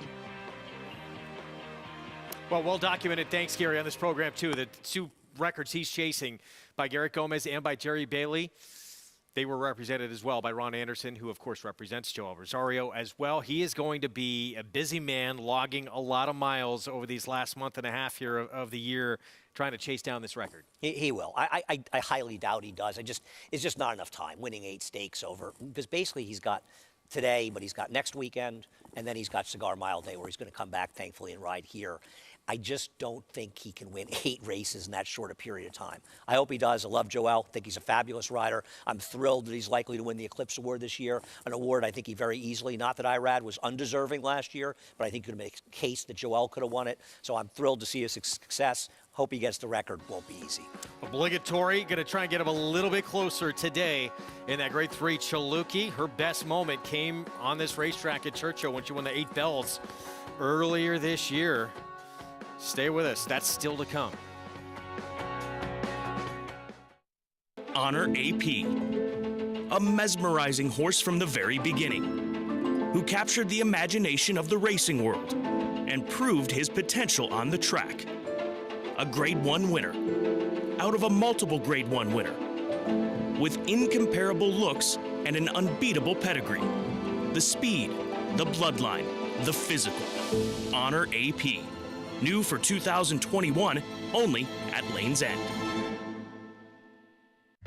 Blood Horse Plus, available through bloodhorse.com, provides exclusive, timely, and unmatched content to subscribers, including Fox Sports, Blood Horse branded weekly programs, a detailed stakes winners section, behind-the-scenes videos from Blood Horse staff, on-demand access to deeper horse statistics, and a $5 monthly credit to equineline.com. Upgrade to Blood Horse Plus today. This gleaming chestnut wins by 6 on debut, with the promise of bigger things to come. Justify, he's on a dizzying ascent to greatness. What do you do when the experts compare you to legends? Justify has won the Kentucky Derby! He's unstoppable! He won the Preakness! Justify is the 13th Triple Crown winner! You justify it. Racetrack Television Network brings you every race, from every track, on every screen, every day. With monthly packages starting as low as $5, RTN gives you great value and access to more live HD streaming and race replays than anyone. Visit RTN.tv today to sign up and watch on almost any device, including Roku and Amazon Fire. Use promo code TRYRTN for a 5-day free trial.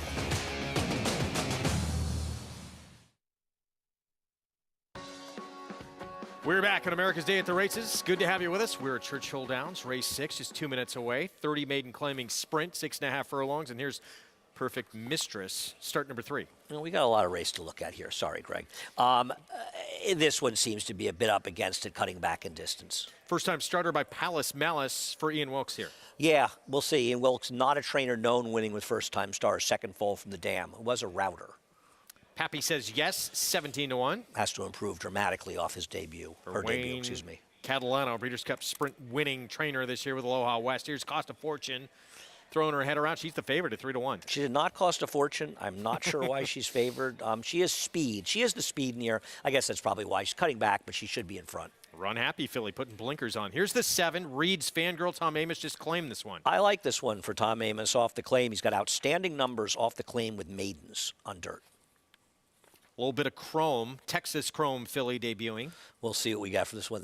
The sire of the sire is Grasshopper. Second in the Travers to Street Sense. Oh, nice knowledge back in the day there. Scintillating Star, Marcassi, Adam Beschizza. I thought that if you were looking for a little bit better price, only 5-1, but this horse had a little bit of a shot here to be in a good stalking spot. Palo Lobo sending out this Donner of Creative Cause, start number 3, big drop. Yeah, gonna have to improve with the drop. La Neblina, 51-1 on this tonalist filly, start number 2. Well, she's dropping down from 74-1 on her debut. Did not run much. Beat one horse home first out. And then Stanley Market, 5-1, taking a lot of play right here with Rafael Bejarano. Yeah, I feel like they're betting on the drop down and the figures, and this one is trying the dirt for the first time. I'm skeptical. 2 also eligibles, draw in first-timers, both of them. Here's Tethered. First fall for Dam, that wasn't that bad. Ran an 80 buyer. And Tom Drury Jr., art collector, began his career with this barn. Algorithms filly, Allocate. She's taking some money to be 11-1 in here. The Dam was a nice turf horse, actually. It's just a better turf pedigree, at least in the Dam side. But getting a little bit of nibble, especially for an AE coming in for 11-1. Post time coming up. Time for the Twin Spires Market Mover. It's that filly right there, the 12 Stanley Market. She has never been on dirt, 3 prior starts. It was 2 sprints on turf, stretched out to a mile and 16th. Never's finished better than 6, now gets on dirt for the first time for Victoria Oliver, St. George Farm Racing. If you want to bet the Market Mover or anyone else in this field, get signed up and started at Twin Spires or download the app to get involved. I don't like her, but if our man likes her, Frank, I got to go aboard because whenever we disagree, he seems to be right.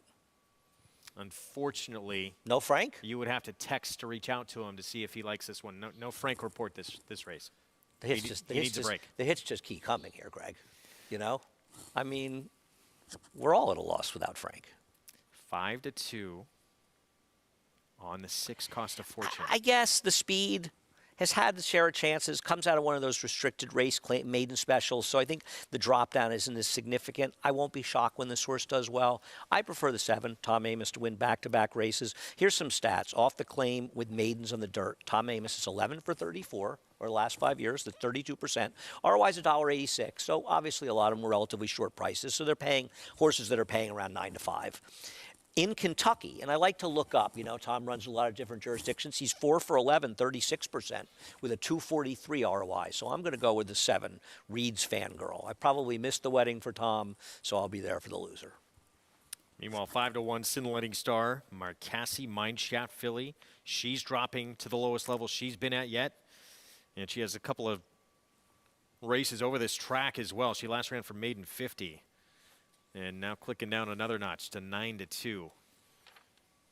Derby City 6 begins here in this 6 from Churchill Downs. 30 maiden claiming sprint, 6.5 furlongs. Let's go to Travis Stone. Market, Tethered, and Allocate.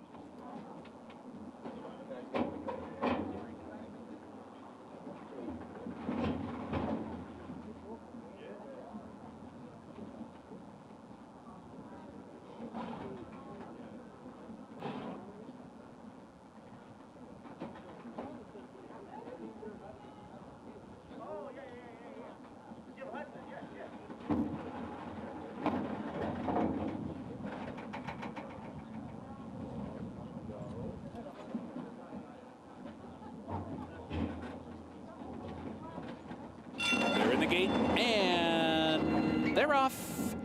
Reed's Fangirl mid-pack. Costa Fortune is there. Stanley Market showing speed from their outside, and Perfect Mistress down toward the rail. They cross over, and Costa Fortune fastest early. Opens up by 3/4 of a length. Reed's Fangirl up to grab second now. Stanley Market is racing in third. Merzias on the move from the outside into fourth. Perfect Mistress is fifth. Scintillating Star 6. Rosanas in seventh. Poppy Says Yes is about 6 lengths off the lead. Now make it 7 back in 8th, just ahead of Allocate, who is 9th. Tethered running along in 10th, 2 lengths clear of a little bit of Chrome in 11th. The trailer is not Neblina, about 15 lengths from top to bottom. Strung out field, 22 and 2 for that opening quarter. 3 furlongs to go. Costa Fortune holding on to a narrow lead, hounded every step of the way by Reed's Fangirl.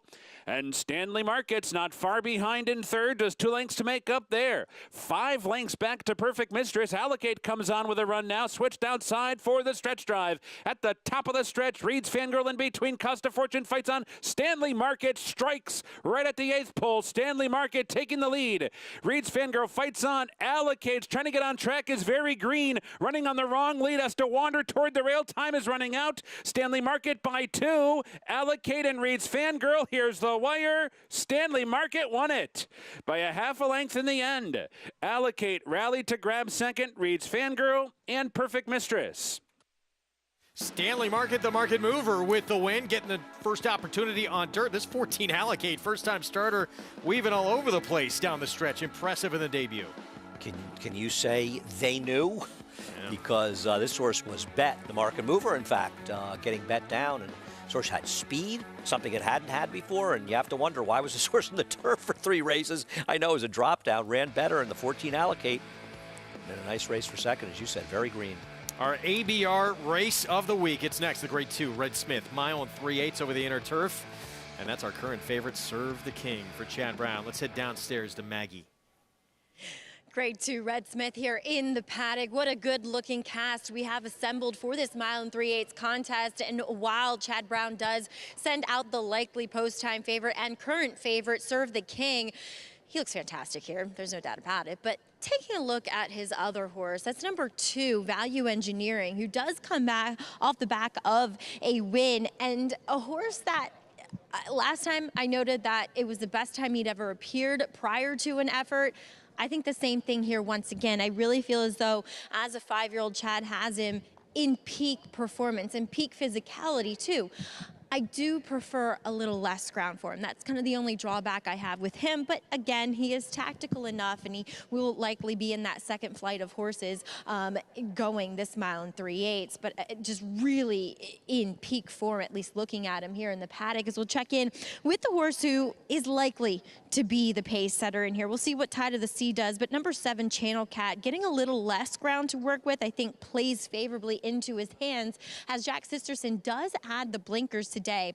He'll add a fairly full cup, to be honest, and he is sharp, as he always is. He looks incredible in the flesh. So John Velasquez saying earlier that he's a horse that lacks a bit of focus in his races. We'll see if this does hone him in a little bit more, the addition of those blinkers. Number 9 is No Word here for Todd Pletcher, 1 of 2 for the barn. I just like No Word. I've liked him since he's come back in August. He's really done well as a 4-year-old. He looks like a confident, happy horse. I don't think the mile and 3/8 is a problem for him. I actually like him looking at him physically with a little bit more ground here as they're hitting the track, Greg, for this Red Smith. Maggie, thanks. And here comes our post parade for our ABR race of the week. Here's Tide of the Sea, Mike Maker and Luis Saez. He actually ran very, very well last time when you consider, I'm sorry, he didn't run as well. The second horse, he's actually, let me strike that. He's a speed horse that is not in great form. Okay.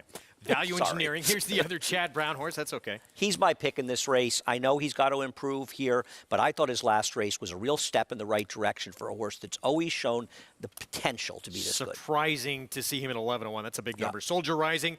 He was second to Yabir, Breeders' Cup Turf winner, 2 back. Yeah, I wonder a little bit with Value Engineering. It is Lasix off. Soldier Rising, he is better going longer. The problem is, yes, he lost Yabir, but he also beat a horse that would be 25-1 in here. Here's Serve the King, the favorite for Chad Brown and Peter Brandt. Improving at the right time. Here's a question for you. Is he better going even longer?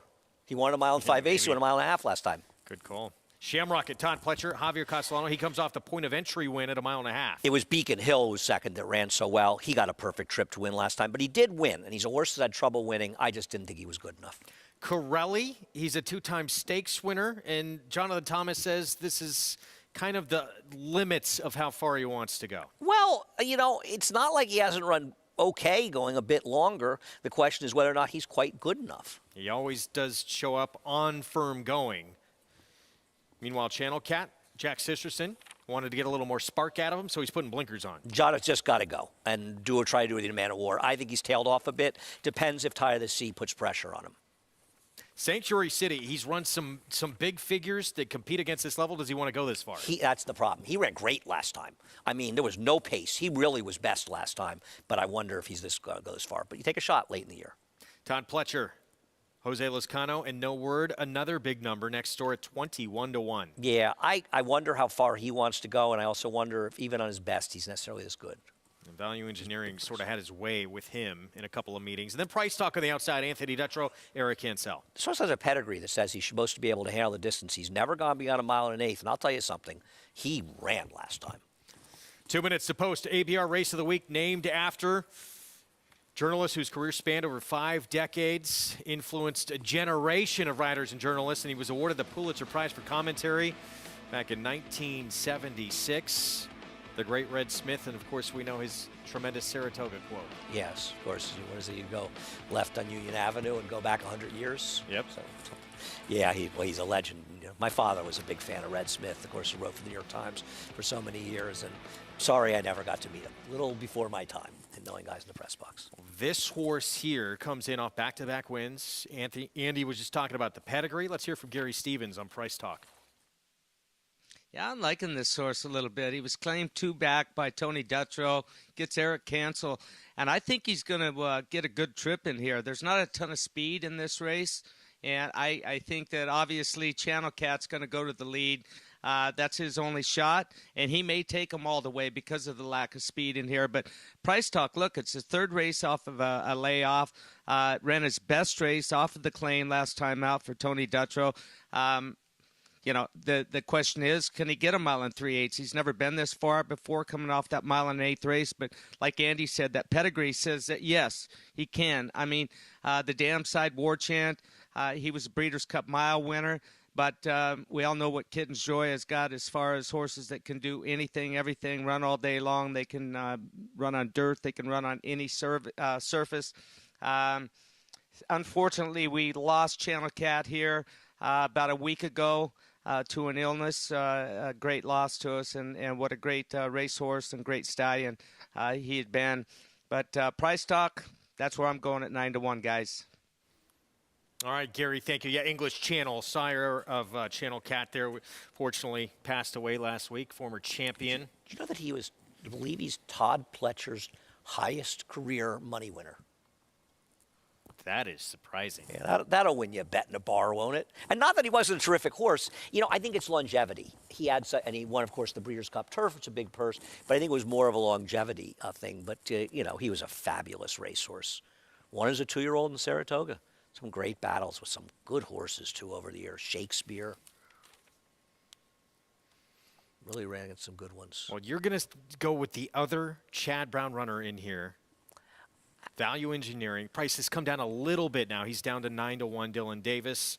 Your main thing that you liked about him well, first of all, I knew he'd be a decent price. I thought he'd be lower. I'm live in the doubles. Doesn't really matter what price he is. But his last 2 back, he was way against the track when it was a big inside and he was wide.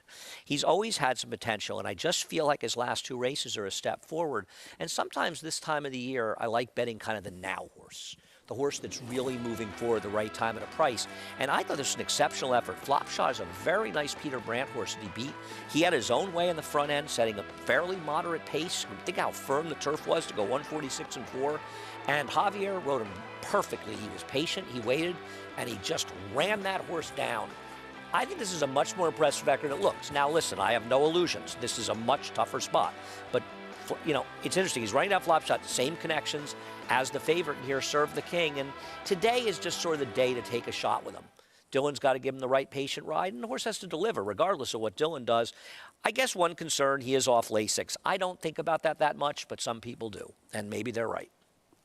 Well, meanwhile, Serve the King off it as well, but he's been fine off the last couple of starts with a win in the Johns Call, runner-up finish in a Grade 1 Turf Classic. He's kind of in now form as well. Yeah. Soldier Rising, though, the 3-horse, 3-year-old, improving here late in the year. Lightly raced here in the U.S. for Christophe Clement, and a horse who had a tough trip last time out in the Hill Prince. It was a slow pace, but he also got outclosed by Hilliard, who was about 50-1 in there. He ran fine. He's probably better, maybe better going longer. Christophe decided to opt to try him in the longer races. I didn't love him, but he's not impossible. He just stepped in. There's our favorite in those Forest Green Silks of Peter Brandt. Serve the King, 2-1 on the board. His stablemate, Andy's going to side with the 2 Value Engineering. Competitive group here of this Grade 2 Red Smith, traveling 1 mile 3/8 in our ABR race of the week. Let's go upstairs. John Imbrial with the call. They're in the gate.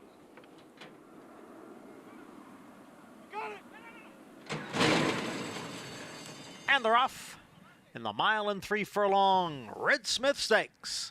And from the inside, it is Tide of the Sea. Now Channel Cat moves up along with Price Talk. It's Channel Cat who will go on with it and take the lead. Tide of the Sea is back running in second with Price Talk on the outside in third. Serve the King down at the rail runs in fourth, and alongside is No Word advancing from fifth. A gap of almost 3 lengths to Value Engineering in sixth. Then it's Sanctuary City, who's racing in seventh, followed by Corelli. On the outside is Sham Rocket and Soldier Rising, the trailer in 10th. The quarter went in 24 and 4/5 seconds. And it is Channel Cat setting the pace here. Channel Cat is in front by 1.5 lengths. No Word is in second, and down on the inside is Tide of the Sea next in third, and they're followed by Price Talk and Serve the King. They are together fourth and fifth. Shamrocket has advanced up on the outside into sixth after a 1/2 mile and 50 seconds. Farther back it is Value Engineering, who is down towards the fence. Alongside is Sanctuary City. And then we come back to Corelli, and Soldier Rising continues to trail as Channel Cat continues to lead, taking the field now to the backstretch. It's Channel Cat by a little more than 1 length. No Word is in second. Tide of the Sea down towards the rail in third. Price Talk is next in fourth, followed by Serve the King. The favorite is fifth, 5 or 6 lengths from the front.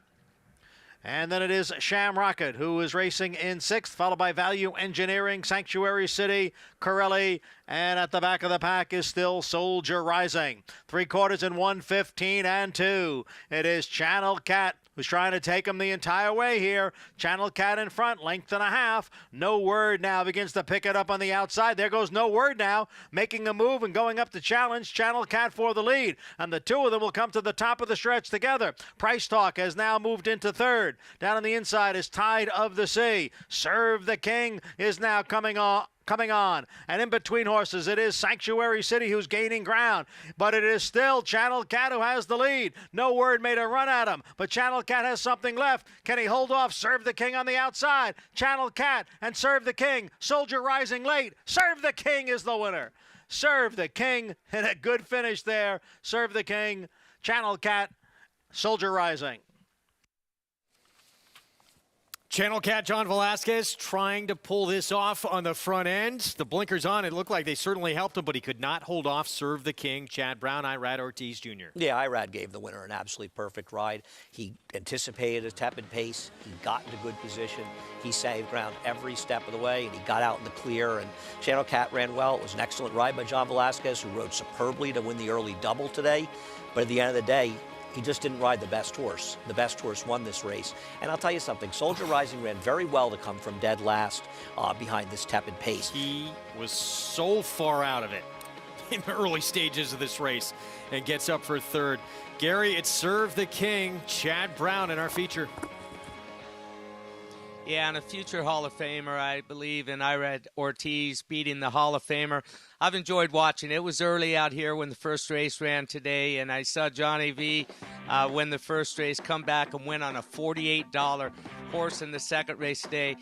Does everything right here on Channel Maker, but like you guys said, second best horse. He gave him every chance, and Irad, perfect ride by him. Fun race to watch, and I could watch these guys perform all day long. Greg?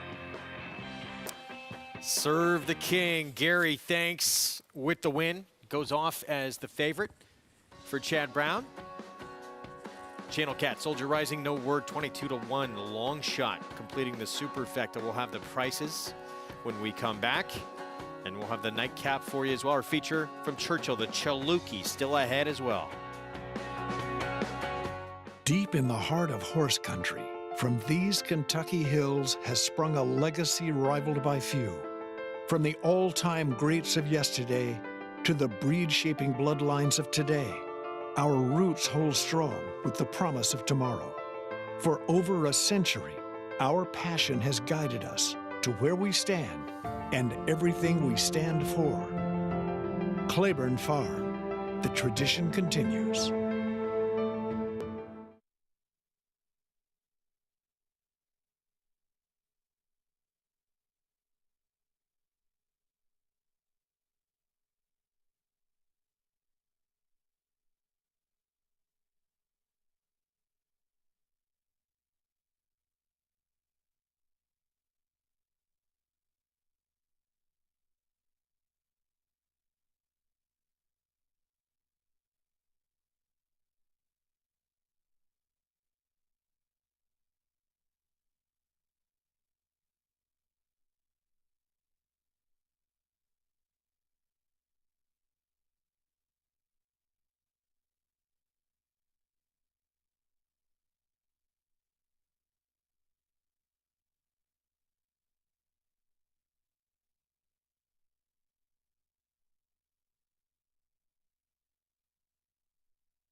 Back on America's Day at the Races. Glad you're with us on this Saturday afternoon with live coverage from Aqueduct and at Churchill Downs. And we still have the feature from Churchill coming up, the Chalukey, later on. The feature here in New York, our ABR Race of the Week. Brilliant work here from Irad Ortiz Jr., his second win of the afternoon, second as well for Chad Brown, and owned by Peter Brand. And you know, sometimes I think with trainers, and obviously Chad Brown doesn't need us to sit here and compliment him. He's gets so many compliments, and deservedly so. These are the kind of horses I think that show a good trainer. Anyone can get the best horses, you know, the well-bred, the really good horses. I mean, at the end of the day, not that there aren't good trainers, good horses. It's horses like Serve the King. Think of where he started and where he is today. He's turned this horse into a graded stakes winner, a graded stakes horse. Yes, he had pedigree, but it took a long time and a lot of patience, and Peter Brand, a very patient owner as well. But these are the kind of horses you get them to overachieve, and these are the ones that separate the best trainer, you know, the trainers that are really good. These kind of wins, not the well-bred $1 million horses, you know. And when Chad Brown went to that Tattersall sale, he went with bloodstock agent Mike Ryan, who bought 57 yearlings for Chad and some other trainers. 29 of those 57 turned out to be winners, and now 8 have become graded stakes winners. It's absolutely amazing the success that Chad Brown, Mike Ryan in particular, who working with Chad Brown and picking these horses out, they've had overseas, particularly at Tattersalls. I mean, you look at the success Klarovich has had. DeMarchelier is a graded stakes winner, bought in that same crop as well, was standing at Claiborne. He was, you know, he ended up being retired early in his career. And Serve the King is, you know, these kind of efforts. He may not win grade ones, but he's going to win some nice races. Odds on start with Chad Brown and cost basis to start that pick 5. Couple of big numbers in there in races that appeared wide open. Now another favorite. We got the nightcap still to come. Meanwhile, back at Churchill Downs, more action ahead, including the Chalukey and Joel Rosario chasing history. We'll be back. The return of Sunday Silence. Sunday Silence surges to the front. It's Yoshida in front. Yoshida takes charge at the top of the stretch, and Yoshida wins the Turf Classic Here comes Yoshida, storming home in the center with Gunnevera. Yoshida! Yoshida has won the Woodward. The perfect balance. Yoshida. Need help in finalizing your picks for the next race? Check out the Trackmaster selections provided by Equibase on every U.S. thoroughbred and harness track on Naira Bets. Use these selections to get quick expert advice from professionals in the business. Check out the thumbs up graphic next to the pick and a wager pad and scroll down for more details on the horse. Trackmaster selections available on Naira Bets and the Naira Bets app.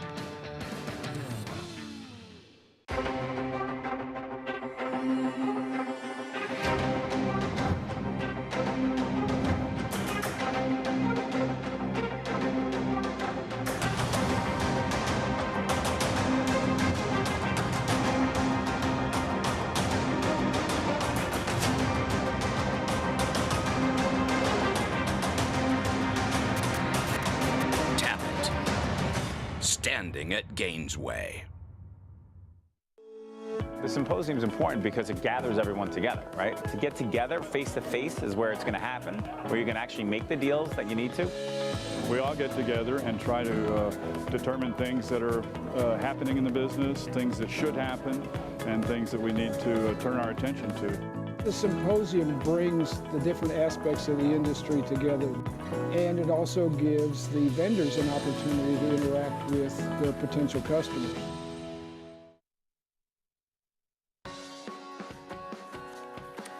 Welcome to those just joining us on Bally Sports Southern California and San Diego. Those already with us on FS2. This is America's Day at the Races. Live coverage from Aqueduct. We still have the nightcap coming up. We still have the feature, the Chalukey at Churchill Downs, and Joel Rosario continuing to chase history in that race coming up. And he's going to be on a horse who's going to be tough to beat potentially in the 7th next as well. Greg Wolf, New York Racing Association, handicapper Andy Serling, and some of our best still to come. That Chalukey, Rosario's mount, obligatory.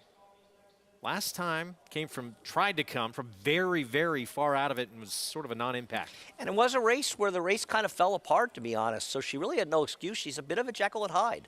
She ran super, fast pace or not. She ran well in the 8 bells. She ran very well in the Cotillion behind Clairiere, who ran a reasonable race in the Breeders' Cup. But then sometimes she just completely fails to show up like she did last time in the test. So I don't trust her at all. I would never take a short price, but the good one can certainly win this race, that's for sure. We're going to get to the 7th coming up. Rosario, of course, will have that mount. He is 8 wins shy of equaling Garrett Gomez's single-season stakes record. 7 back of Jerry Bailey's graded stakes single-season record. They'll try and inch closer to both today. Coming up, we have the nightcap, as mentioned, ahead in New York. Going to close out the Aqueduct card with a New York Bred Maiden special weight sprint on the main track at 6 furlongs, and that Chalukey Stakes, our feature, where we'll see obligatory. We have the late pick 5 next, and that Chalukey part of the sequence. Mile and 16th here in the 7th from Churchill. Maiden special weights. And Joel on Lacrete, a first-time starter for Steve Asmussen, Medaglia d'Oro filly, 3-2 right now. Yeah, she's a half to Clairiere.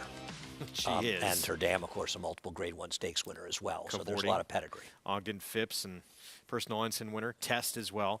Here's Frosted Diamond for Phil Simms. Would be an upset with this one stretching out the second start. Late Night Lady for Rusty Arnold, the 2. She has the experience, and she has gone long in both of her starts, but likely needs to step forward a little bit. Violence Filly, making start number 2 for Paul McGee. Another one stretching out. Did not do a lot. No. And didn't take any money first time out either. Off a little bit slow out of the gate. Joe Talamo will be aboard at 19-1.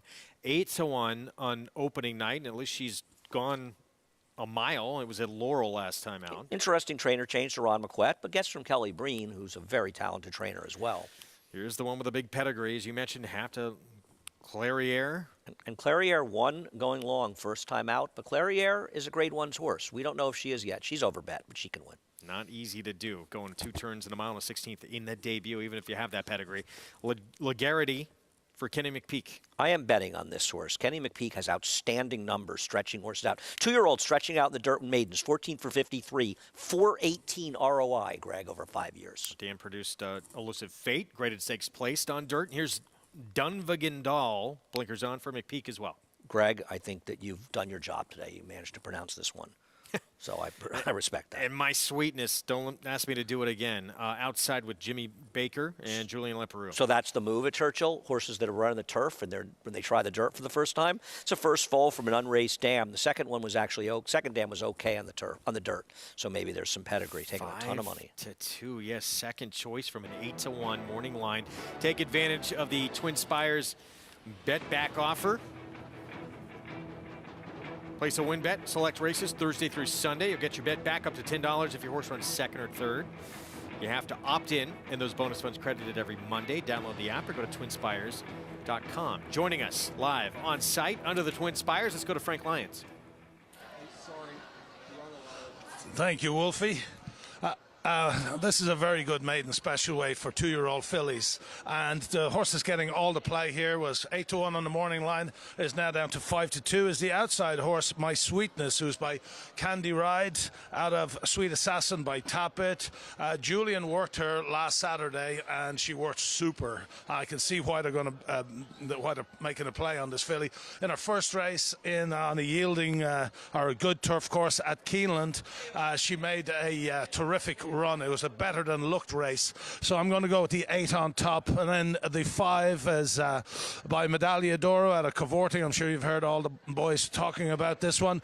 Cavorting, who ended up her career winning the Personal Ensign, the Ogden Phipps. She won the test. She won an 8 of 13 and over 2.2 million. She was just terrific, and she's bred a Grade 1 winner, Clariere, who won the Cotillion early on this year and run 4th beaten 3/4 of a length in the Breeders' Cup Distaff, beating Latruska that day. So Lacrette is certainly bred, and for the job that she's been asked to do today, and she gets Joel Rosario aboard for Steve Asmussen.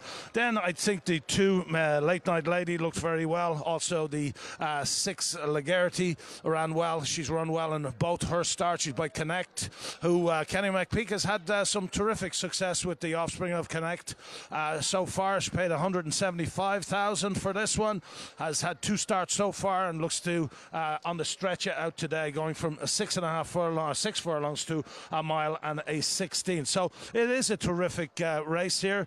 Some pedigree plays. They won Frosted Diamond is out of a mare called Divas Diamond. She won 11 of 48 and over 738,000. Then the 3 Please Be Kind is out of a mare called Include Me Out, who won the Santa Margarita Grade 1 and Grade 1 Clement Hirsch. She was trained by Ron Ellis, but I'm going to stick with the 8, My Sweetness, Wolfie.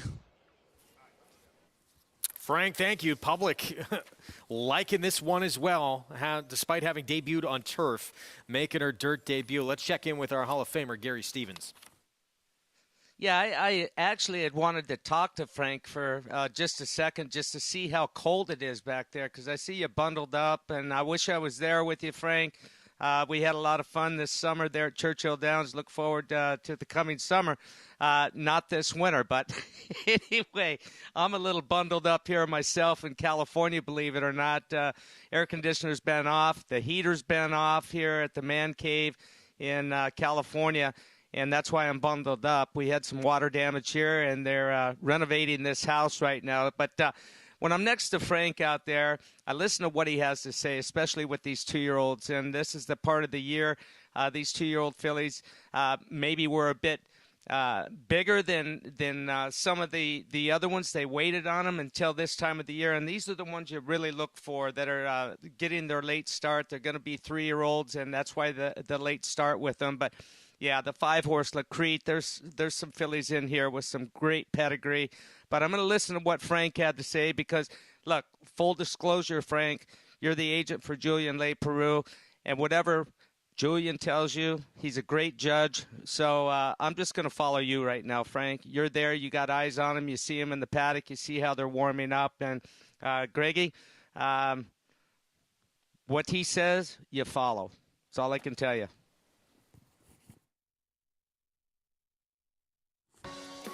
Welcome to those just joining us on SNY. Good to have you with us. We've got a lot of audiences with us here. FS2, Bally Sports Southern California, San Diego as well.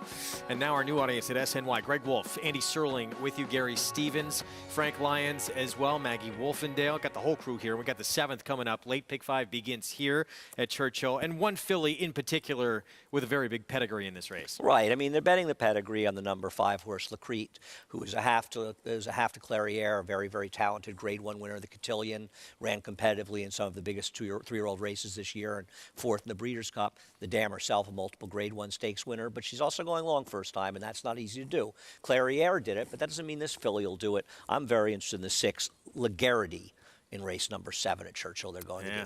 Got that foundation with 2 sprints, now stretching out and also taking money. In case you're just tuning in, My Sweetness, who debuted on turf, and now making her dirt debut in start number 2, and she is down to 3-1 from an 8-1 morning line. But the 7-5 favorite, the half to Clairiere, out of Cavorting, the multiple Grade 1 winner, debuting for Steve Asmussen and Stone Street Stables with Joel Rosario. Let's go to Travis Stone, the 7th, to kick off the Pick 5 from Churchill Downs.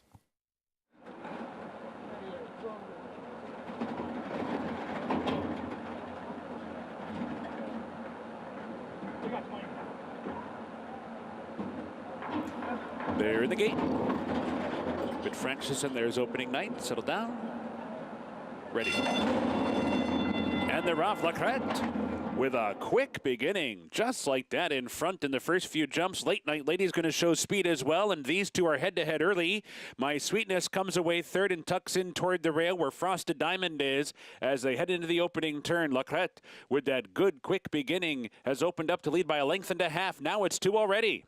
Late Night Lady backs off into second to track from there. My Sweetness moves up to be third. Frosted Diamond is fourth. Please Be Kind comes away fifth. Opening Night is sixth. Dunvegan Dolls in seventh, and Lagarity is the trailer in eighth. They're on the backstretch now.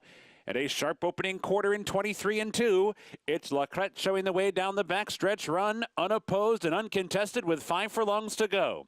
Late Night Lady tracking the pace from second by another 2.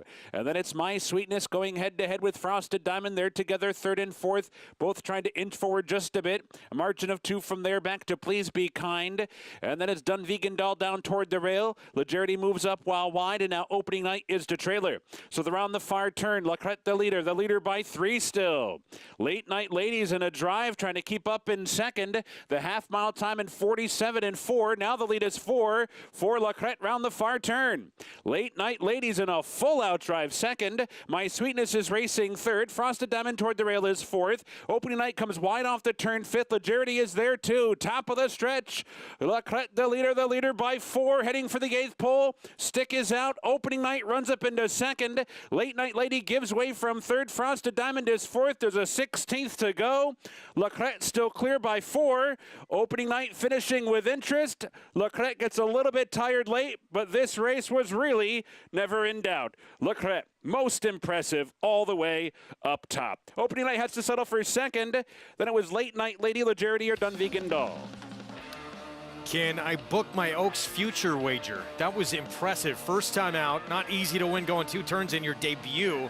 And Lacrete does it gate to wire. Yeah, looking forward to seeing the figs for this race because she certainly looked impressive. And unlike Clairiere, she looked more like her mother, who had a lot of speed. I mean, she won the Prioress in the test, and a lot of us were concerned she wouldn't stretch out, and she turned out to be effective going long as well.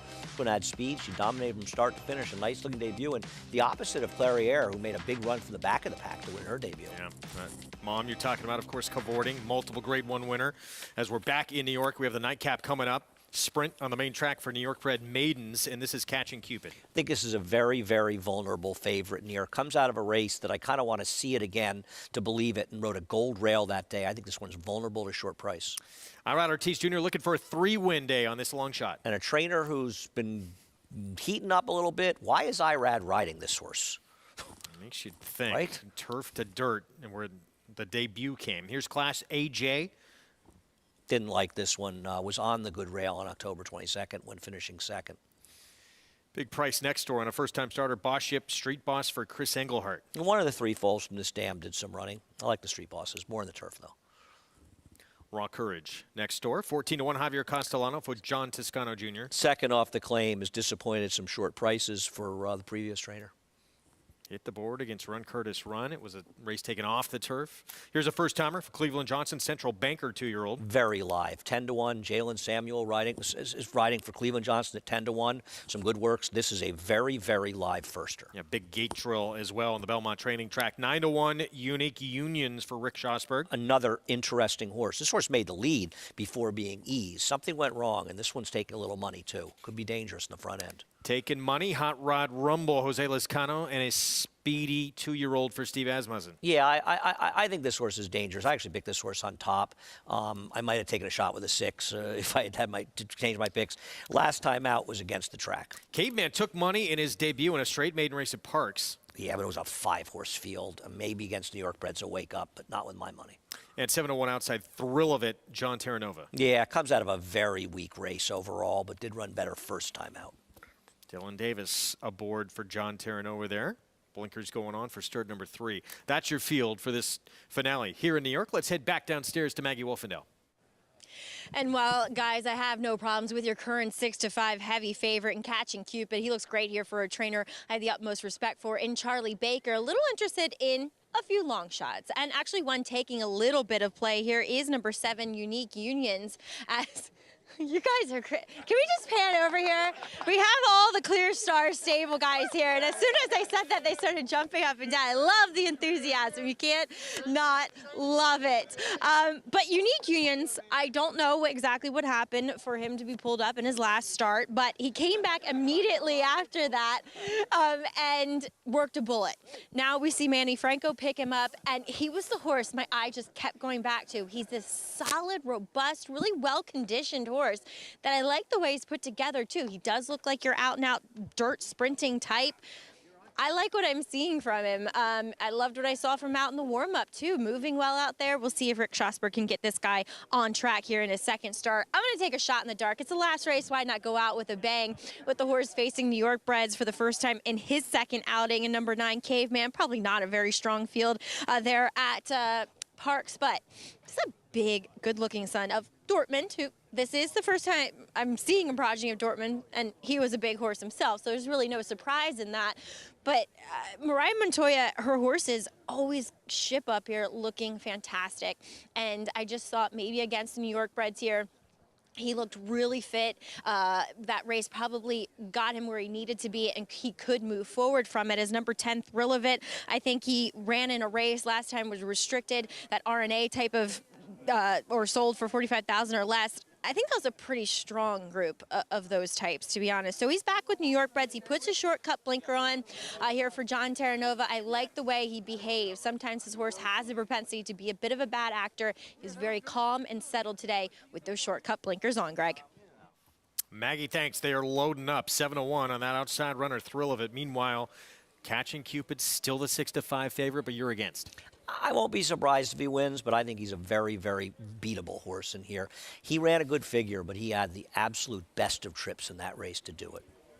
2-year-old by Cupid making start number 2 for Charlie Baker. There's Dylan Davis moving in on the 10. He'll be the last in line. This will close out the card at Aqueduct. Of course, our feature, the Chiluki, still to come at Churchill Downs. Let's go to John Imbrial.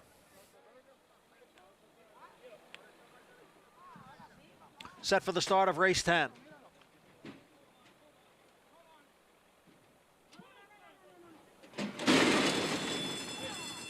And the rough.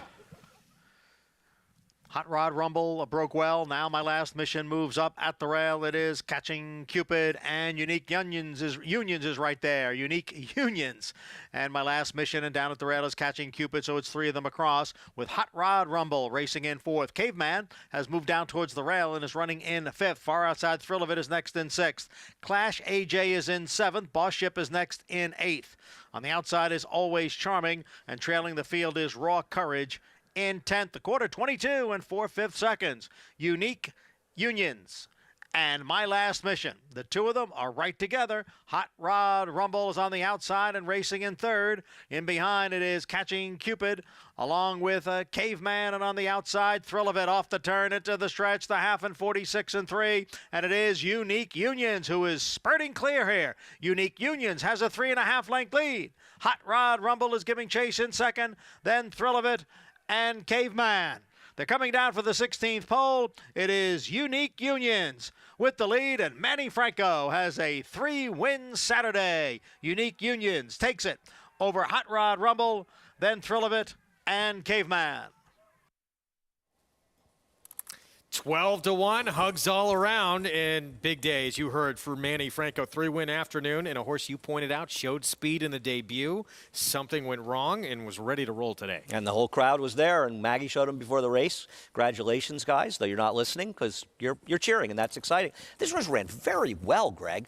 I mean, they were moving up front. 22.98 for this quality of horse. I mean, Cost Basis, who's a very nice allowance horse, I think went 23 and change to his first quarter earlier today. This horse really ran for Rick Schosberg, and Rick, who had just such a good job filling in on Breeders' Cup weekend here, we had a good job with him, and it's like the old days for Rick when they used to run like this. Got a nice horse here, a nice New York bred.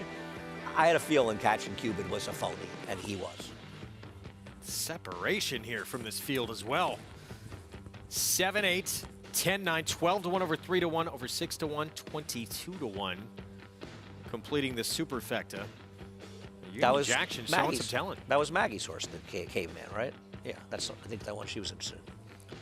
Yeah, this horse ran. I mean, this is a nice New York bred. We've got some nice New York breds running here tomorrow, and I'm not saying this horse is going to necessarily win stakes, but this horse won what they say the right way, Greg. He didn't take advantage of a fast pace and a suck-up trip.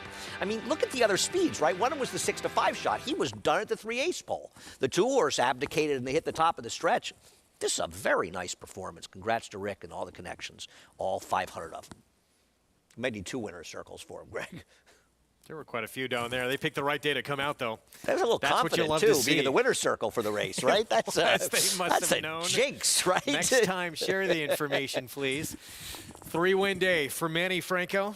And good for Rick Schosberg. It was great having him on on the show. Terrific. A few weeks ago. I agree. He did a great job, especially for guys who has almost no experience. And I could talk to Rick about so many of his good horses for hours. Close things out with a 12-1 shot. 2 big prices in there as well. We mentioned it started with a cost basis for Chad Brown, the pick 5. Another favorite for Chad in there as well. And then 3 numbers. This pick 5 is going to be very nice. I couldn't have had the Bob Lucera horse. I could have had every other one of them. They were second choices. I had this horse in the mix. As I said to you, would have used him. I could not have had the second winner in the sequence, though. I mean, without a huge spread, and I don't put in that kind of money. We'll have the payoffs coming up. Picture time for this group. That's what it's all about. Enjoy it. They're going to the windows after the race, too. Back or to betting Churchill. through Naira Bets. That's what I really hope. There you go. Joel Rosario, Steve Asmussen, homebred for Stone Street Stables, out of the multiple Grade 1 winner cavorting. She looked awfully good in her debut. Let's go to Frank Lyons. Well, standing here with jockey Joel Rosario, who's just aboard the La Crête for Steve Asmussen. And did Steve tell you to go to the front with this one, or was that a decision you made on your own? I mean, she's fast. She broke out that quick. And, just let her do whatever she want to do, and then look like she was faster than everybody else. And, yeah, she was very good. So what about Steve has a bunch of great 2-year-olds at the end of the year. It's very exciting to have a nice 2-year-old going into a 3-year-old season. Where would you rate this one? I mean, she's really quick and then really fast at it again. She was able to just keep going with the cruising speed. Yeah, she looked very nice. Okay. Now you've got Obligatory coming up in the Chiluki this afternoon. You've won on her before. And how's she doing? We'll see what happens later. You don't know. Yeah, we don't know. Yeah, we'll see how it goes. And yeah, let's see what the trainer have to say and go from there. All right, well, if there's one thing that I know, it's have this man on board, you're going to get as close as you can get with any rider. Thank you, Joel Rosario. Okay, and look at him coming up later on in the Chiluki aboard Obligatory for Billy Mott.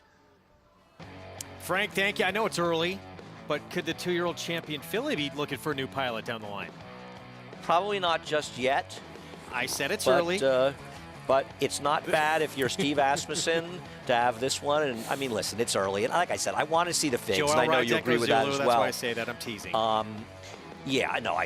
But listen, I'd like to see the fig because this horse, She's I mean, big she put a time lot talent. of distance. Obviously, the horses behind her weren't that good on paper, so you don't really know. But this is a very promising debut and a first-time starter to win going long like that.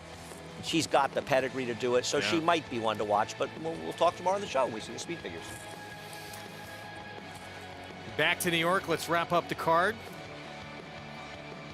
Unique Unions. There's the prices. Lacrete, $5.20 for the win. Back in New York. Unique Unions, start number 2. Well done. Enjoy this moment to that ownership group. Clear Star Stable.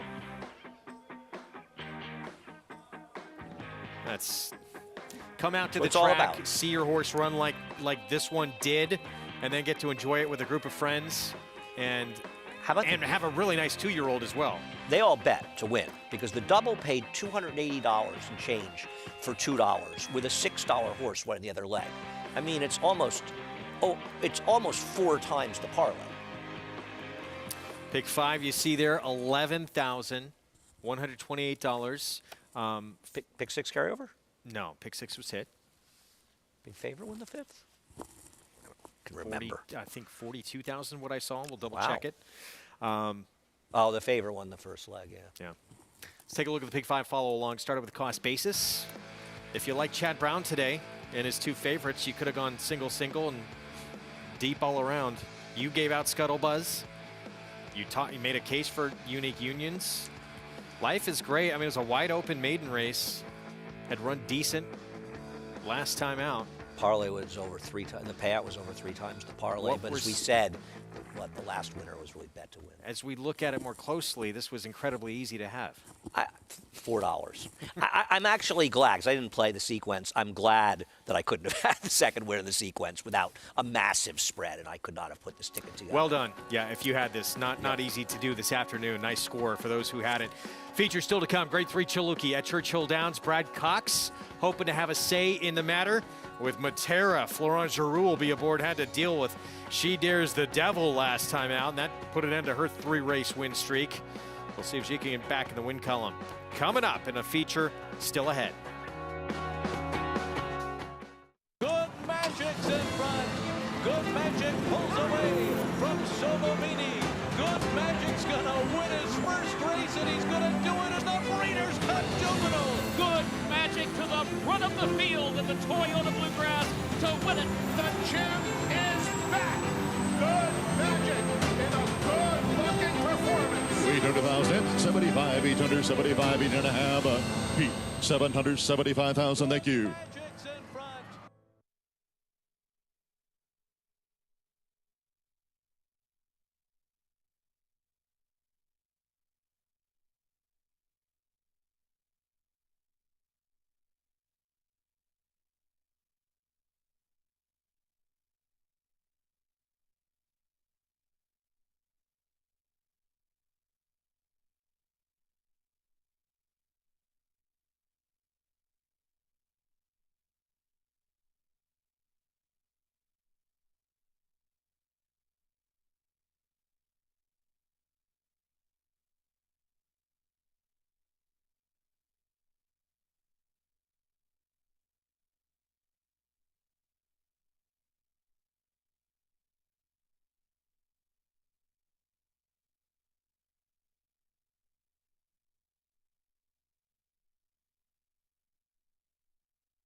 Back on America's Day at the Races. on this Saturday afternoon. The Aqueduct card in the books. A lot more coming up from Churchill Downs, including the featured Grade 3 Chaluki program brought to you by America's Best Racing. For the love of the race, visit americasbestracing.net today. Here's a look at the field for the feature. 1-turn mile.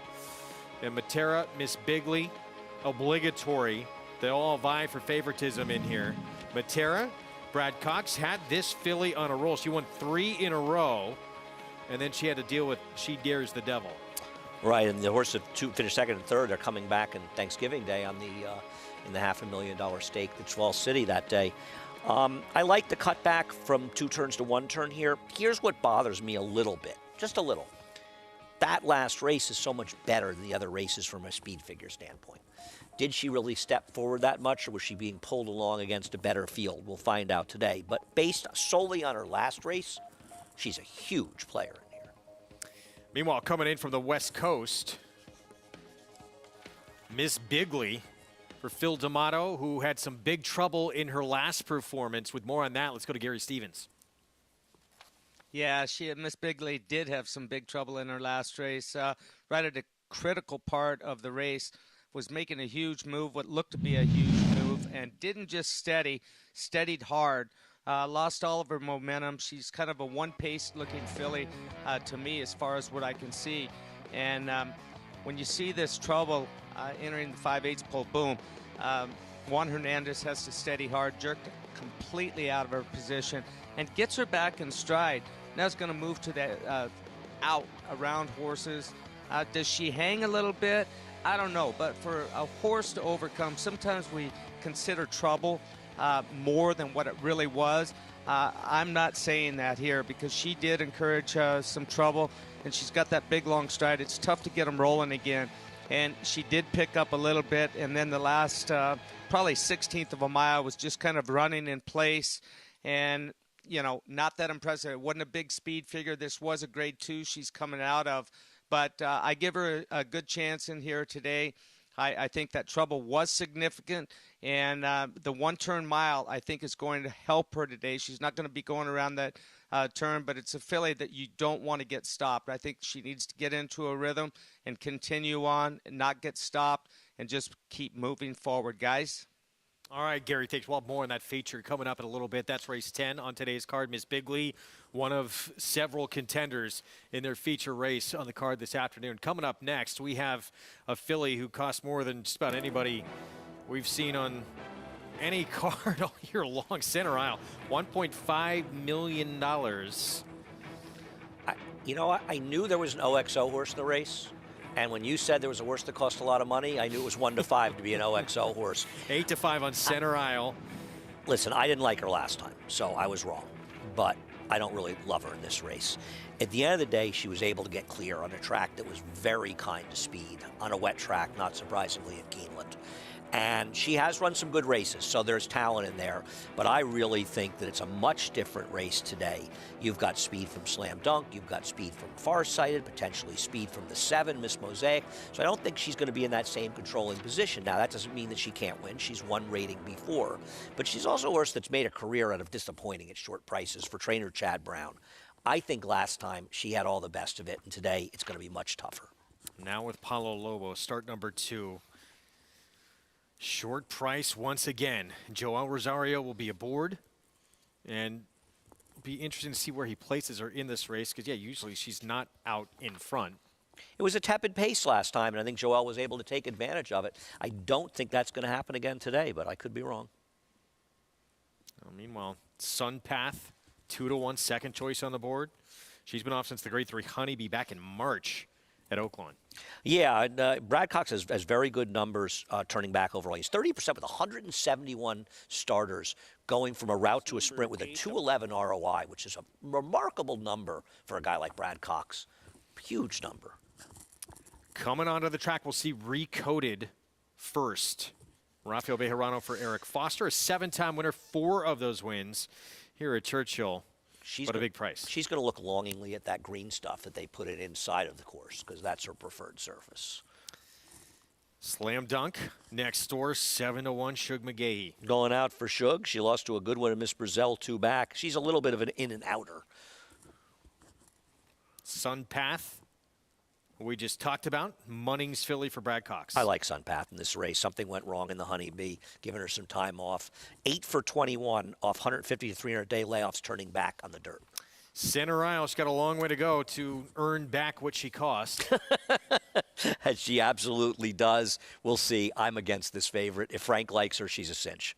Compelling Smile. Dale Romans just claimed this one for $80,000. You know what's amazing? Dale Romans only is 0 for 3 off the claim of the dirt of the last 5 years. Just 3 dirt horses claimed the last 5 years. 9-1 on that filly. Here's Farsighted, Rusty Arnold. I don't think that she's going to be a factor at the end, but she could be a bit forward, though her rider is rarely aggressive. Stakes winner on dirt. It was on a sloppy track. And here's Miss Mosaic at 9-2 on the outside. I'd like to see Corey Lannery be aggressive with her, and she does have that good race going back beyond Bells to 1. I bet her last week. She had a perfect trip and was a very bad second. I don't like her today. You know, it was a Roxalana back in June at Churchill. She was third to one of the best in the filly mare sprint division, Bell's the One, but she did not back that up at Keeneland when she faced her. No, and her last start, man, I mean, Song River didn't even break in that race. We covered that race, Greg. She didn't even break, and she still beat her. And Miss Mosaic, I bet her that day. She could not have gotten a better trip. And just because she finished second doesn't mean she ran well. I'll be surprised if she's effective. I like Sunpath in here. 4 minutes to post in the 8th. A market mover is Center Isle. 9-5 favorite for OXO Equine. Now with Paolo Lobo into Mischief Filly. Again, she cost $1.5 million. She did win first time out. She finally got back at the winner's circle for the first time since that debut in that sloppy racetrack at Keeneland on October the 15th. You know what's going to be a great day for her connections? January 1st, where they no longer print the purchase price in the past performances in the daily racing form. That's going to be a great day. 3 minutes to post here in the 8th with more on Center Isle. Let's go to Gary. Well, I'm going to be asking for more on Center Isle. Listen, she was off for about 11 months, came back for Paulo Lobo, and she didn't appear to lose a step in that. She's had a month, almost a month, a little over a month since that first race off of that long layoff, and she ran a very good race under Joel Rosario, who's been on her multiple times. He knows the filly well. But one good thing about having Frank Lyons at Churchill Downs, he loves to go down to the paddock. He loves to look at him. Has she lost any weight? How did she look physically, Frank, my horseman?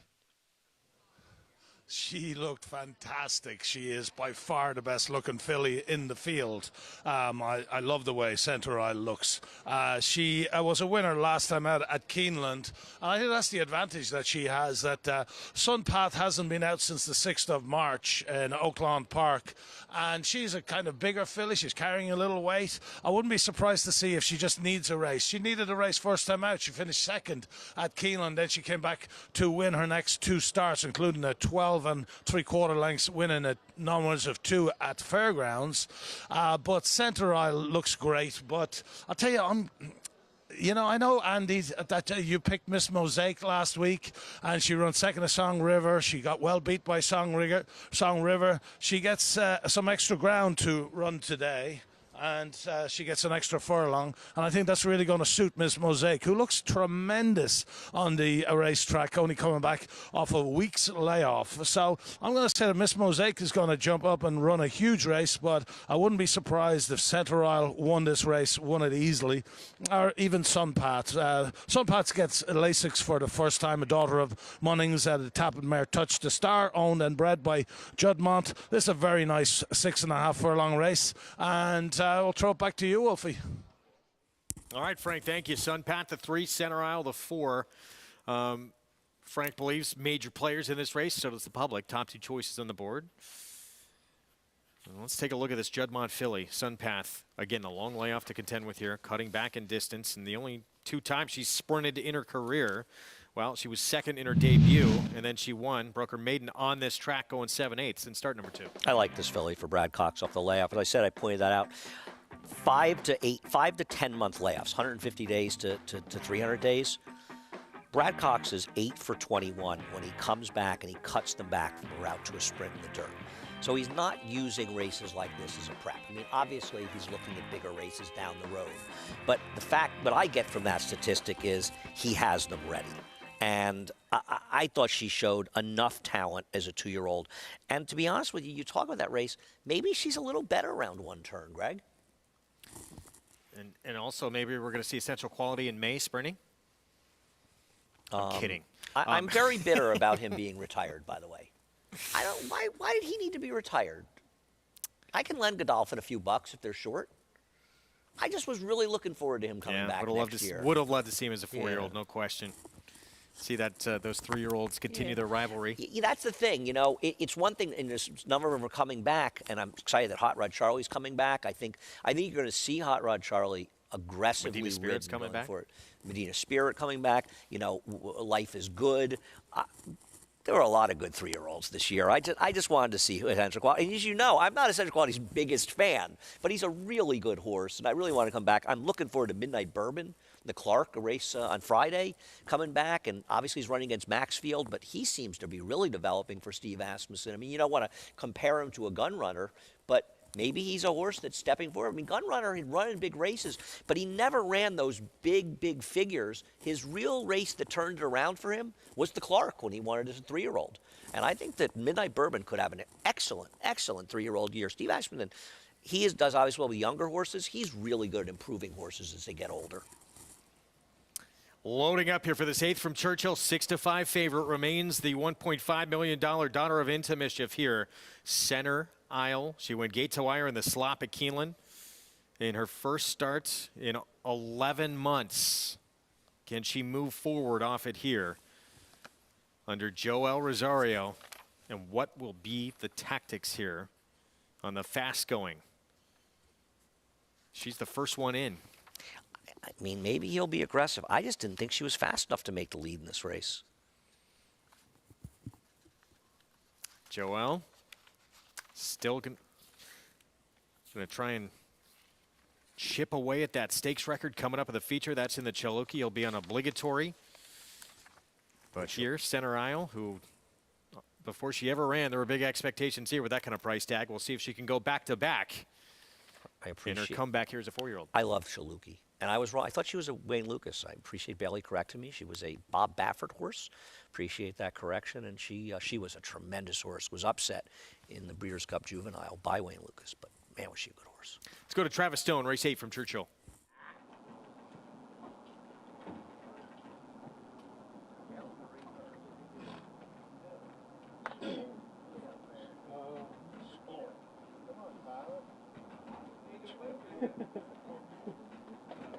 Might have to give him a call.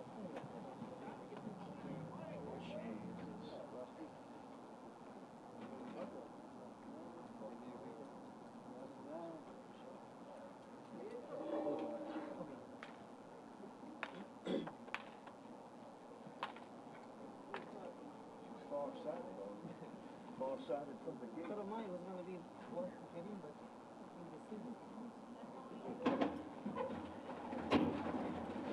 Waiting for Miss Mosaic.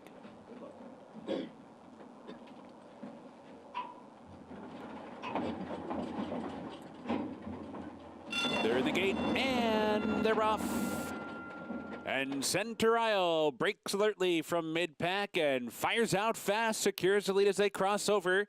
Center Aisle in front by 2. Farsighted on the chase from second. Sunpath comes away third toward the rail. Miss Mosaic racing up into 4th. Slam Dunk is now 5th.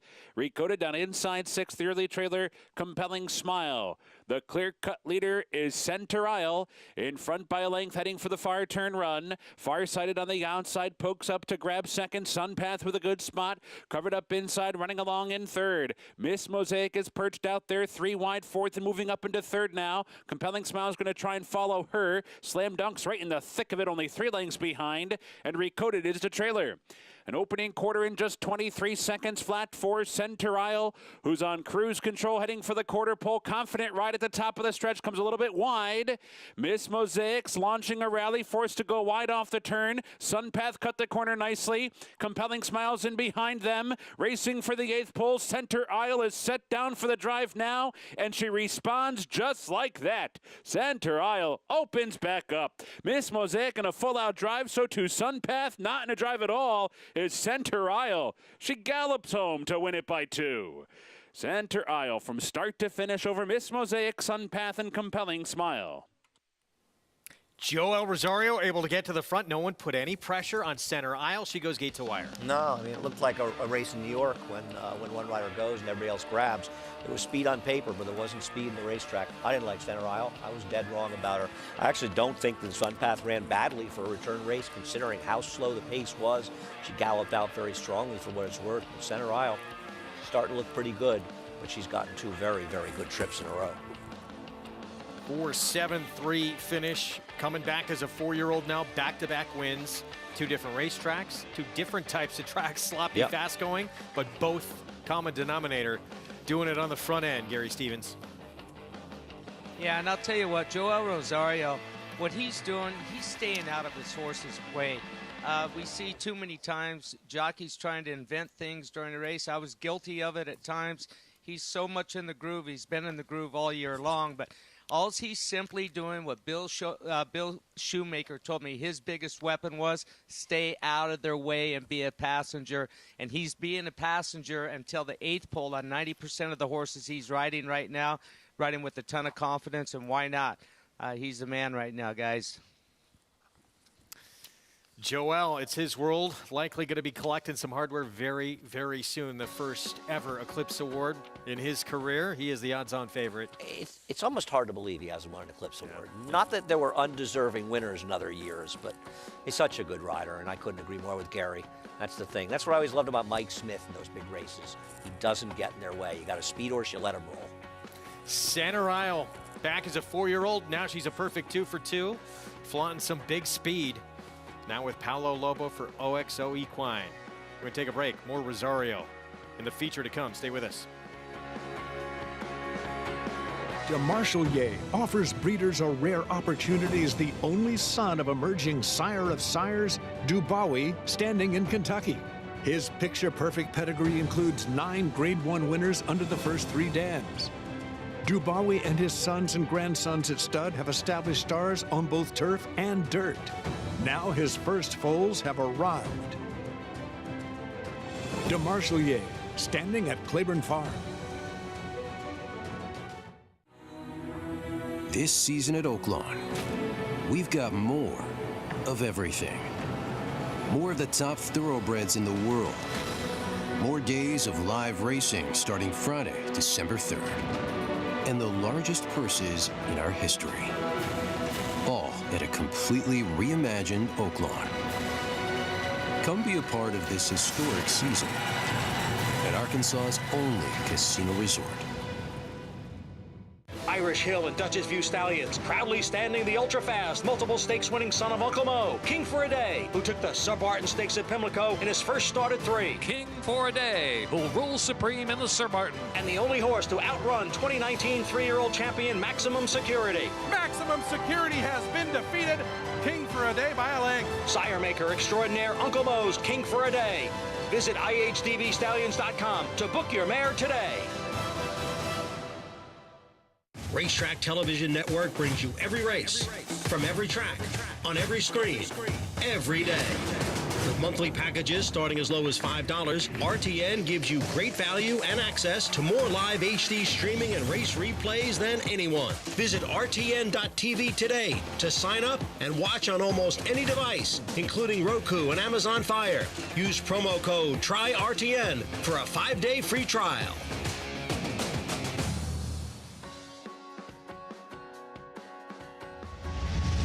America's Day at the Races on various networks across the country. Good to have all of you with us. Program brought to you in part by Hill and Dale at Alapa.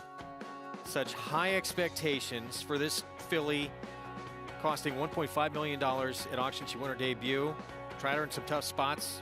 Did not. She faced some tough company, to be fair. She's come back as a 4-year-old now with back-to-back victories.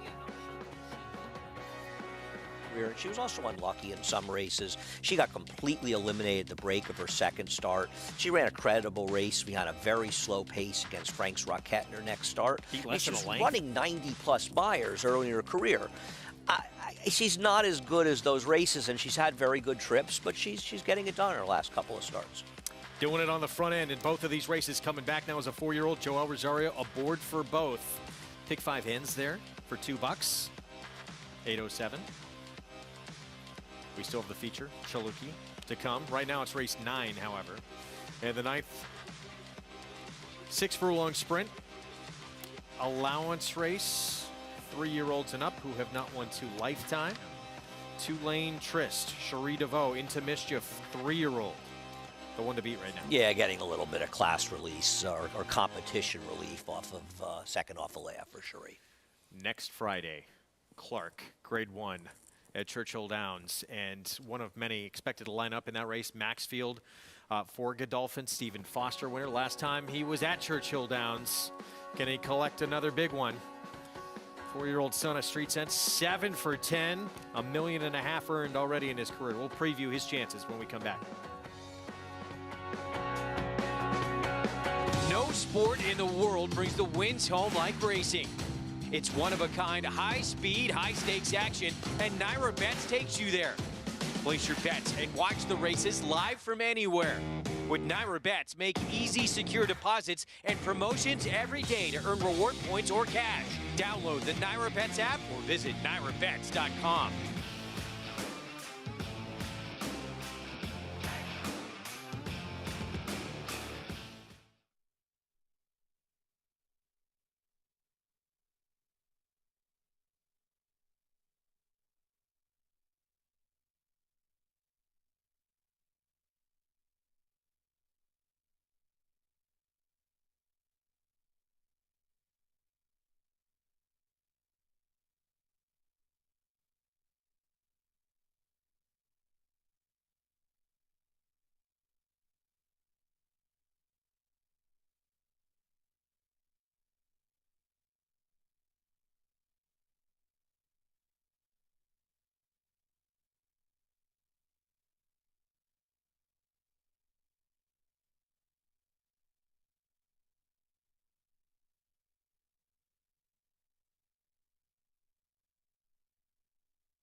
Maxfield with a blitz on the far turn, 6th, 5th, 4th, 3rd, 2nd, and now 1st at the quarter pole. Maxfield takes charge at the top of the stretch, sprawls back into 2nd, Warriors charges under pressure back in 3rd with Empty Tomb. South Bend coming with a run switched outside for the final furlong. And at the 8th pole, it is Maxfield doing it easily by 3. Sprawls trying hard back in 2nd, Warriors charge running a good race up into 3rd. The rest are struggling, and Maxfield fought off all challengers easily to win the Foster.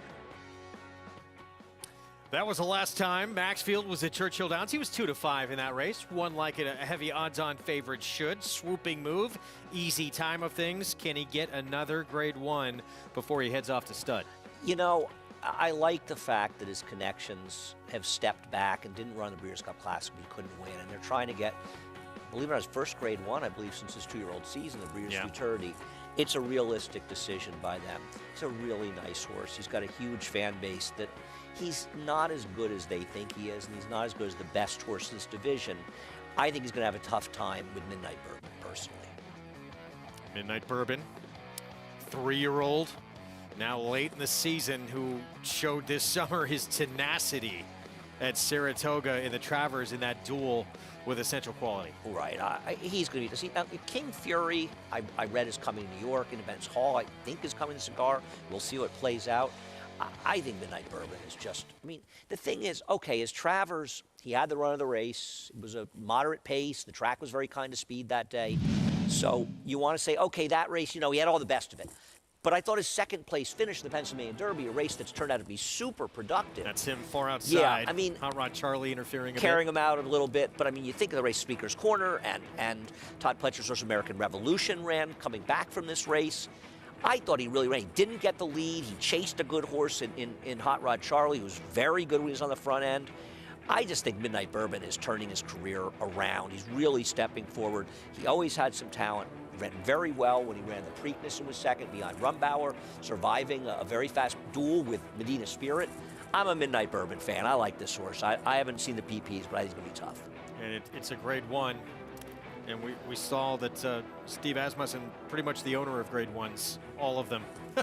Especially late in the meet. Of course, Echo Zulu, another one adding, the Breeders' Cup. Well, this one didn't. I bet him. I made my biggest bet of the meet on him. Still Travers. ran very big. I know, but couldn't he have won 6 Grade 1s and not won just the 5? Yeah. I mean, I just wanted one. Just one. That turned out to be the one of the 6 you bet? Of course. Probably, yeah. probably was. Well, Steve's probably okay with it. Impressive. We'll see if he can step up against older company in that spot. Let's check in now with Gary Stevens for more on who's lining up in the Clark. Yeah, lining up for the Clark. And this one's 50-50. Michael McCarthy coming fresh off his win with CC and the Filly and Mare Breeders' Cup Sprint. He's making all the right moves right now. He said he may run in the Cigar Mile, may run in this race here. So this is his home track. I would love to see him run at Churchill Downs in the Clark. This is a horse that's won 5 of his 13 races, and I think that this last race in the Hagyard Fayette was his coming out party. He's a big, good-looking horse, and look, Javier Castellano called the audible this day. There wasn't a lot of speed in the race. He called the audible to put him on the lead, and look, Code of Honor is a very good horse. That's him running second. He attacked him, about 3 furlongs from home, and he's just finding his best gear inside the final 1/8 of a mile. So I think that he's coming into his own right now, and I'd look for him to run a big race if that's what Michael McCarthy and Windstar and the Connections decide to do, is run him in the Clark.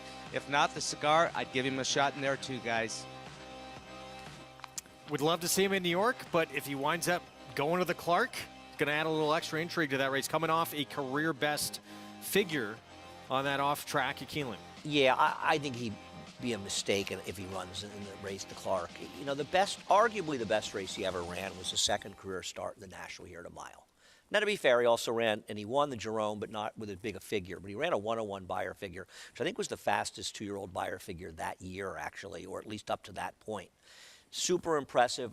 I've always thought maybe a little shorter one turn would benefit him in here. It's a nice option to have where you're looking at 2 Grade 1s. Originally, they said they were running. I didn't hear that it was 50-50 now. Perhaps, I don't know that. That's what they're saying, so that's fine. But I already was running in the Cigar. We'll see if that changes. But as Gary's saying, Mike McCarthy's made a lot of right moves lately. It's been a breakout year for him. No question. Preakness victory, Breeders' Cup, Filly and Mare Sprint, CC. Happy Saver pointing to this race as well for Todd Pletcher. Horse that started out with that gaudy 5-race win streak, beat by Max Player in his next 2. Yeah, I don't think he's run well at all as a 4-year-old. I think he was very good as a 3-year-old, and whatever, happened. And it wasn't like he supposedly had an injury, because I know that Todd Pletcher right away sort of said after the Jockey Club Gold Cup they were going to wait until the middle of his 4-year-old year. He just hasn't run well this year. If he shows up, maybe he'll run well, but this is a horse that's passed on a number of races he was potentially running in. That's just not usually a good sign for a top kind of racehorse. This race shaping up to be a really good one. So is the Cigar Mile. We'll see which one Independence Hall decides to go in. American Revolution, following C. Couple of Todd Pletcher runners, pointing possibly. Following C has a decision to make. East Coast or West Coast. He could go to the Malibu as well. American Revolution, Olympiad. A lot of up-and-comers. A lot of horses that have potential. They have to show it, but they can show it. We'll talk about the Pletcher duo and their prospects in the Cigar Mile when we come back.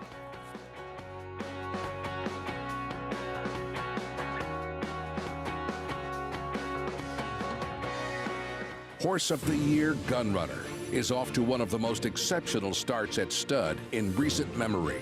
Papa Cap, an easy winner of the best, pal. It is Wicked Halo drawing away to win the Adirondack. Echo Zulo to win the Grade 1 Spinaway. Good night, and he's going to win the Hopeful, and he did it impressively. Good night, Echo Zulo. Papa Cap. Wicked Halo. Gunrunner, with a pedigree that breeds true. For 3 generations, the Bond Racing Stable has held to a simple philosophy. If you take care of the horses, they will take care of you. That guiding principle drives every aspect of operations at the family's Songhill Farm and Racing Stables. From breeding to breaking, racing, and retiring, our commitment to our horses is reflected in everything we do. Now you can join our Grade 1 winning team with racing partnerships starting as low as $3,000. Bond Racing Stables, 3 generations of thoroughbred excellence. War Dancer's Saratoga momentum continues as his progeny keep winning. First-time starter, She's Dancing wins by 7 lengths. She's Dancing, making this look like a walk in the park. Battle Scars 2 starts and 2 wins at Arlington. Battle Scars first up on debut. Pop the Bubbly at 1 mile and a 16th. Pop the Bubbly to the outside of Concept. Pop the Bubbly gets the win. And Show Me the Honey at 7 furlongs at Belmont. And Show Me the Honey is the winner. Become a part of the momentum. Visit WarDancerStud.com to book your mare today.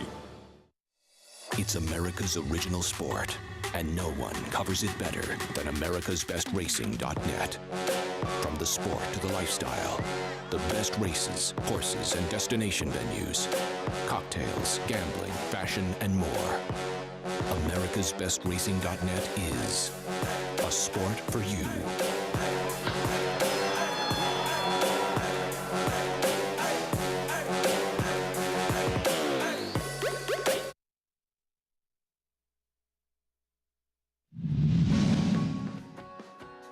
At the quarter pole, Beverly Park comes away with the lead now and comes off the turn in front by 3. Chief How Come couldn't keep up. Jack Van Berg set down for the drive. Rockstar Rose coming with a rally now 4th. 8 lengths to make up on Beverly Park, who sails by the 8th pole. Rockstar Rose up into 2nd. Jack Van Berg is back into 3rd. They're coming for the finish, and no doubt about the winner. It's Beverly Park. That was 8 straight for this 4-year-old son of Munnings, Beverly Park. Going to try and make it 9 in a row off a pretty quick turnaround. That win was on November 11th. Going to be running on tomorrow's card at Churchill. I can do the math. It's 10 days, right, Greg? 21, yes. 11. Thank you for that. I appreciate the help. He's got figures that make him close. Competition's a lot stiffer in this race, but Drew okay on the outside. We'll see if he can get it done. It's cool. Cool horse. John McKee, Norm Cash, same connections, who have Pirate Rick in this race, who's going to have the rail in this 9th at Churchill, who's 5-1 on the board. We'll send out Beverly Park tomorrow. That was a great segue. I hope that people appreciate that segue there, Greg. Our producers, they're the best. This 9th at Churchill, 6 furlongs and allowance non-winners at 2 lifetime spot coming up. Pirate Rick's in a tough spot, though, with Cool Quest outside of him, who's an extremely... By the way, Pirate Rick is quick, too, but so is Cool Quest, and Cool Quest coming out into a more reasonable spot. Leg up to the riders. Yeah, Cool Quest. Yeah, I don't think I've seen an opening quarter that quick at Churchill in some time. We see those 21s. And really? Yeah, we do. Oh, Not yeah. a lot. Sure. No, but we see him. Oh, he's fast. He's very fast. 21 opening quarter and went on to win by 8.5 lengths. And Brian Lynch then put him into the Perryville, where he, by the way, he wants to be in front. He stumbled out of the gate. He didn't run that badly. In that Perryville, he ran pretty good. No, he didn't run badly at all in that race. That was an extremely bad. And that highlights how well Pipeline did, because he was right on top of that quick pace. He's very logical, but I worry about the 1 getting involved. I'm very interested in the 7, Tulane Trist. To be honest, this horse has run some quick races before, and second off the layoff, should get a nice stalking spot. Was engaging with Olympiad last time, and I know he's taking a lot of money. Pointing to the Cigar Mile. Yes, he is. You know, he lost to one of the greatest horses in training, and your favorite horse, Baby Yoda. Who you just pointed out to me is running on Monday. Big stake in Mahoning Valley, the Steel Valley.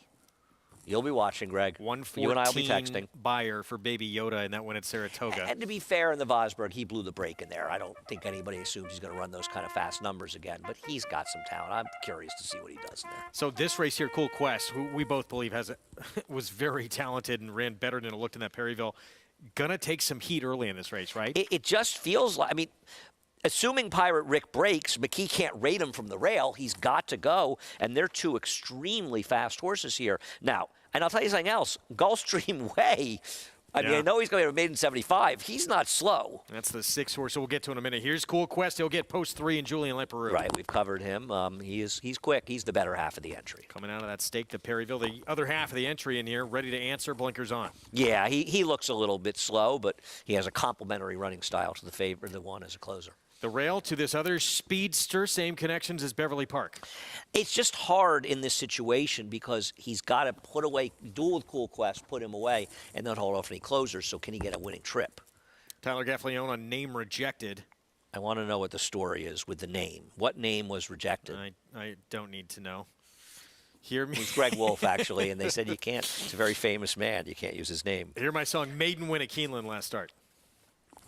Is it my or me? Mine. Probably me. It's the best I have to say about that horse. 16-1 on the 5 Kings Mischief. Ran okay last time for Ian Wilkes. Maybe he works out a trip in here, but this is maybe just too tough for him. Here's another speedster you mentioned. Maiden score at Churchill last start. He ran big last time, but he had to fight with a horse too. Yeah, man, but he's in a tough spot in this one. Dueled with Money Mike.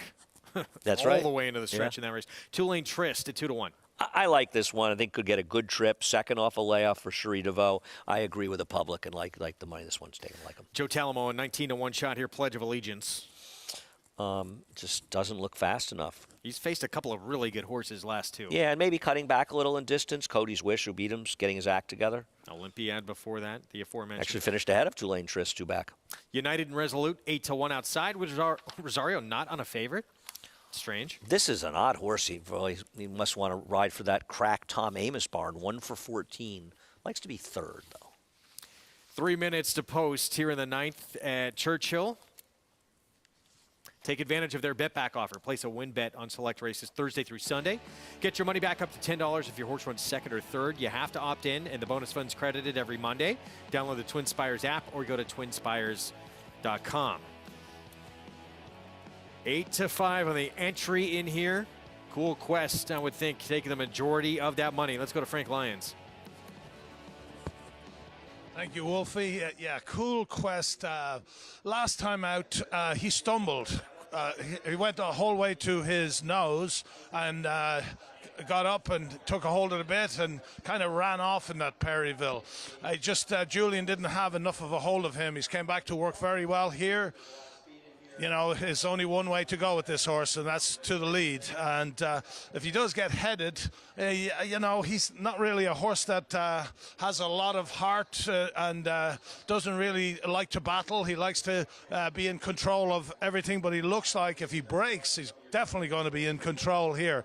The other horse that I thought looked great in here that has pretty decent form was Name Rejected. He was a beaten favourite last time out. That's a 3 horse. He was 2-1 favourite with Tyler Gaffalione aboard at Keeneland when he ran second in it. None was a 2 other than.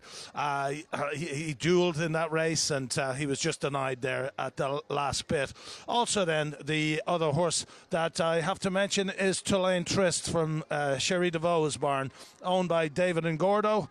Brian Hernandez climbs aboard for the first time. This horse had one run since June 5th, and that was on October the 14th at Keeneland. In the 8 race, he finished 5th, beaten 10 lengths. That was behind Olympiad. As you heard the boys talk about, a very, very good horse from the Billy Mott barn. And Milliken, then the full brother to McCracken, was second, and he won so easy at Ellis Park in his debut, and that's a very good race. So Tulane Trust, he's 4-1 in the morning line, but he's now down to 5-2. As you have 8-5 is your favourite, Cool Quest. You also get Ready to Answer in that, so you get 2 for the price of 1, and Ready to Answer certainly has a chance in this race off his good form, but I think that Cool Quest, if he breaks, it's all over, boys. We will find out. It's going to be fun to watch. I mean, that was a huge number he earned for that maiden special win. I agree, but aren't you? Frank's not worried about the speed of the 2 at all. There's other pace in the race, no question. That's what worries me. Here's a look at the jockey standings. Tyler Gaffalione leading the way with 17 victories. Mitchell Murrell right behind him with 14 victories. And Joel Rosario, of course, making the shift there. He's already got 10 on the board, and most races he is on the favorite. With more commenting on these standings, let's go to Gary Stevens. Yeah, Greg, and I guess I would have to give the advantage right now to Tyler Gaffalione. Ever since moving his tack to Kentucky a couple of years back, he's rose to national prominence. He's one of the most sought-after young jockeys in the United States. Strong finisher. He's got every tool that there is in the shed. Doesn't matter what type of horse he rides, whether it's a speed horse, come from behind. He can finish on a horse, turf. He can do it all. Now, this kid, Mitch Murrill, everybody says, who is he? I found out who he was in 2018. He's a Frankie Dettori kind of acting guy. He walks into a room, and he lights the room up. And just got this personality. He's quick-witted, but he's also he is a worker, and he's a horseman. And when he comes out in the morning, it's all business. When he's out there in the afternoon, he'll be quick-witted. But when it's time to put his helmet on and go out and ride, you're going to hear a lot more about Mitch Murrill. He's got the right guys behind him, and he will be a prominently known national rider here, I would say, within the next year and a half. It's fun to watch right now as far as this race goes. I think there is going to be a speed duel with Pirate Rick.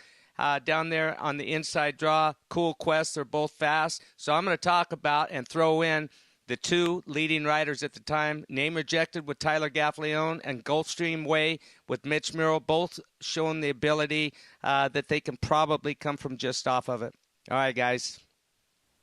Gary, thanks. There is Mitch Murrill. He's on the 6, Gulfstream Way. He only began riding in 2014. I mean, he's still relatively a new rider in this game. That was at Delta. And he only started riding in Kentucky last year. Incredibly talented athlete, which is probably his biggest asset. He wanted to be a soccer player, but he was a natural right away on horses, and yeah, he's made an impact here. He's on one of the 3 speeds in this race, but the speed of the speed looks to be Cool Quest. We'll see how it plays out. We'll see. Ranger Rick is fast. He's got to go. I think they're going to move. We'll see. See a cousin to Pirate Rick? Pirate Rick, what'd I say? From the rail, it's okay. Give me a break. Gulfstream Way stepping in. Nighttime out here. With Mitch Murrill. This could be fun to watch. This pace still up front early on. Can Cool Quest the one clear with Julian Lamperoux and back up that maiden win here back in September? Let's go to Travis Stone, race 9 from Churchill.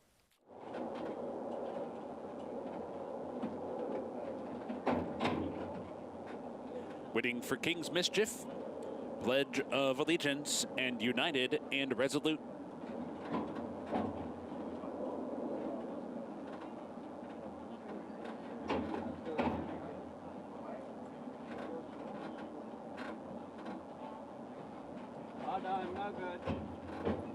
They're in the gate. And they're off. United and Resolute with a good beginning. Cool Quest is showing speed. King's Mischief is also there. In tight toward the rail was Pirate Rick. Had to slam on the brakes as they crossed over. So it is Cool Quest who steps out to lead by 2. Pirate Rick comes on to grab second, tries to angle off the rail.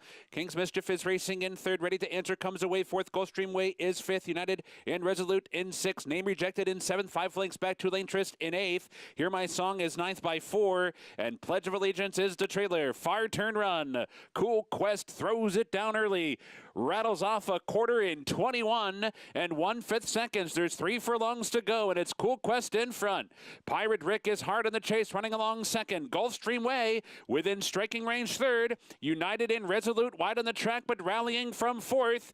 And Two Lane Tryst is picking it up from 5th. Top of the stretch, Cool Quest is still there by 2. Here comes United and Resolute, and Two Lane Tryst is kicking it into gear. Here comes Two Lane Tryst down the center of the track, up alongside of Cool Quest. Cool Quest is a leg-weary leader and gives way to Two Lane Tryst. Two Lane Tryst rallies from far back to score by 3. Cool Quest was second, United and Resolute was third, Ready to Answer was 4th, and Gulfstream Way 5th. Two Lane Tryst wins for the second time in his career. Cherie DeVoe, Brian Hernandez Jr., and Cool Quest got the lead to himself. 21-1 this time, but then he did start to take some pressure. Yeah, I mean, we talk about the run-up at Churchill, so you see those unrealistically fast fractions, but that's still moving up front. He's a good horse. You know, the Rick horse, whatever, not Pirate cool. Rick. Pirate Rick, thank you, Greg. He didn't break that sharply, and they just kind of take him back a little bit. What are you going to do? This horse is fast. This horse really ran the winner, Two-Lane Tristan. He was well back there, and I was sort of pointing to him, around the 5/16 pole. He was getting a full head of steam. It's a nice horse. Cherise had a terrific year. It's a lightly raced horse. Really has. 3-year-old, just the 6th start of his career, and even in defeat, Cool Quest ran pretty good, didn't he? I think he ran very well in here. He was just second best. This horse just was better than him. I don't think Cool Quest got. There's nothing you can do with Cool Quest. He's fast and he's going. You know that. I mean, if we had talked beforehand, I don't think we would have disagreed in this course. He was going to go slower than 21-2. So it's not like he was unrealistic. He's a one-way type horse, and he lost to a good horse, second off a layoff. And Two-Lane Tris with Brian Hernandez Jr. Gary picks up the 2nd win of his career. Yeah, and I think that David Engordo and Sherry DeVoe have spotted what I just saw on paper. It's easy looking back, but when Two-Lane Tris broke his maiden at Fairgrounds back in March, guess what he got? A 21-2 first quarter 45. He set 4 lengths off of the lead that day. He got pace in his first race as well when he finished second. But I think they've seen this horse as a come-from-behind sprinter. He needs pace up in front of him. The faster, the better that they go up front, the better he's going to run. Congratulations, Two-Lane Tris. There's a couple horses we've seen today. Tom's 3-year-old filly, Tom Amos. This horse here for Cherie DeVoe that I'm very excited to see next time. The first-time starter that won for the Asmussen barn. I agree. I'll be checking out those figs. If they come out tonight, I'll put them up on Twitter. Otherwise, hopefully we'll have for the show tomorrow. Lacrete. How did I leave Lacrete out? Yeah, the half to Clairiere. Yeah, there's been a few. This has been a fun day. It's okay. I can't remember the name of the two, Pirate Rick. So, we each are having our struggles here. We Greg. still have our feature to come. We're going to look back at our ABR Race of the Week. The Red Smith, Serve the King. For the Kings of the Colony out here, Irad Ortiz Jr. and Chad Brown. We'll be back.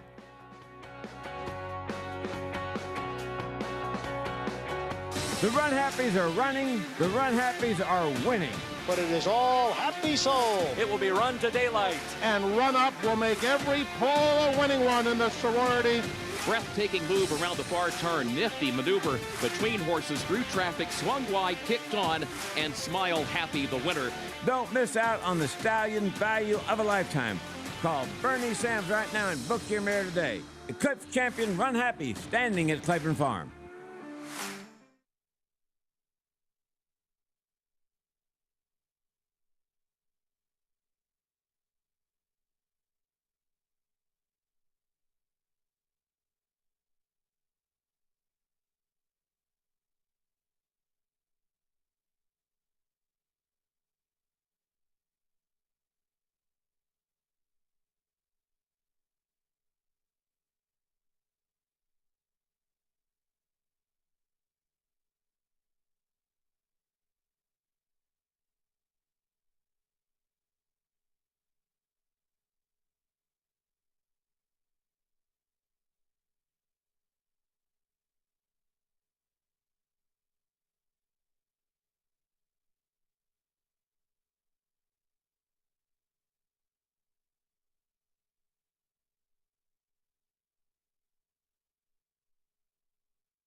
You're watching America's Day at the Races on FS2, SNY, regional networks out in Southern California. Gorgeous night out in Louisville. We still have the feature coming up under the Twin Spires. That is the Grade 3 Chaluki. Race 9. It goes to Two-Lane Tris, Brian Hernandez Jr., Cherie DeVoe. This 3-year-old son of Into Mischief was impressive here. No, this horse really just flew by them. Got the pace we kind of expected, but this is a real run. The other thing is, Greg, it's not like the race collapsed. It's not like you saw a whole host of horses. Now, maybe there just wasn't anybody good enough to make a real run here, but Cool Quest ran very well to be second here. It's just Tulane Trist just kicked in and just ran right by. Big effort here. Second off a short layoff. And a horse who signaled he was ready coming in with a big drill, too. Bullet work at Keeneland coming in. That was fun to watch, that performance. So Tulane Trist with a victory. Our feature race still to come. That's the Grade 3 Chalukey. You had said you took a look at the wagering early on. The double prices. That looks like obligatory is going to be around even money in this race. And you and I are on the same page here. She can win, but I think it's much more than a one-horse race here. I'm alive in some small doubles with the 1 and 4. So I'm going to try to beat obligatory. Chalukey, our feature. Chalukey, we'll have more on her in a moment. Let's get back to Louisville and Frank Lyons. Hi guys, standing here with winning trainer Sherry DeVoe, and we're making a habit of this, Sherry, interviewing you because your horses are running terrific right now. Thank you. It's a habit we can keep doing. Yes, I know. So now tell me a little bit about Tulane Trust. He seems to have come back to form, and he's the son of Into Mischief, cost $300,000, but you say that he's got a certain running style. He seems to appreciate just being left alone, let the speed go out in front of him, and he's actually will turn off. Yeah. If you reach up and grab him, he'll fight with you. And Brian did a really good job with just letting him find his stride, putting him behind, and coming with a nice run. Now, what'll be next for Tulane Trust? We're going to get him, we'll get him back and regroup, and, we're pointing towards a campaign at Fairgrounds in Oaklawn. Okay, and he was a winner at the Fairgrounds last year, so that's a track that he likes. And is that where you're going to spend the winter? We're going to spend our time in between Keeneland and Fairgrounds. Okay, so we're not going to see you in Gulfstream this year? No, maybe shipping in, but yeah. I don't get to go hang out on the beach this year. Well, winning trainer Sherry DeVoe with Tulane Trust and Brian Hernandez, well done. Sherry's had a really nice year this year. I agree. Cam's Mission was really unlucky here last weekend. That stake stumbled at the start. There's a real chance she could have won, and you consider the way that race was run. She's going to have a nice four-year-old year with that one. Reagan's Edge, been a nice sprinter for her. Yep. And now she's got another talented 3-year-old here in Tulane Trist. $6 for the victory. Cool Quest, blazing fast early again, unable to hang on. Grade 3 Chalukey coming up next, 1-turn mile. And this is a look at what this very special filly did in her career. Started out winning the first 6 starts of her career, and then would get beat as the favorite at the Breeders' Cup Juvenile Fillies. That was her first defeat, running second. I'm a little embarrassed, Greg. I thought she got a 108 by her figure debut. She got a 109, actually. And how do you top that? She actually didn't. She nearly did. I think she equaled it once, but she was second to Cash Run. It was 32-1 in the Breeders' Cup Juvenile Fillies, and the third finish in there was Surfside. And she's maybe the first foal out of Flanders, who was a tremendous horse, of course, and fortunately never ran after she won the Breeders' Cup Juvenile Fillies. And Surfside beat the boys in the Clark. Well, our resident Hall of Famer had an opportunity to ride and win on Chalukey. Gary, how good was she? She was so good. She was so good we couldn't even find any video of her. And the reason we couldn't, because she set a track record on the undercard of Breeders' Cup in 2000, and we were looking for the Churchill Downs Distaff, and we couldn't find it. All we were getting is Breeders' Cup races. The Breeders' Cup Distaff kept showing up, but I'll tell you how good she was. On that particular day on the undercard, she ran in the Churchill Downs Distaff, a flat mile. She ran 1:33-2 that day, a track record which held for 14 years. It was broken in 2014. Like I said, I was fortunate enough to ride her in her last 4 races. She was gritty. She was tough. In that Breeders' Cup, or the Churchill Downs Distaff, she had drawn the outside. There was a wicked pace up front. I laid third on her, and she battled all the way to the wire. And I think the chart read, fully extended, prevailed by a head. And that was her. She loved to battle. Typical Bob Baffert trainee, Stonerside Stables, and just proud to mention my name with Chalukey. Couple of graded stakes wins for Gary on board a very special filly. That's sort of when I was first getting into this game. And she was the first real horse that we saw that reel off win after win after win. She was a lot of fun to watch. Yeah, no, Gary rode so many just tremendous racehorses throughout his career. And, you know, you hate that some of these horses just get sort of lost. And I love stake races named after horses and a chance to remember them. And I love an opportunity in this show to talk about a horse like Chalukya that a lot of people just might not be familiar with. And I've said this before, Greg. I think it's a great way, and we do, I think, a good job. And it's not us; it's the people behind the scenes putting together, you know, videos and such with the horses that stake races are named after. Look them up. You know, when there's a stake here in New York or a stake out of town, look up the horse and learn something about them, because the history in this game is so rich that there's so much to be learned and appreciated about the game by learning about the history of the game. Well, our feature race here, not named after a horse, but after a legendary rider, Red Smith, who, by the way, he did get everything right in his career. He thought Joe Frazier would whoop Muhammad Ali. Did he whoop him? He said if they met 10 times, he'd win all 10 of them. Well, he was 1 for 3. Wrong about that. He was 1 for 3, so he got that one right. That's not a bad percentage. I'd like to be 1 out of 3. This year's edition of the Red Smith, it goes to Serve the King. Chad Brown, Peter Brand, Irad Ortiz Jr. And this is vintage Chad Brown. You could say this about any top trainer. They get horses that are talented to overachieve. And this is a very nice horse, and another horse purchased at Tattersall the first time he went over there. And it was really Peter Brandt's idea, the owner, to go over there. He deserves the most credit for wanting to go over there. He was talking about how difficult it was getting harder and harder to buy Europeans, ready-made horses. And he said, we're going to have to go over and start buying yearlings to get those type of horses. And it worked out so well. But this was a great training job by Chad Brown to get this horse to achieve and to get a Kingman who's proficient at these long-distance races as well.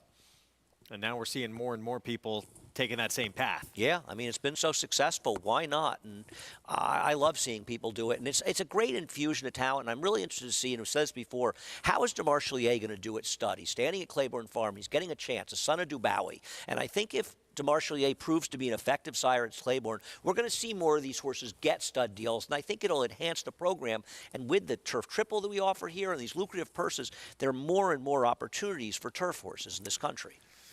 Chad Brown, Irad Ortiz Jr., Peter Brandt, Gary, in our feature here in the Red Smith. Yeah, and all I can say is that Irad Ortiz, he served the king in Chad Brown. Look, when you get a relationship with certain trainers that you ride over and over and over again, you gain a confidence and you never give up. Listen, if I could have bet at the 8th pole if Serve the King was going to get up, I'd have said there's no way. Looked like he was kind of going one pace. You never give up on these horses. And the more that Irad asked, the more that Serve the King gave. I thought Channel Cat was home under Hall of Famer Johnny V, and he gave everything he could give. But listen, Irad never gives up. Serve the King never gives up, gets up in the shadow of the line, and it was a fun race to watch. I don't know if I'd say he whooped him, but I guess you could call it that, even though he won by a neck. Guys? Yeah, no whooping in this one, but well-timed ride by Irad on a couple of wins for him on this Saturday afternoon card, including the main event. Yeah, no, a terrific day for Irad, who just had another terrific year. He's a solid rider who just rides a lot of good horses, and he usually rides them very, very well. That was our feature here today in New York. Our feature still to come, of course, out at Churchill Downs. Let's take a look at next weekend's stake schedule. We're going to be busy next week here in New York. Wow. Got a lot going on here. We're only racing 3 days, so people should realize. And the weather looks good, so we've got a lot of turf stakes. The Geoponte, the Forever Together, the Long Island, the Aqueduct Turf Sprint, the Central Park, the Autumn Days. I mean, 1, 2, 3, 4, 5, 6, 7 of those stakes out of 10 are on the turf. Riders have opportunities to make some money next weekend over a short week. They do, and you know, with these turf races and the turf season coming to an end, we can expect big fields in all of these races. I was talking to Todd Pletcher a little bit. I think never surprised. The horse was second, the Hill Prince. He's going to be running him in the Geoponte, so looking forward to seeing some very good horses run. It's late in the year, but there is some great racing left to come in the next couple of weeks, at least at Aqueduct. Fillies and Mares next, lining up in a one-turn mile, Grade 3 Chalukya, the feature from Churchill Downs still to come. And, of course, Joel Rosario still chasing that single-season stakes record and graded stakes record. He is on the 6-5 favorite, obligatory. She comes from far out of it. We'll talk about her chances for Bill Mott when we come back. Daughter of Curlin, 6-5 on the board. We're going to take a timeout. We will be back. Tyler Gaffleone going to be on She Can't Sing from the inside post. 3-time winner at this track, the Chalukey Grade 3, next from Churchill. More American Grade 1 winners in 2017 than any stallion since Mr. Prospector. That earned Medaglia d'Oro his best ever book of mares. He sired more million-dollar yearlings in the past 5 years than any other stallion. Then covered an even better book in 2020. It all means Medaglia d'Oro has an incredible crop of 3-year-olds for 2022. Medaglia d'Oro. Think you've seen it all? You ain't seen nothing yet. Darling, just imagine. Introducing Adelphi Racing Club, the horse racing syndicate offering more than just fractional ownership. Enjoy the thrill of an interactive thoroughbred ownership experience competing at the sport's highest level. Attend events where you'll interact with top trainers, industry professionals, and club members. We've cheered on winners from coast to coast at top tracks such as Santa Anita and Saratoga. And it will be Exotic West. Become part of a group that celebrates success together. Visit AdelphiRacing.com and join the club today.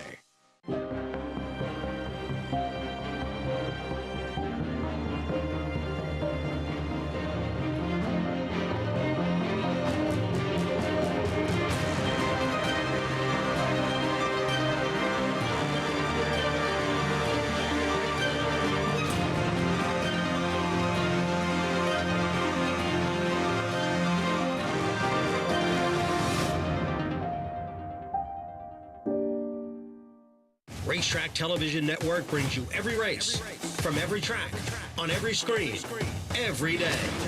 With monthly packages starting as low as $5, RTN gives you great value and access to more live HD streaming and race replays than anyone. Visit RTN.tv today to sign up and watch on almost any device, including Roku and Amazon Fire. Use promo code TRYRTN for a 5-day free trial.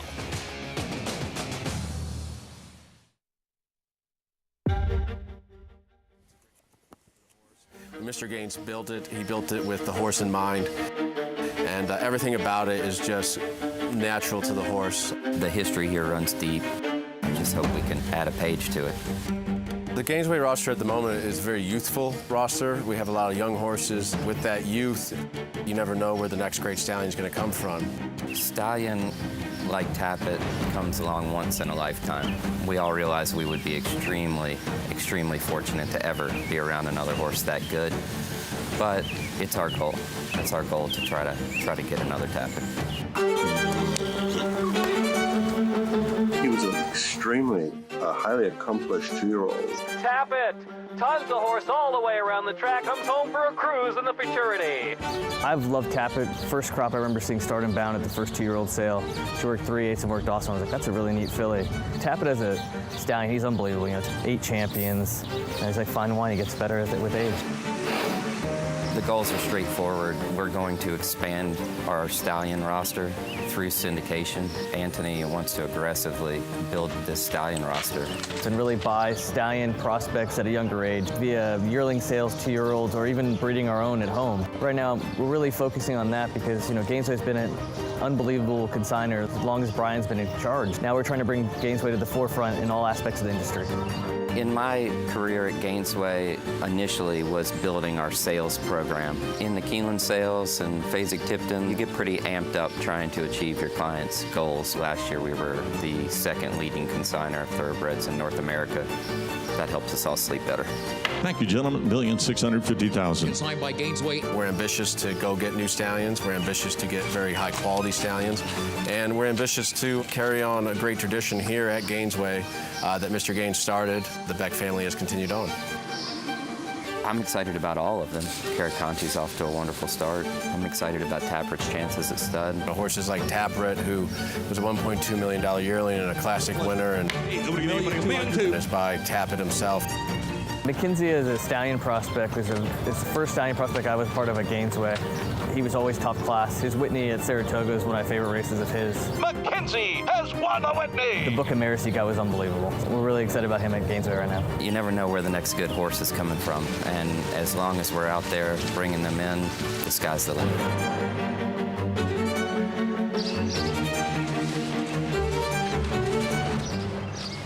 Kinsey, by the way, should have won the Met Mile. Don't at me.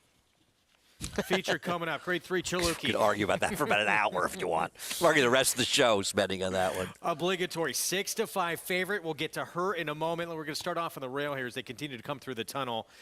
She can't sing. Put up a big performance on this racetrack at 7/8 of a mile. Tyler Gaffalione will be aboard today. Tougher competition here, though. Absolutely. I don't know where it came from, but I'll tell you one thing. If she runs it again, Greg, I think she's going to win this race. Is Princess Causeway faster? I think Tyler's going to try to do just what they did last time, just go. That was 7/8, going to try and get a mile today. She is 7-2. Daughter of Bernardini for Chris Block, Lothenbach Stables. Next door, Sally's Curlin for Dale Romans. A long shot will need the pace to collapse to get it done. Her form lately not as good as her best form, which gives her a chance. Matera, she put together 3 in a row when she moved to the Brad Cox barn, and then she was 4th behind She Dares the Devil. Yeah, I mean, her last race is fast enough to compete in here, and she gets some relief and company cutting back to one turn. Miss Bigley coming from the West Coast for Phil D'Amato. I love this horse cutting back to one turn in here. She's got races that are competitive, and I think she's a big-time player at an overlaid 6-1. We're all going to be saying this on Thursday. Past the plate, Paul McGee, Joe Talamo. Well, she's not a dirt horse. She's a turf horse. 3 of her 4 wins coming on the lawn. Obligatory 7-5 favorite. Second in the Cotillion to Clairiere, 2 back. I don't know how she's a short price off her recent form. I don't think her recent form is good enough to win here. She'll need this race to fall apart. And outside, Princess Causeway, who's been on turf most of the last year and a half. She has run one fast race at Gulfstream on the dirt, but for the most part, she's really a turf horse with no surface here to run on. Did she won at 7/8 at No, Churchill with with a an 91 86 buyer? Yeah, 91 buyer actually at Gulfstream also. No, she's run some decent races. I don't think she's impossible. Market mover, the favorite at 7-5, obligatory. Second in that Grade 1 Cotillion 2 back. That was at 1:16. Did not back it up, though, in the Raven Run at Keeneland last start. If you want to bet the market mover, anyone else in this Chilooki, go to twinspires.com or download the TwinSpires app. For more on this race, let's go to Gary Stevens. Yeah, Greg, I think that the key to this race is going to be pace. What the pace is going to be like, and I think it's all going to surround around Miss Bigley. I think that she's going to have first run on obligatory. And if that's the case, obligatory, yeah, I like that it's a one-turn mile for her, but I don't know if there's going to be enough pace for her. If she falls out of the race like she did on her previous one, I think she's in trouble in here at odds of 3-2 now. But normally the tote board, especially at Churchill Downs, good handicappers back there. We've got a lot of people at home that are watching that are good handicappers as well. And that tote board's saying 3-2 right now. But for my money, Miss Bigley. But I think that the key to the race is going to be the early pace. If she loses touch, obligatory, she's going to have a difficult time making up ground on Miss Bigley. Greg? All right, Gary, thanks. So 3-2 on obligatory, and all that money is there. Let's get Frank Lyon's opinion here as we get close to post time. Well, I agree with you guys completely that the pace looks like it's kind of maybe a little suspect, but she can sing. Down on the rail is very fast. She's getting bet, and she's going to try to go gate to wire in here. She will have the company of Miss Bigley, as Gary said. That will be the first one to challenge her, I would think.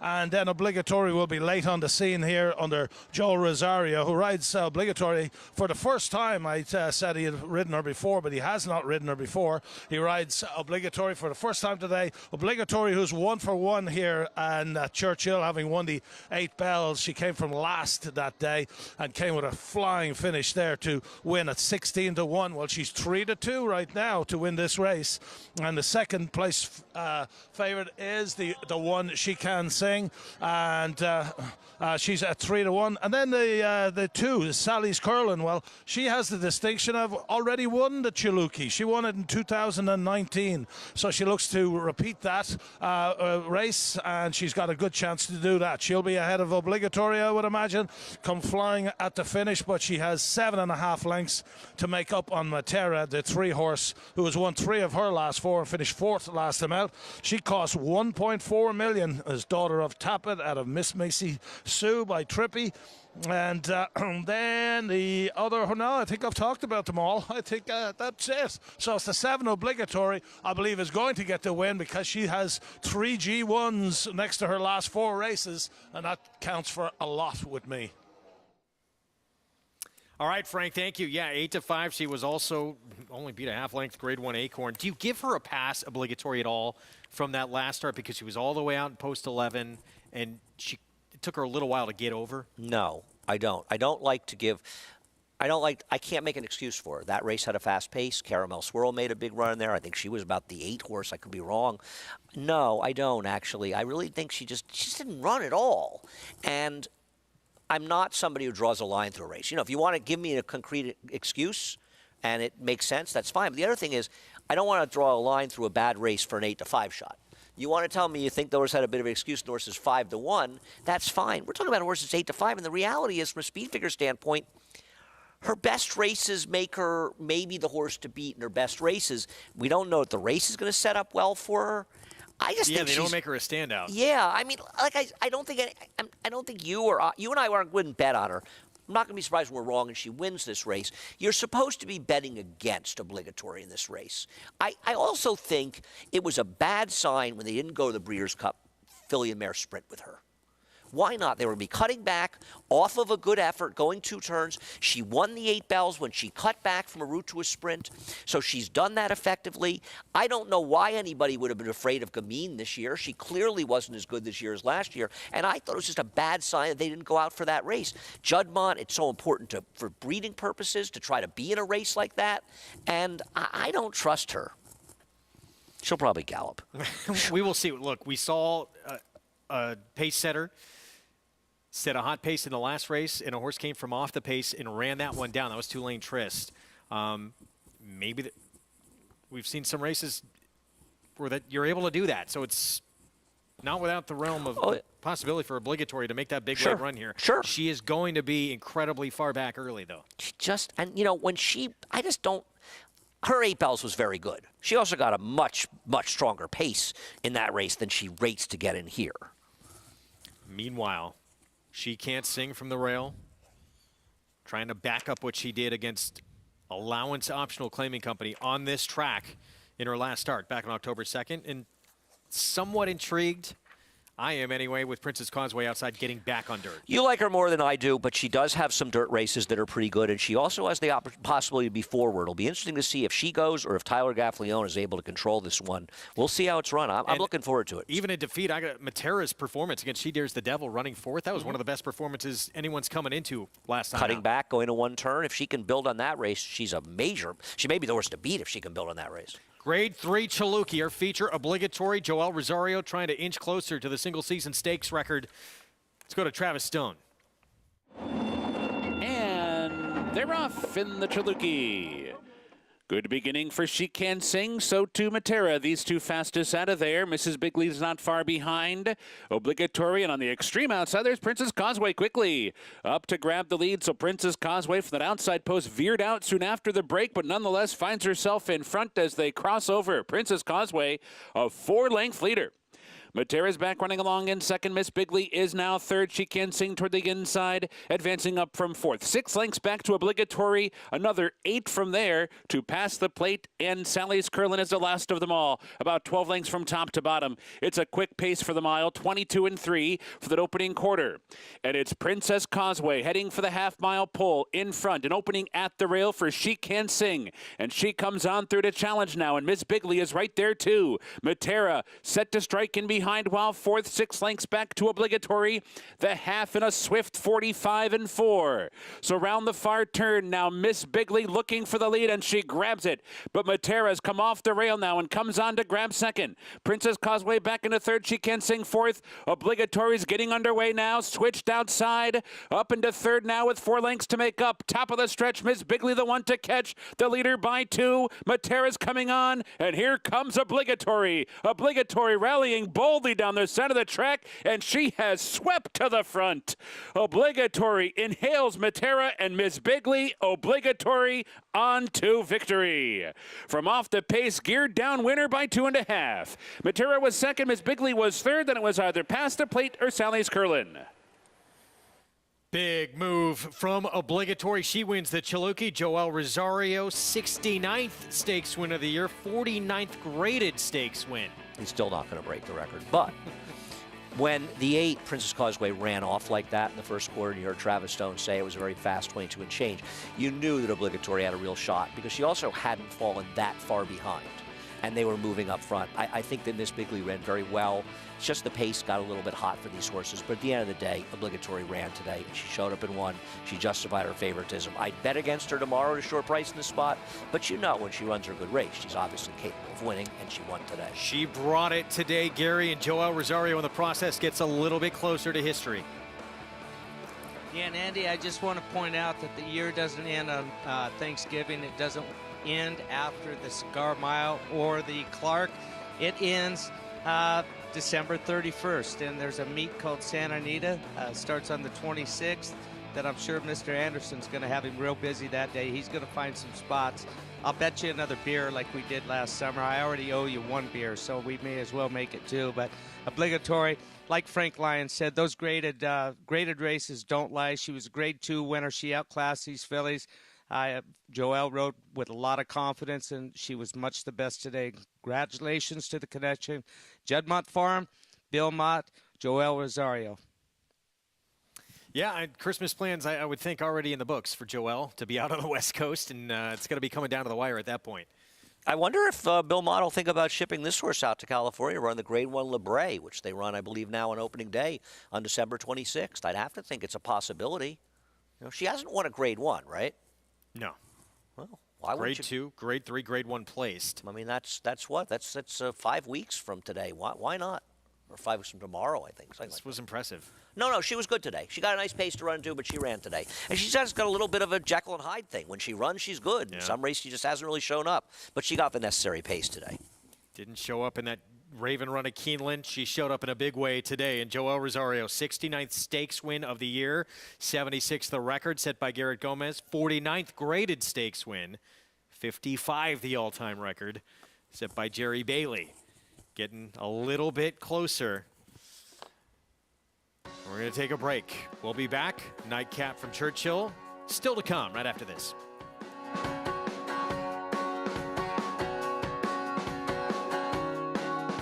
Eclipse champion Blaine has sired 5 Grade 1 winners, including Nadal, Marley's Freedom, Fault, Abscon, and French Classic winner Senga. Recent top runners include Aga Khan stud Saidabad, a star performer overseas, plus these recent standout performers. With success on the track and success in the ring, this proven son of Arch is truly a gold value stallion. Blaine, standing at Claiborne Farm.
FS2 SNY Regional Networks out in Southern California. Programs brought to you by Claiborne Farm. 100 years of doing the usual unusually well. Obligatory, impressive, getting back to top form, taking the feature the Grade 3 Chilookie at Churchill. Yeah, nice job getting the job done, and it'll be interesting to see what they do. I mean, imagine she'll be running again next year. Will they run her in the Libre? An effort like this would give her a chance. There she is in those Juddmonte silks, the pink cap, swinging wide around the turn. And she's going to run everybody down in here. Grade 1 place, now a multiple graded stakes winner. And you would have to think, yeah, I mean, all that's out there really for is to try and get that elusive Grade 1 now. No, I agree. And it's, it's a lot harder than it looks. And she really is a better one-turn horse. She showed in the Cotillion, though, she can run a good race around 2 turns. But you think about the Acorn, the 8 Bells, a race like this. And, there aren't that many. I mean, obviously the Ogden Phipps, a Grade 1 that's around 1 turn. But Ballerina, there aren't that many opportunities. $5 for the win. Boy, were we wrong. Yeah, we were. Listen, it's okay to be wrong. It's not okay not to have an opinion. There you go. Joel Rosario, again, getting a little bit closer. 7 away now from equaling the all-time single-season stakes record mark.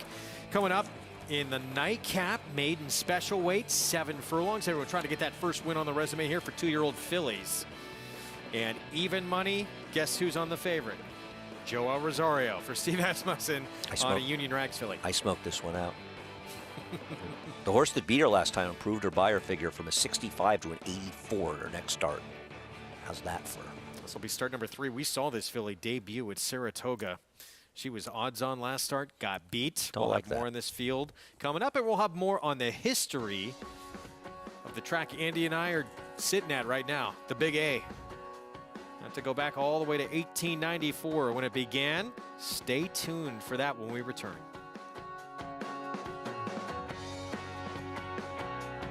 Maximum Security proves he's the real deal with a gate-to-wire win in the Florida Derby. Champion 3-year-old. Maximum Security has won the TVG.com Haskell Invitational. 11 triple-digit bias. Maximum Security, he smoked them in the Cigar Mile. Grade 1 winning 4-year-old. Maximum Security takes them all the way in the TVG Pacific Classic. Secure your mare's future.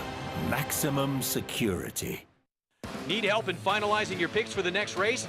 Check out the Track Master selections provided by Equibase on every U.S. thoroughbred and harness track on NYRA Bets. Use these selections to get quick expert advice for professionals in the business. Check out the thumbs up graphic next to the pick in the wager pad and scroll down for more details on the horse. Track Master selections available on NYRA Bets and the NYRA Bets app.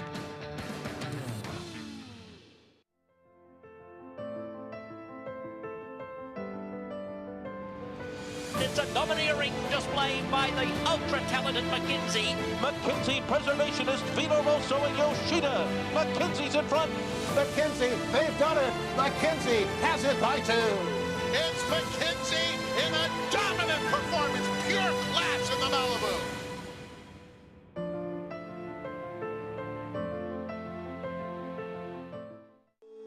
The symposium is important because it gathers everyone together, right? To get together face-to-face is where it's going to happen, where you can actually make the deals that you need to. We all get together and try to determine things that are happening in the business, things that should happen, and things that we need to turn our attention to. The symposium brings the different aspects of the industry together, and it also gives the vendors an opportunity to interact with their potential customers.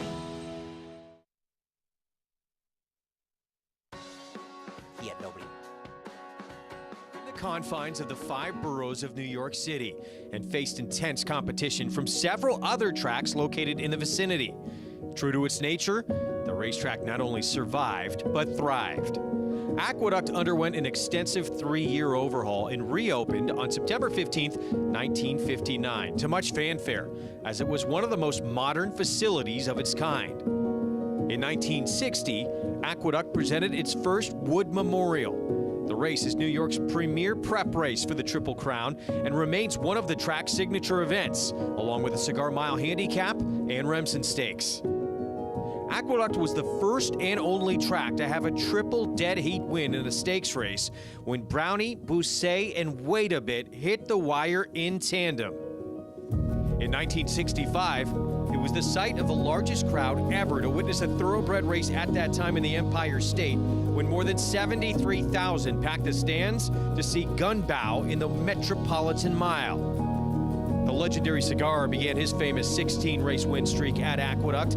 He scored impressively in the 1994 Naira Mile as part of that win streak. The race was named in Cigar's honor after he retired in 1997. The last racetrack Secretariat placed his hooves upon was Aqueduct. He was retired there before commencing his stud career at Claiborne Farm.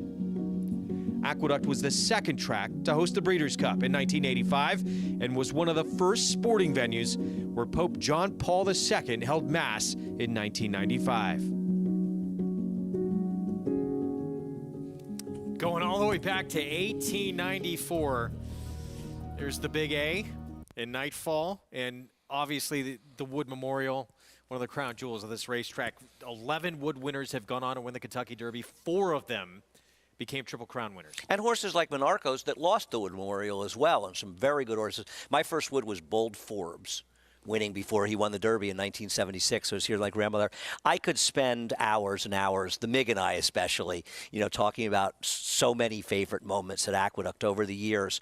But I really remember the Wood Memorial in '87 very well that year. So many great 3-year-olds. And Gone West, who was one of my favorite horses, Woody Stevens' horse, had won the Gotham in the Slop. But I really liked Gulch and the Mighty Gulch to pick him up. And I can remember watching this race in the third floor here at Aqueduct. And I think it was Jose Santos riding him. He was on the inside. He comes off, and Gone West right here is in front. But here comes the resilient Gulch, who won the Breeders' Cup Sprint the next year. So this is a 1 1/8 race. He was such a proficient horse and just relentless. And he runs down and he nails Gone West right in the money. And they were 2 horses I really loved. And I particularly liked Gulch that day and made a big bet on him. So this is one of my many, many, many great memories of Aqueduct. I can just remember watching this with my friend Joe DiFilippo, who's passed away actually, on the third floor here at Aqueduct, and it's just a great moment. But so many great moments here at the Big A. I think you spending so many years with us now, I think you've adopted it as one of your places. Absolutely love Aqueduct. If you're in this game quite a bit and you've been here, it's going to have a special place in your heart. A son of Gulch provided Gary Stevens. Maybe the other way around. They shared a great moment together. Gary, when you won on Thunder Gulch in the Remsen, did you think this could be your Derby horse? No. I didn't. I'd actually gone in to ride in the Naira Mile, which is now the Cigar Mile, named after the great Cigar. But I'd gone in and I was named on a horse for Wayne Lucas named Thunder Gulch, and Todd Pletcher was the assistant, and they'd just purchased the horse for a new owner named Michael Tabor, who I think we all know now. After all these years, it was his first North American horse that they'd bought. And this horse did nothing but irritate me from the time I got on his back until we were coming through the stretch. He's leaning in so hard with me. I can't let him really run. I'm restraining him so I don't get disqualified and get dazed for the next week. I was riding something big at Santa Anita. You can see me standing steady in there. And it was like he was Dennis the Menace. Anything he could do in the post-parade and during the race to irritate me, he did. So I guess that's why we got along so well together, is he had an attitude, I had an attitude, and lo and behold, I sat on him in his last race in the Remsen as a 2-year-old, and I never climbed aboard him again until the Kentucky Derby. And that day of the Kentucky Derby, he became a man. But the Remsen's a great race. It's a 1 1/8. Last race of the year, big graded race for 2-year-olds in New York. And it's a test of stamina, and it can lead you to a Kentucky Derby, of which Thunder Gulch, he led me to that Kentucky Derby. I didn't lead him. It was a great partnership, and one of my best buddies of all time, Thunder Gulch, guys. And a Belmont Stakes win as well, narrowly missing the Preakness. Travers win as well. It was a tremendous horse. And that was first time for Wayne Lucas, as Gary was saying. It was the race before Cigar won. I actually bet on him on the trainer switch. And Gary mentions the Remsen. Gopher Gin won the Remsen, went on to win the Kentucky Derby. My first Remsen was Believe It, beat the great Alydar. in the Remsen after Alydar softened up a little bit of those battles with Affirmed, and believe it was third in the Triple Crown race of the Derby and the Preakness behind Affirmed and Alydar.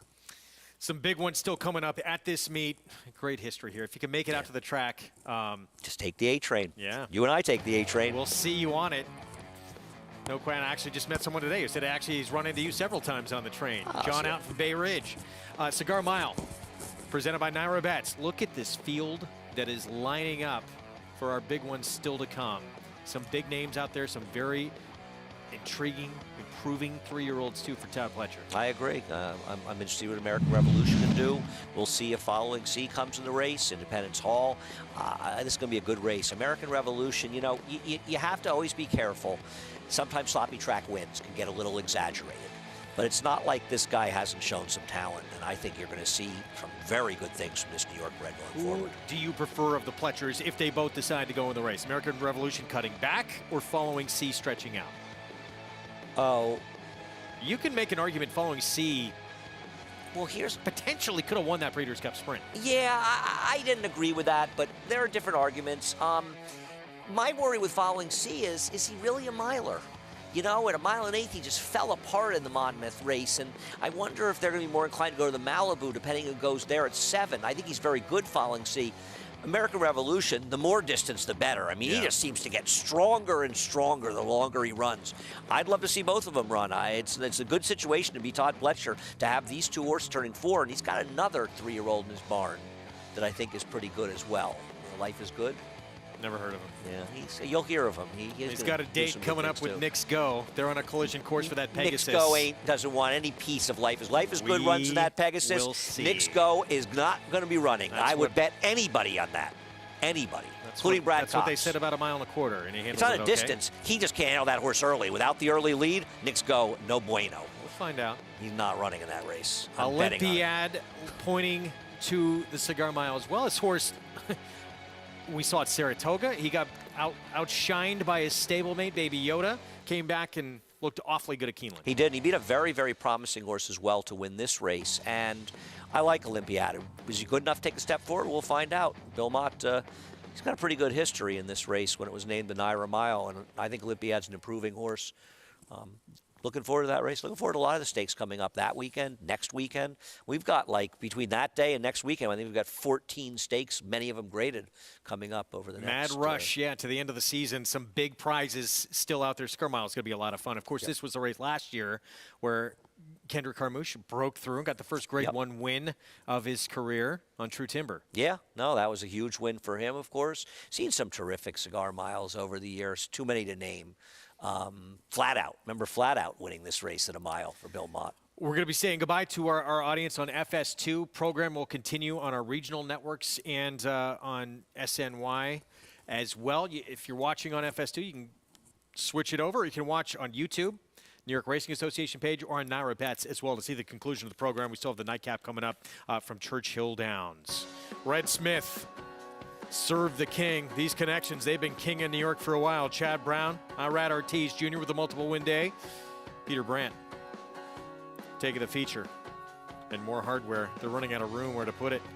Obligatory bouncing back after a disappointing Raven run and taking the feature in that grade 3 Chaluki today at Churchill Downs. We'll see you tomorrow. Of course, we continue on YouTube in the regional networks right after this.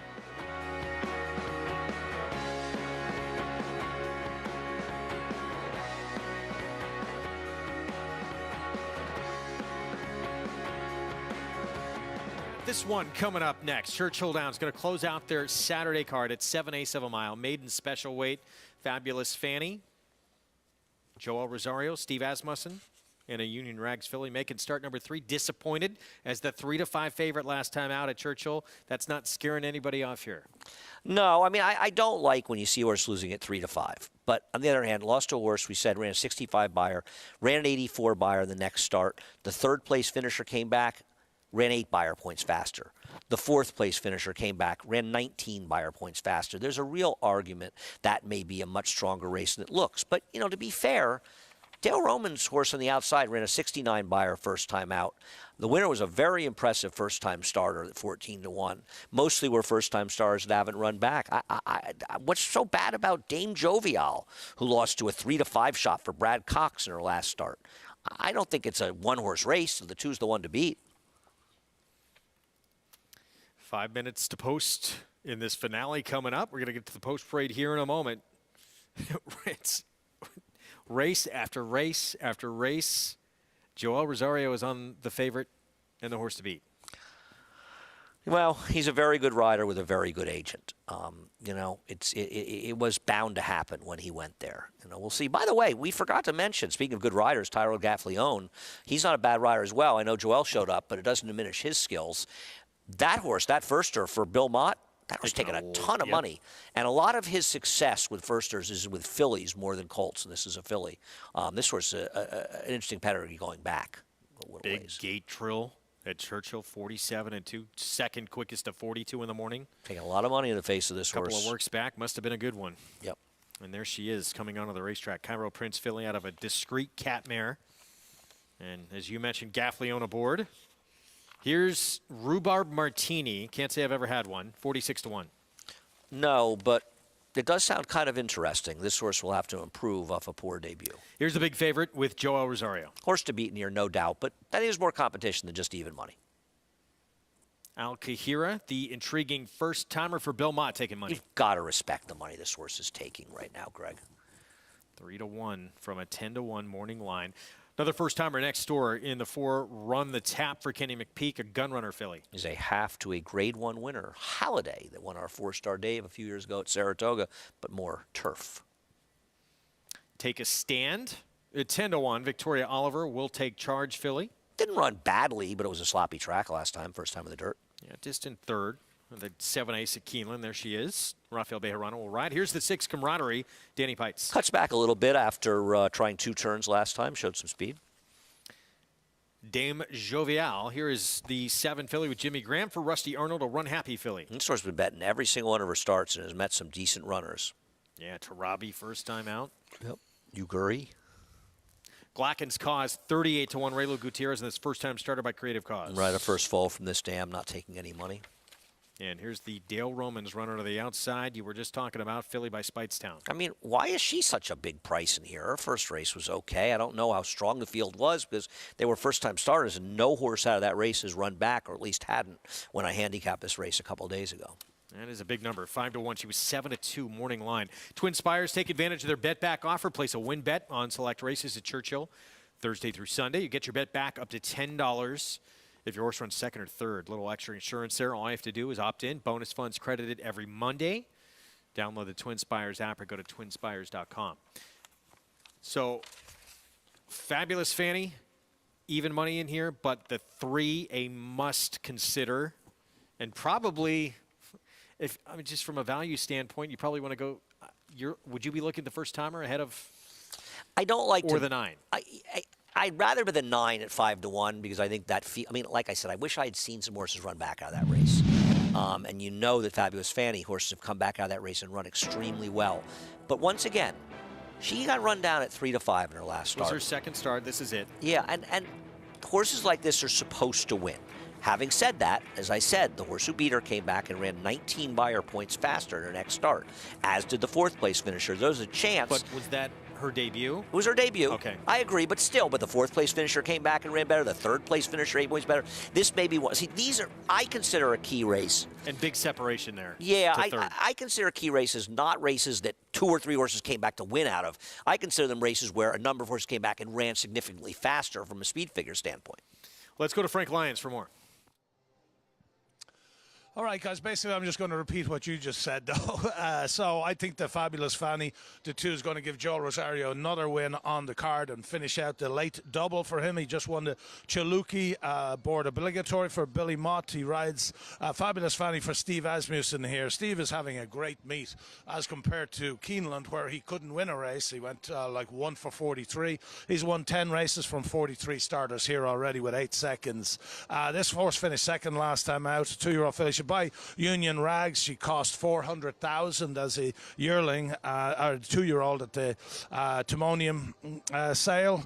And then the 3, Al Kahira, is a firster by Cairo Prince out of a discreet cat mare, bred by Helen Alexander. And Groves Thoroughbreds in Kentucky. This one is also owned by Helen Alexander. She is working very, very well for Billy Mott. He gets leading rider Tyler Gaffalione aboard.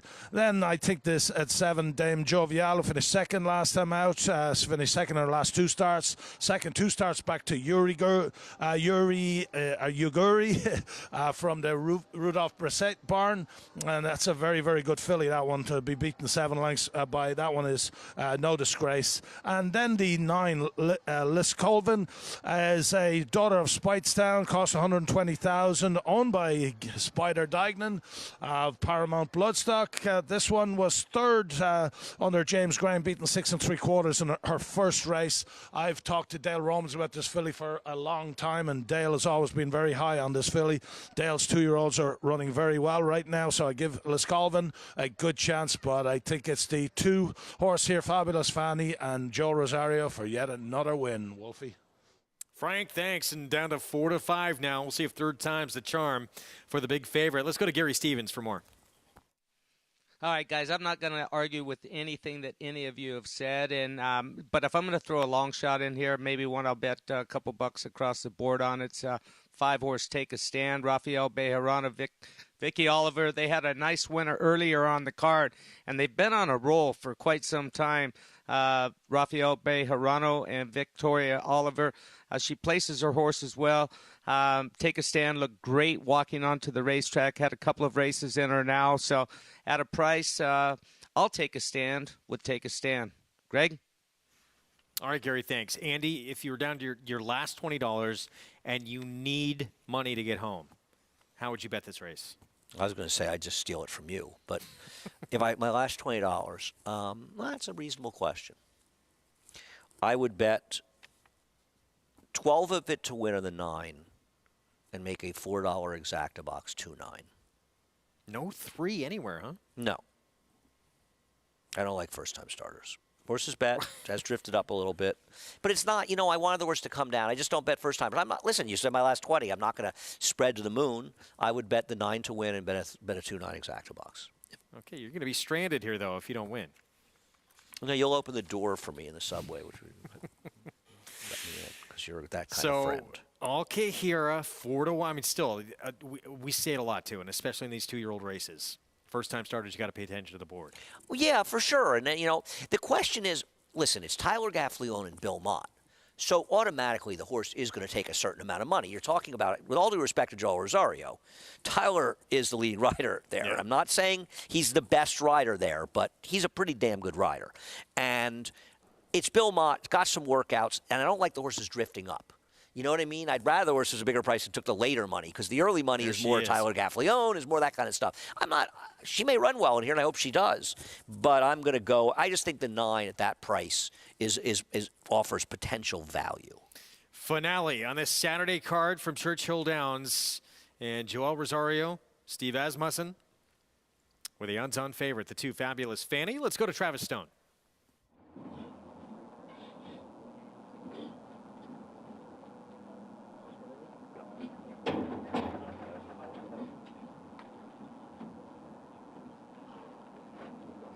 And they are in the gate.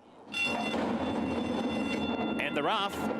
Stutter step start for Glacken's Cause. Camaraderie is there. Liz Colvin for the outside races up as well. And that one comes on to take the lead. So it's Liz Colvin in front, opening up to lead by 2. Camaraderie comes on to grab second. Fabulous Fanny is keeping pace with that one, though. And here comes Fabulous Fanny now. Firing up to challenge Liz Colvin for the lead. Camaraderie joins them to make it 3 across the track. A break of 2 lengths back to Take a Stand and Rhubarb Martini. They're together 4th and 5th. Dame Jovial cruising along while 6th, 5 lengths off the lead. Al-Kahira 7th and toward the rail. Run the Tap has been out sprinted so far. And a long, long way back to Glacken's Cause, who's at least 30 lengths out of it. The opening quarter goes in 23 seconds flat, and it's Liz Colvin rounding the far turn with Camaraderie on the outside, and Fabulous Fanny smack dab between them. Dame Jovial not far behind, fourth and outside, and Alcahir is catching up too. Alcahir is fifth and angling toward the outside, while Take a Stand is sixth, angling toward the inside. They're off the turn. It's wide open. Here's Dame Jovial sweeping to the front. Liz Colvin fights on. Fabulous Fanny's flattened out. Meanwhile, Alcahir has been switched out, and now she's coming after Dame Jovial, who's got a 2-length lead and a 16th to go. Alcahir is finishing with interest, but time is running out, and Dame Jovial keeps on going. Alcahir can't get by. Dame Jovial wins it by a length in the end. Alcahir was second. Take a Stand was third. Run the Tap rallied for fourth. Liz Colvin was fifth. Dame Jovial with the victory. Jimmy Graham, Rusty Arnold. Boy, did this race fall apart, Greg. Though even the 4, who was way back, ended up finishing fourth, and the number 3, who was second to last, made a nice run. But Dame Jovial, who had run credible races, found a field to beat, and maybe relaxing a little bit more and getting some more extra distance helped. A nice ride, and my 9 tired through the stretch. The race fell apart, and a complete non-effort by Fabulous Fanny. Yeah. That horse was awful. Dame Jovial run happy with the victory. What a way to end the show, right? 4-5 favorite defeated. I think he filled out the octafecta. What would the 6 effect? What would 6 be? Long way back to there. First time starter, by the way. Alcahir runs a good race first time out. Yeah, no, ran very well in here. I agree. Made a winning move. Just Dame Jovial was just a little bit better, and there was a lot of distance between second and third. Jimmy Graham for Rusty Arnold. And Adoro Run Happy closes out this Saturday card at Churchill Downs with a win. We'll have the prices for you when we come back. We'll also have the story of horse racing's Living History Museum, helping raise awareness as well for all equines in need of a home after their retirement from the racetrack. We'll be back with the story of old friends next.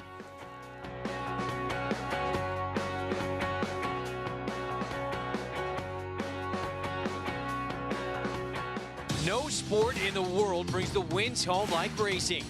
It's one-of-a-kind, high-speed, high-stakes action, and Naira Bets takes you there. Place your bets and watch the races live from anywhere. With Naira Bets, make easy, secure deposits and promotions every day to earn reward points or cash. Download the Naira Bets app or visit nairabets.com.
We're back on America's Day at the Races. That is beautiful there, the Twin Spires at sunset out in Louisville. Program brought to you by America's Best Racing. For the love of the race, visit americasbestracing.net today.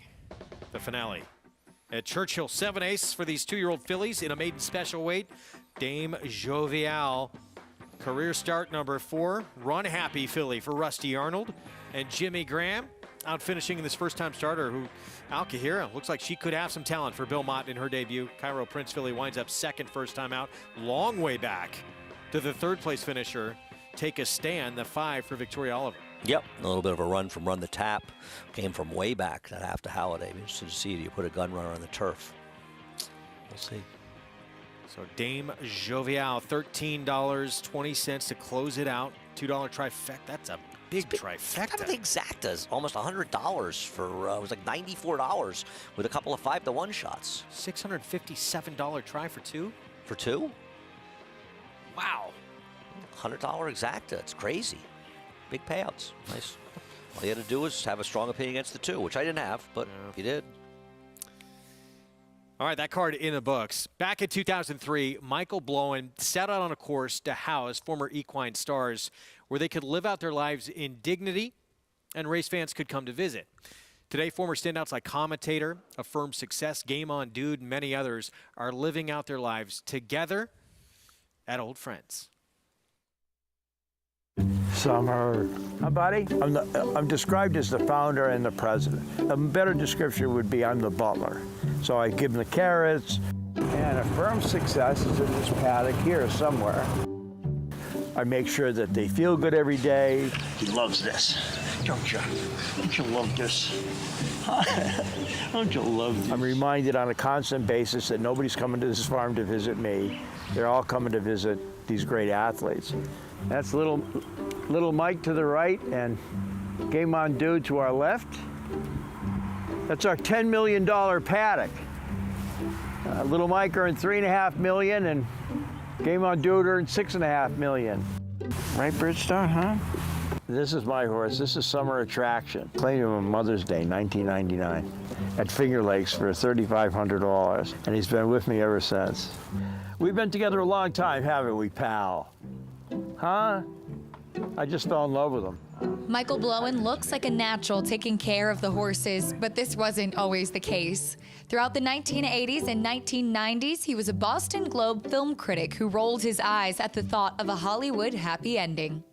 I had an editor at the Globe named Robert Taylor who took me to the track for the first time. We're going to Suffolk Downs. Do you want to come? And we went and I fell in love with it. I loved the drinking, I liked the gambling, I liked reading the racing for him, I liked everything about it. But it was only later that I fell in love with the horses.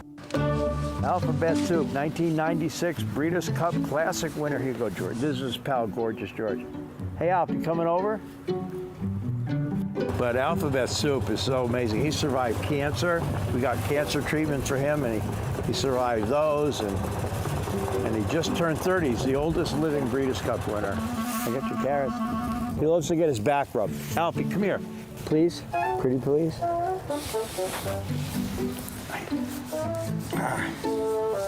He loves getting his back rubbed, don't you? Huh? Yeah, we do, huh? He's so cool. One of his sons is running now. His name No Soup for You. No soup for you. Hi, Alf. Silver Charm is the king. He's like Elvis at Graceland. People come from all over the world to see Silver Charm. He has the Kavorka, you know. He has the magic. He's the star. He's got that quality about him. Hi. Can I get my kiss? Thank you. And he loves getting his picture taken, and people take selfies with him, and he adores the attention, and he's the perfect star of Old Friends. Oh, and Silver Charm also is the only horse we have here who's got a trust fund. So Mr. Lewis, before he died, Mr. and Mrs. Lewis set up a trust fund for him. He sends Silver Charm $10,000 a year. In 2002, Old Friends had only a leased paddock with 2 horses. Today, Blowen's Horse Haven is home to over 130 retired thoroughbreds on a 236-acre farm. Blowen has never felt more at home. I'm having more fun now than I ever had covering the movies, or ever had when I was a kid, or ever had when you're supposed to have all the fun. Ivan. Because Ivan's big and fat. Believe me, when I was living in Boston, in my younger days, I never thought that I would end up in Kentucky and be homesick when I left Kentucky, because I love this place. Well, it looks like he's having a lot of fun right now, and you can make a trip to Old Friends. They have a few divisions as well, and see some of the former stars of our sport there, and also everyone's favorite lovable loser, Zippy Chippy, who's 0 for 100 in his career. Correct. And maybe you'll get lucky and see Michael Blowen as well, who's one of the most wonderful people you'll ever get an opportunity to meet. And they've done so much good stuff at Old Friends as well. And it really is. It's a living museum of just many, many terrific horses. And it's one of the many positives in this game. A couple of recent new names, too, that we've known here and seen in here. Rocketry, heading to, is that Old Friends? Zulu Alpha as well? Nice. Yeah, Zulu Alpha. His owner retired him. He just wasn't really competitive anymore. Rocketry, a big closer, ran for Centennial. It's a tribute to so many nice horses, and great work by Michael Blowen as well, and many nice others. Story. We're going to take a timeout. We'll be back. We're going to preview some Sunday action on the Aqueduct card when we return. New York Breeders' Futurity winner, Senbei. Christophe Clement, odds-on favorite in the notebook. And the undefeated Classy Edition. She won her first 2 starts for Town Pletcher by more than 14 lengths combined. Stay with us.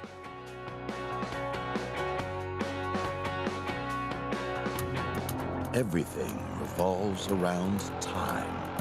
We've waited years for an heir to the Giants Causeway legacy, and most thought that the time had passed.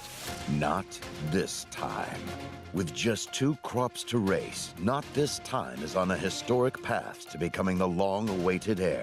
His quality of runners ranks him among the all-time greats, and he is just getting started. My dad loves the lottery. Growing up, he was always playing, so I had the idea to create an app that lets you play the lottery on your phone. I think that was my idea. It's called Jackpocket. It's like having a jackpot in your pocket. I came up with that too. Jackpocket allows you to play official lottery games on your phone. Just choose your game and pick your numbers. I wasn't sold until I saw the actual ticket on my phone. Was that your idea too, Dad? Don't be a wise guy. Go to jackpocket.com to get your first ticket free.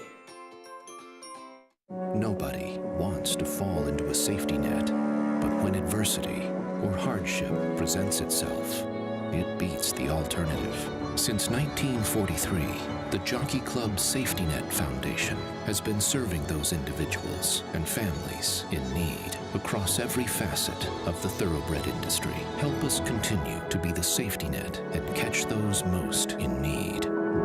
Visit tjcfoundation.org to learn more. Racetrack Television Network brings you every race, from every track, on every screen, every day. With monthly packages starting as low as $5, RTN gives you great value and access to more live HD streaming and race replays than anyone. Visit RTN.tv today to sign up and watch on almost any device, including Roku and Amazon Fire. Use promo code TRYRTN for a 5-day free trial.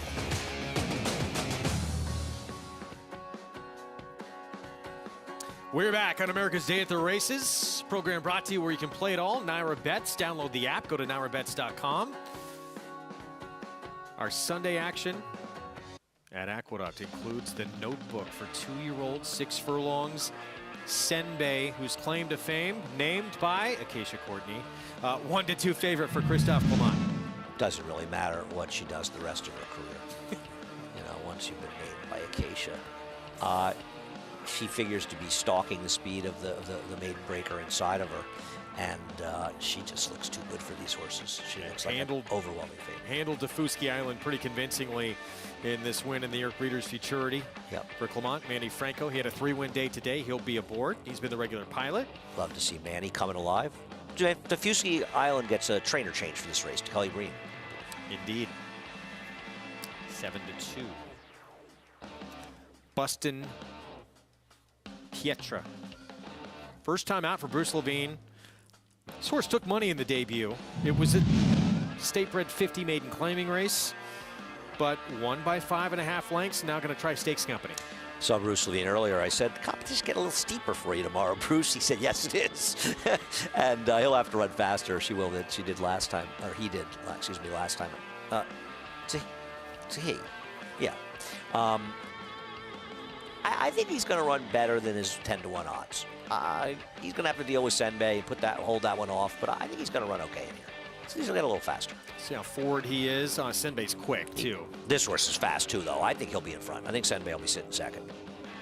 Kendrick was aboard, put him in front. Yeah, he's going to challenge again for the front. Again, 5.5 length score in that debut. There was a next out winner behind him. But yeah, this definitely deeper waters, and we'll see. 66 buyer in the debut. Every right to move forward and start number 2 off that performance, but giving up some experience too to Senbei. Yeah, no, absolutely. It's going to be a tough job for him, but I'm looking forward to seeing what he does. That's race 3 on the card early tomorrow. So part of that early pick 5 and early pick 4 notebook for the boys, and then key sense for the 2-year-old fillies. Later on in the card, race 9, part of the late pick 5 in this spot. We're classy edition for Todd Pletcher. She has just dominated her competition so far in her first 2 starts, including that Joseph A. Jimma. She won that race by 8 lengths after a 6 3/4 length maiden score. I'm going to get her in the winner's circle. I'm against her in this race. I don't know the story, but I wonder why she didn't come back and run the May the Mist on New York Bred Showcase Day. And I kind of want to see this race again to believe it. The race came up very fast in the figures. I want to see it again. I'm not sure. We're showing it to you right now. Yeah, right. I want to see this performance again. And I'll tell you something else. This is an extremely deep field. You've got Make My Move on the outside, getting back to the dirt. Was very impressive first time in the dirt. You've got the impressive Maiden Breaker coming in this race that we'll talk about in a minute. Cupid's Heart.